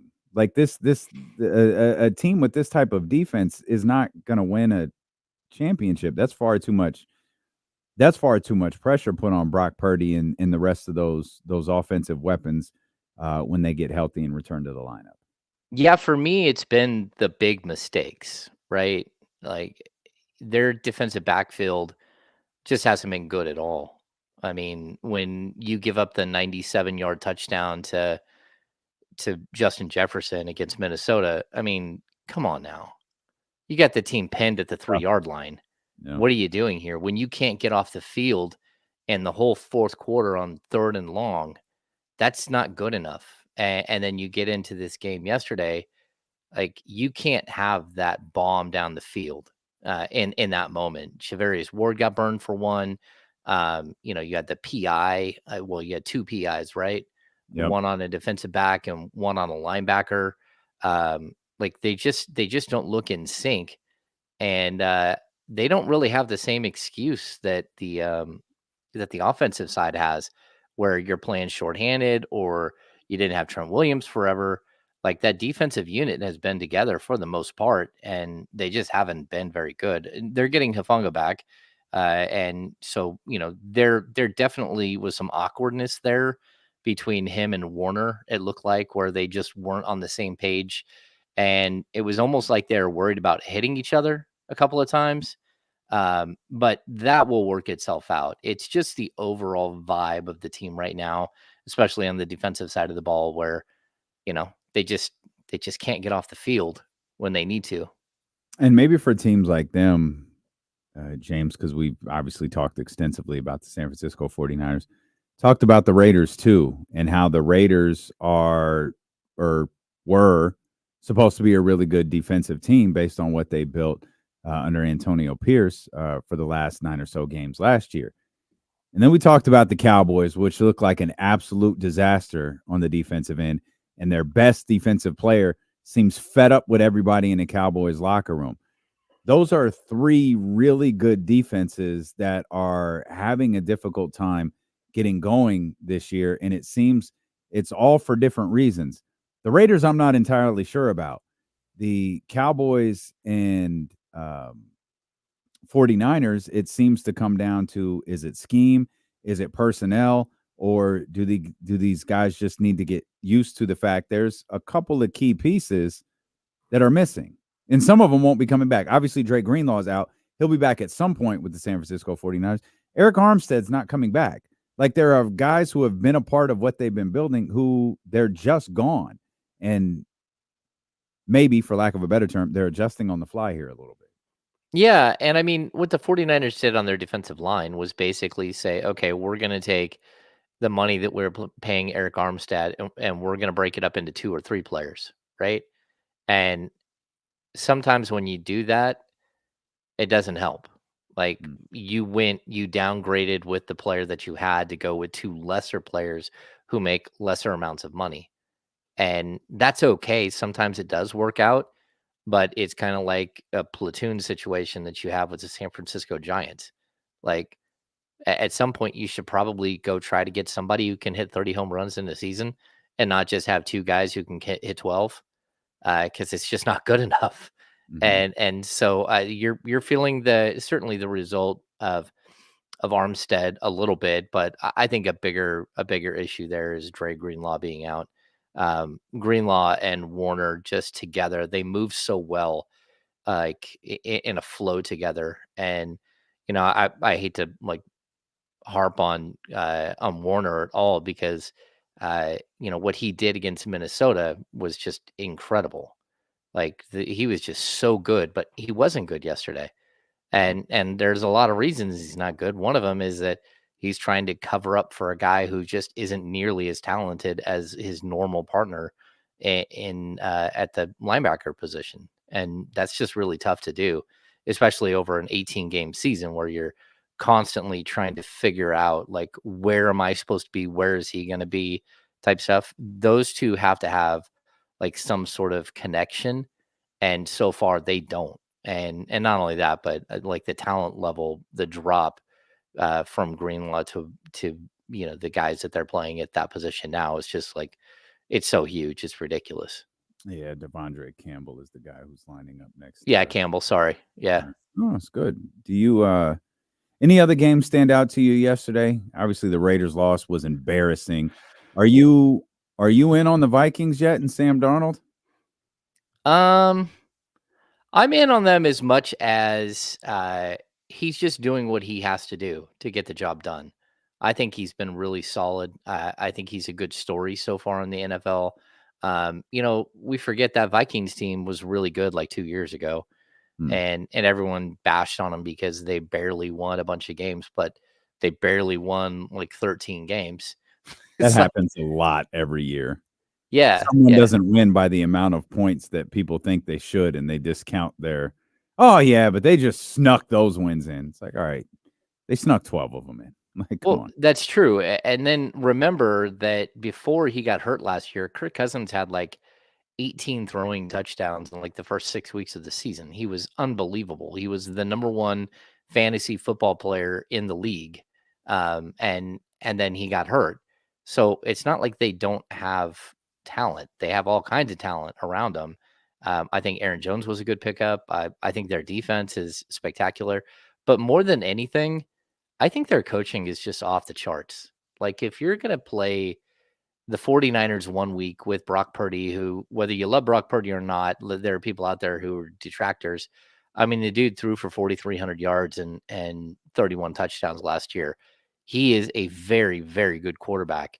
And to make Brock Purdy look confused a bunch of times, at first I was like, okay, well, that's a Brock problem.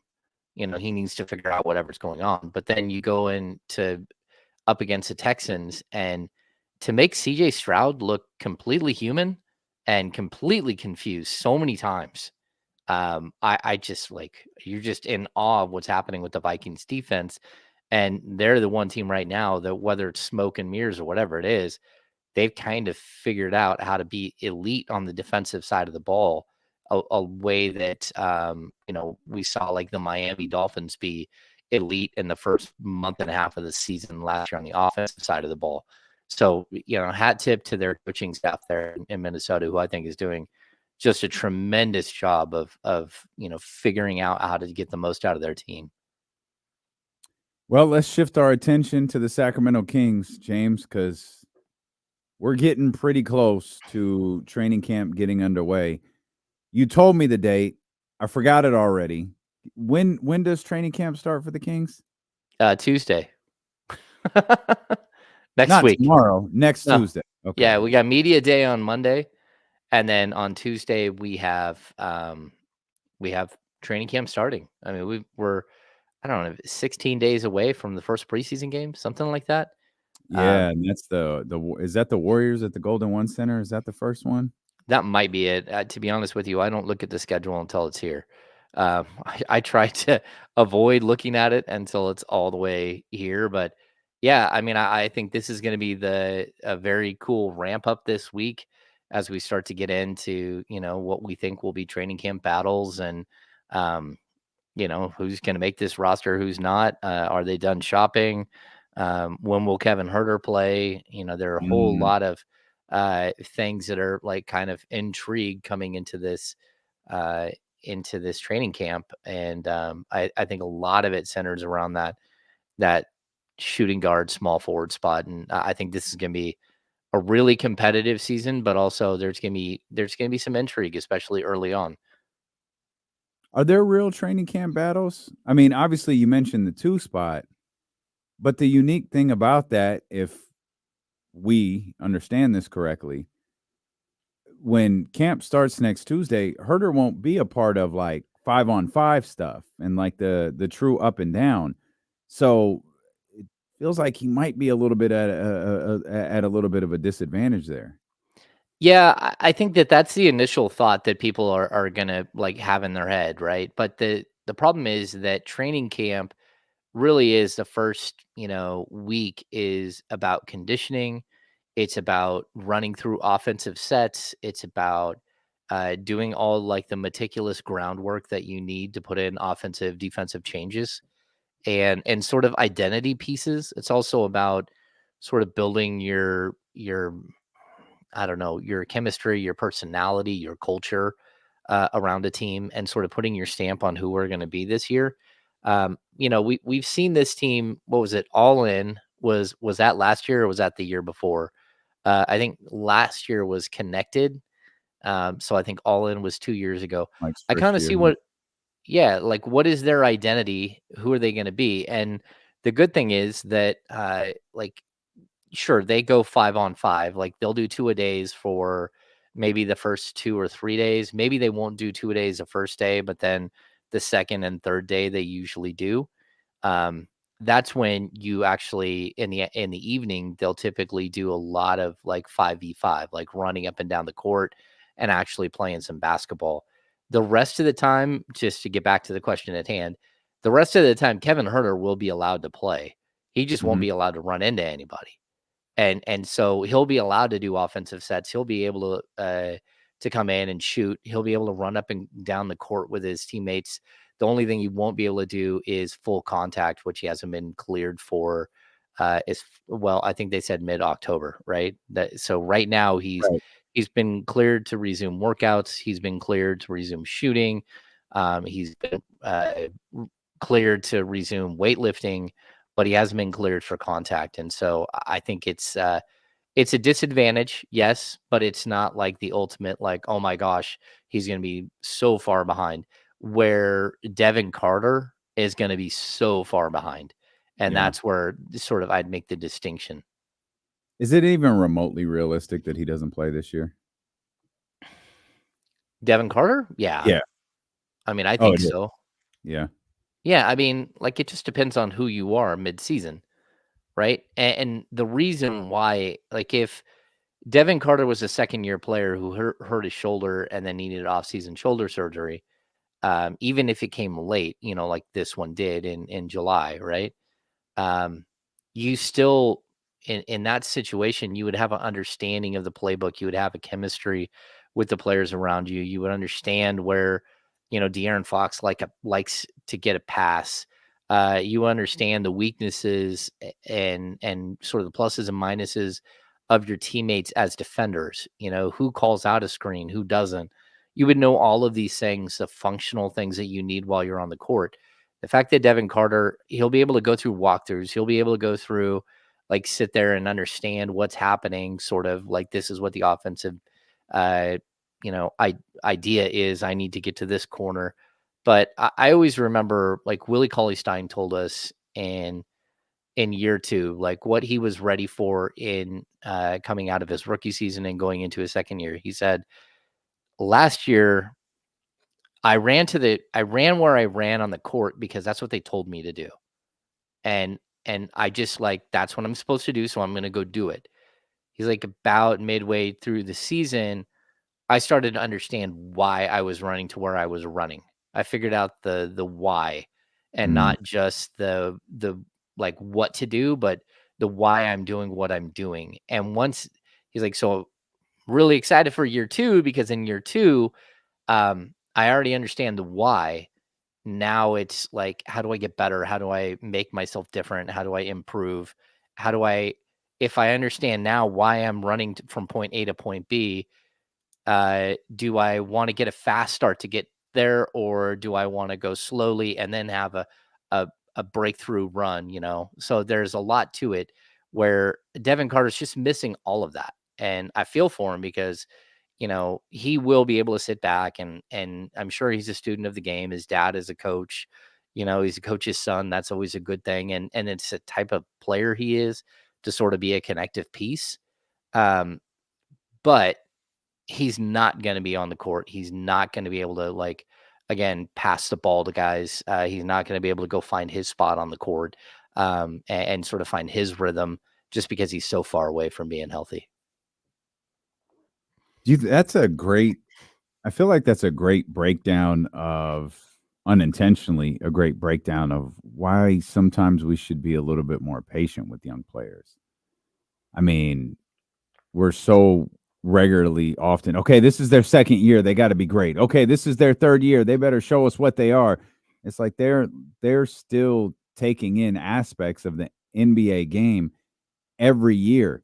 Some are big and grand like the ones that you just laid out. Some might be a little bit more nuanced, and every year the game changes for them a little bit more. Well, I think that that's a huge piece to it. And I also think that having a 19-year-old kid or a 20-year-old kid or a 21-year-old kid, just depending on how long they've been in the game type deal, there's all of these mental and physical aspects to their bodies and their lives that change. Look at Keegan Murray in year 1 of his career. Look at Keegan Murray in year 2. It's a totally different player. If you didn't know that, if you just gave a blank face, which of course Keegan Murray has half the time, but if you just wiped out who it was and you compared the two players, you would have a very tough time distinguishing him from his rookie year to his second year. I mean, offensively, he wasn't nearly as efficient in his second year, but just the body frame, the shoulders, the bicep, development, everything you're seeing from him growth wise. And I think that's one of the most difficult things about the NBA versus the NFL. The NFL guys come into the league and they are who they are. They get better at running routes and they get better at understanding the concepts of their team, and their situations change. And, whether they have success or not depends on how well they deal with all of that. But they're pretty much, they have to stay in until their junior year, until they're done with their junior year. And by the time they all get into the league, they're 21, 22, 23 years old. Then throw in COVID, half these kids are coming in, a year older than that. But they're defined as who they are physically. And the NBA, that's just not the case, man. You have guys that grow 2 or 3 inches while they're in the league. They get taller, their arms get longer, their bodies are still changing, and they're also they fill out at a different rate. The NFL, guys are workout warriors from the time they are freshmen in high school until the time they get done with college.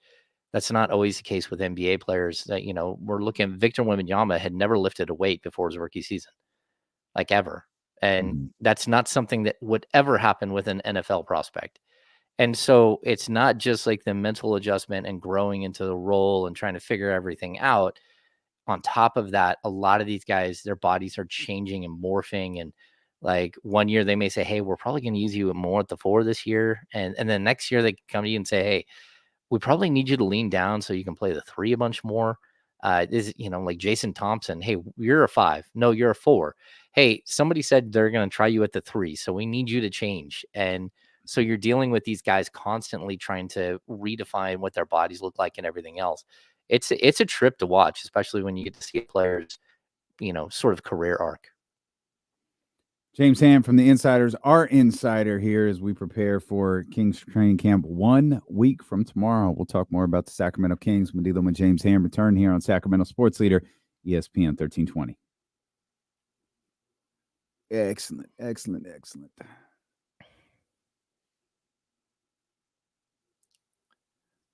They're still growing. Yeah. Grow in. That's something totally different, Johnny G. Growing and groin are totally different things. Grow and grow in is not a thing except for in Kenny's world. Just in Kenny's. Just in Kenny. It's a Kennyism.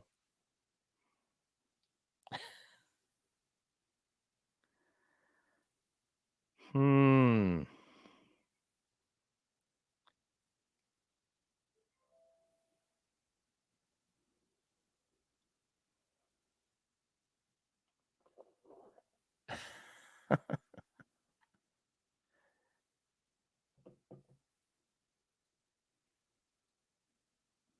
Can he get sick, or is he had something going on? No, it's Child situation. no, it's him and Jasmine's anniversary. Oh, nice. Very Yeah. cool. And I just remembered a whole part of my job I forgot to do this morning. Uh-oh. No big deal. I can do some of it I need help with. Some of it I could do by myself. Yeah.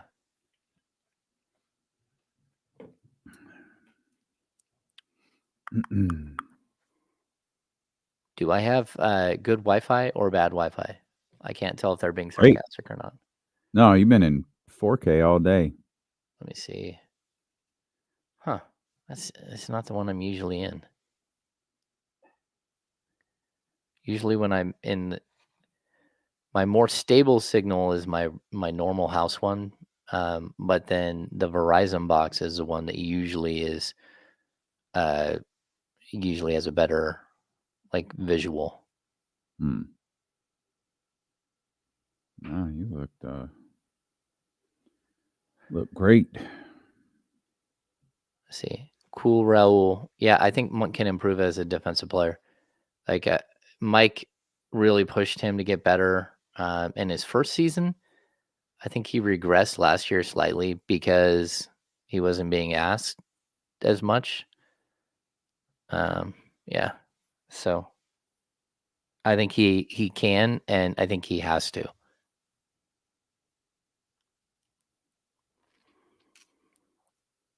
This can be a fun team, man. I don't know. Lots of intrigue. Yeah, I'm with you. I am with you. I am with you.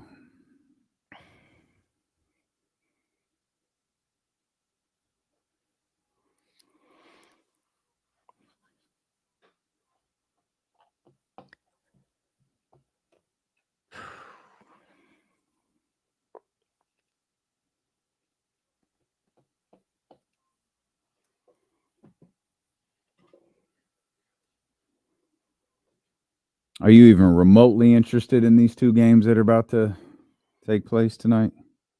Not really. I mean, the Buffalo game more than anybody else. Watching Buffalo, I don't know. Trevor Lawrence, is there going to be like a moment where everyone realizes that he hasn't been that good? They act like he is. Great question. Yeah. Is he going to have his Baker Mayfield moment? Because I feel like the Baker Mayfield moment is coming for him. And I like Baker, and I like that he's recovered and like become like had a second burst here. But Well, the difference between Baker and Trevor Lawrence, Baker was a kind of a surprise number 1 overall pick. Like maybe within the last days, last hours, it was like, oh, they're really going to take Baker. Trevor Lawrence was the number 1 pick for like 4 straight years. Yeah. And it's like, hey, y'all told me he was the second coming. And it's like, he's not terrible, but gosh, he's absolutely not what you guys said he was. He's mid. Yeah, kind of.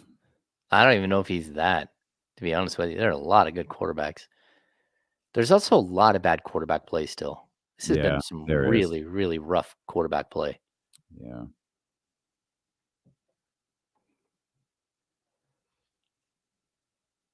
It starts with Jesse's guy. And that guy, Skylar, looked like he'd never played football before. Like, oh, you play tennis? Certainly you can play football. Go ahead and get out there. You're the starting quarterback. You play tennis. Yeah, I have a Sports Illustrated cover of Trevor Lawrence when he's probably when he's a sophomore, like the next big thing or something.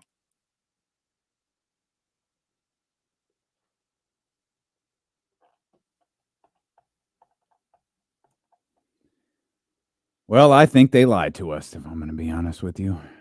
We're coming back, Mhm. Hammer.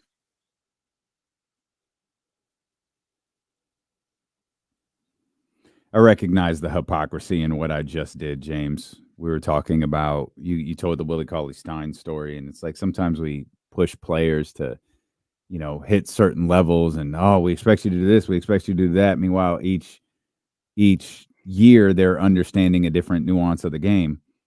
And 5 minutes later, I'm just destroying Trevor Lawrence during the commercial break because I don't feel like he's been good enough. And this is a guy who had to live through like Urban Meyer as his coach. I think he's already had 3 coaches in his NFL career, and he doesn't exactly play for a model franchise. So might have been a little too hard on Trevor Lawrence during that commercial break.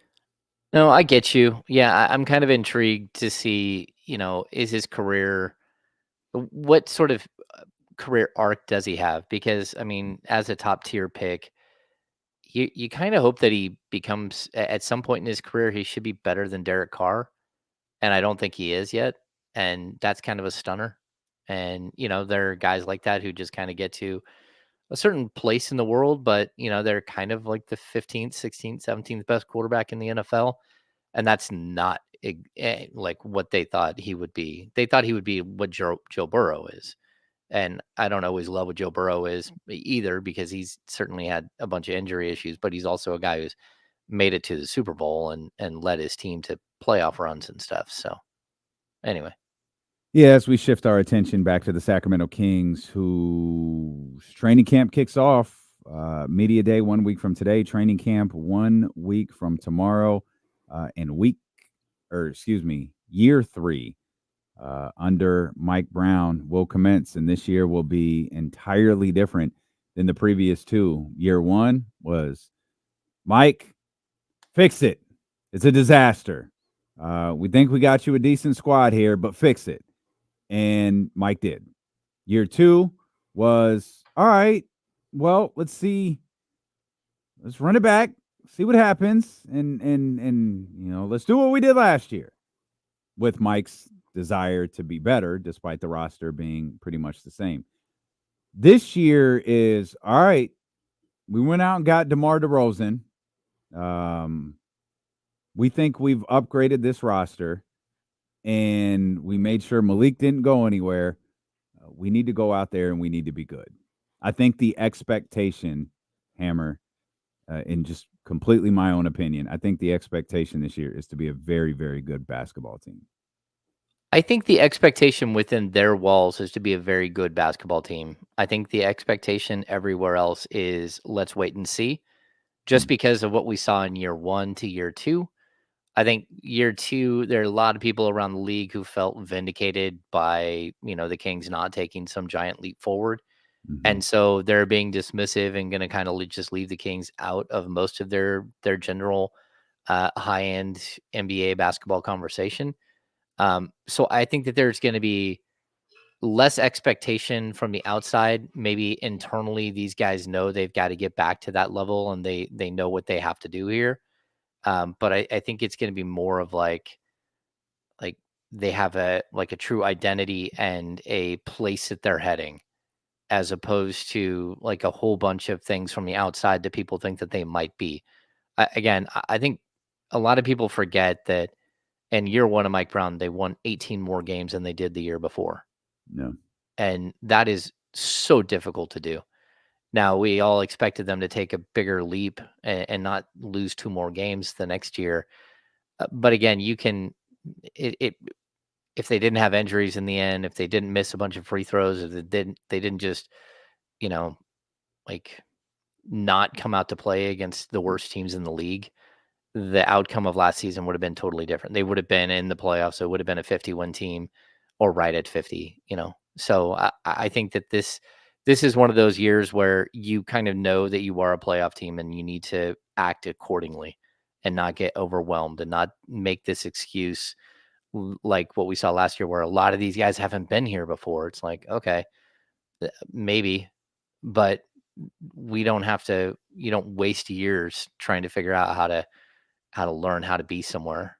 Right. Mm-hmm. And so I think this will be a much more refined focused team on what the task is at hand.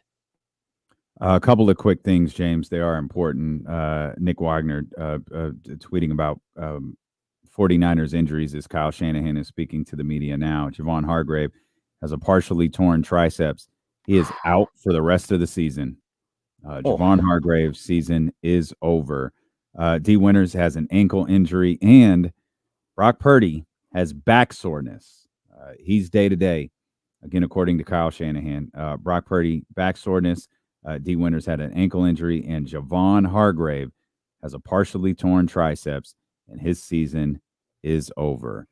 More brutal injury news for the San Francisco 49ers, as Hargrave was a bright spot yesterday at moments on the defensive end for the San Francisco 49ers. Anything else that comes from Kyle Shanahan, we'll certainly pass that along to you. Back to the Sacramento Kings, talking about the expectations and Mike Brown entering his third season. I wonder, too, Hammer, is there a bit of an exhale for everybody involved, in the sense that we don't have to ask any more questions about Monty McNair and his long-term future? We don't have to ask any more questions about Mike Brown and his long-term future. We don't even have to ask questions about Malik Monk and his long-term future. The only thing that's really in question is De'Aaron Fox, and I'm not sure how much of his long-term future is in question.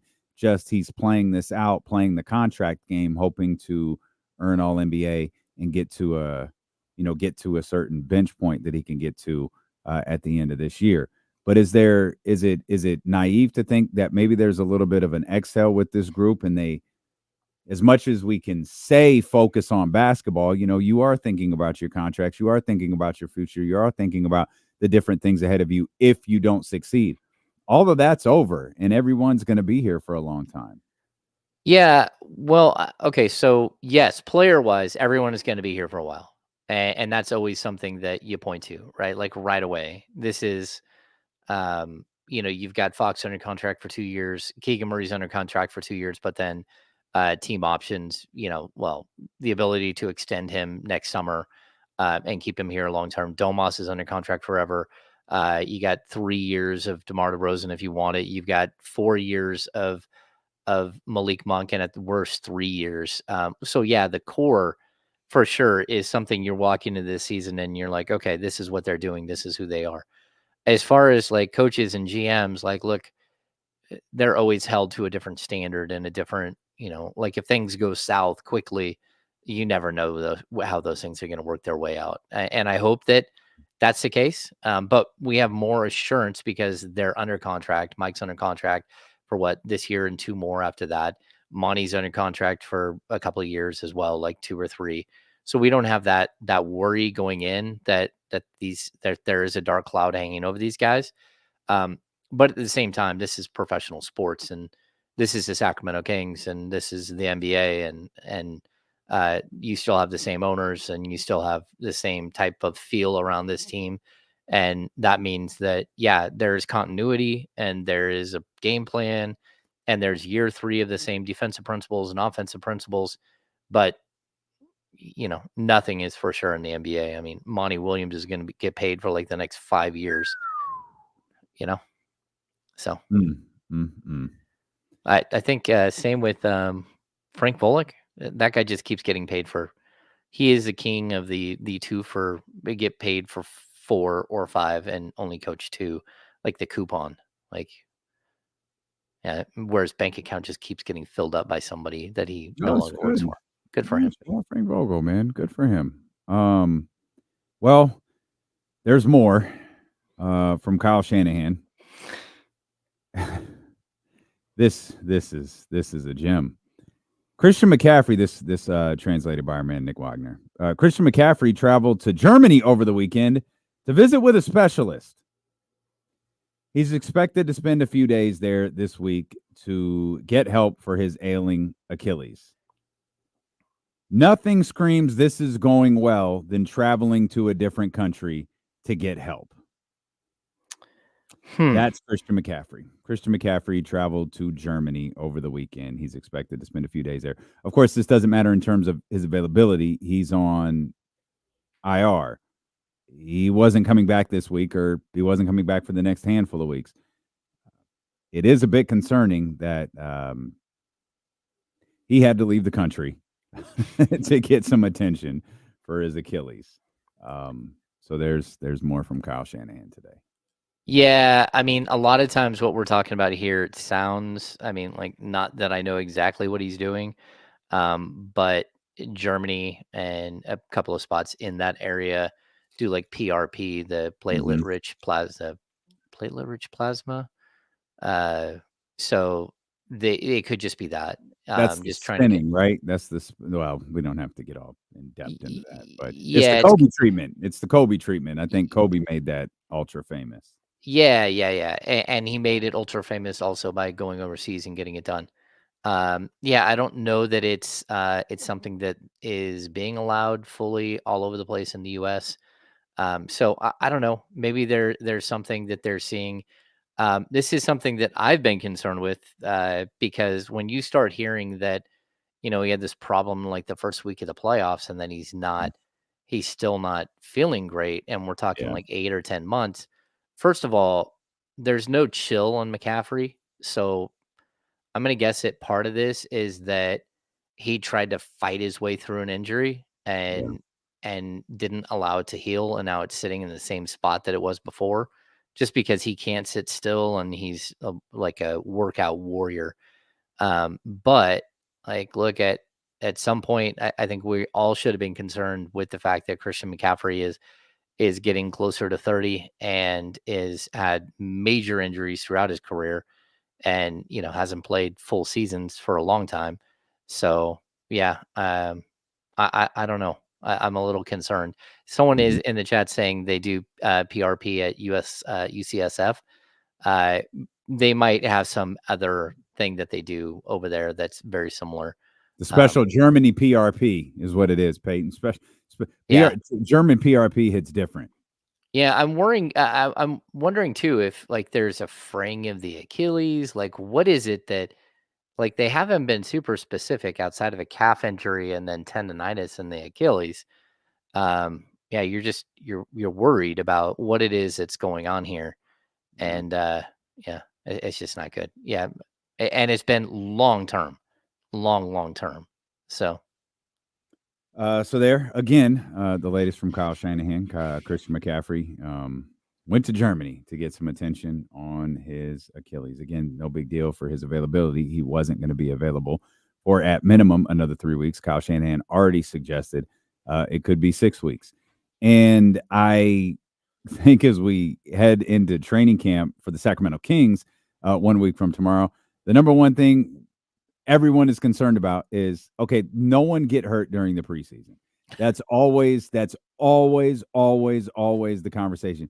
Just get through training camp, just get through the preseason, and no one get hurt. Whatever happens during the regular season happens. You got to deal with it, but don't get hurt during the preseason. Yeah, I think it's funny too, because I ask this question every year, and I know some people are they always get on me for asking it, but we go through the first 3 days of training camp. Usually you have day 1, and a lot of times they have games at night. So again, they're playing at night, and then you see them on day 2, and then they play again. And then day 3, by day 4, somebody isn't feeling good every year. And it's just, whether it's a twist or a tweak or whatever, there are a lot of ice bags on day 3. And day 4 is usually the day where somebody's like, yeah, I think I need to sit out today because I'm too sore. So you're always wondering who that's going to be, and whether it is, something, more than just like bumps and bruises. It's never more than bumps and bruises for the most part. Basketball players, they come in pretty good shape. And a lot of these guys have been in Sacramento or in other places working out together for quite some time. And so, but there's still an issue that the coaching staff pushes you really hard early in training camp. And I want to know, how do they deal with the fact that DeMar DeRozan isn't really like a get out and run the break type player? And how does that work with their system? And what does Mike do in training camp to make sure that these guys are playing at the pace that he wants? Because that's usually where you set the pace, and then you go from there. You try to get guys in great shape. And really push their cardio early in camp, and then that's sort of the standard you want to live by the rest of the season. And I want to see if he gets back to the coach he was in his first year, where the players weren't super happy about practicing every single day, and then practicing for an hour and a half, 2 hours every single day, or if he's going to be more like the coach he was last year, where he kind of let off the gas with because they already knew the game plan and all that stuff, and they're just fine tuning throughout the year. Is that the biggest question in terms of fit for DeMar? If not, what is it? Well, I mean, the one question is like there's only one ball, right? How do we make everyone? Well, I think they'll work through that. Like I Yeah. think this team is full of unselfish guys who want to be successful, want the team to be successful. No, I totally agree, but I still think that that's going to be a concern. Like, how quickly does it gel? Does it gel instantly, or does it take a little while? We've already heard DeMar said he went and worked out with Domas for a week, and he felt like he played with him for years. So he was instantly able to build some chemistry and some sort of connectivity. And so I think that that's going to be part of the problem. But outside of that, like, where does DeMar fit, like, defensively is always going to be a question. Like I went on the Nate Duncan podcast, the Dunked On podcast, and we talked about DeRozan a lot. And like, from most of the metrics he's seen, like, DeMar played mostly on the defensive end. He played mostly power forward last year, even at 6'6", and that might be a more natural position for him.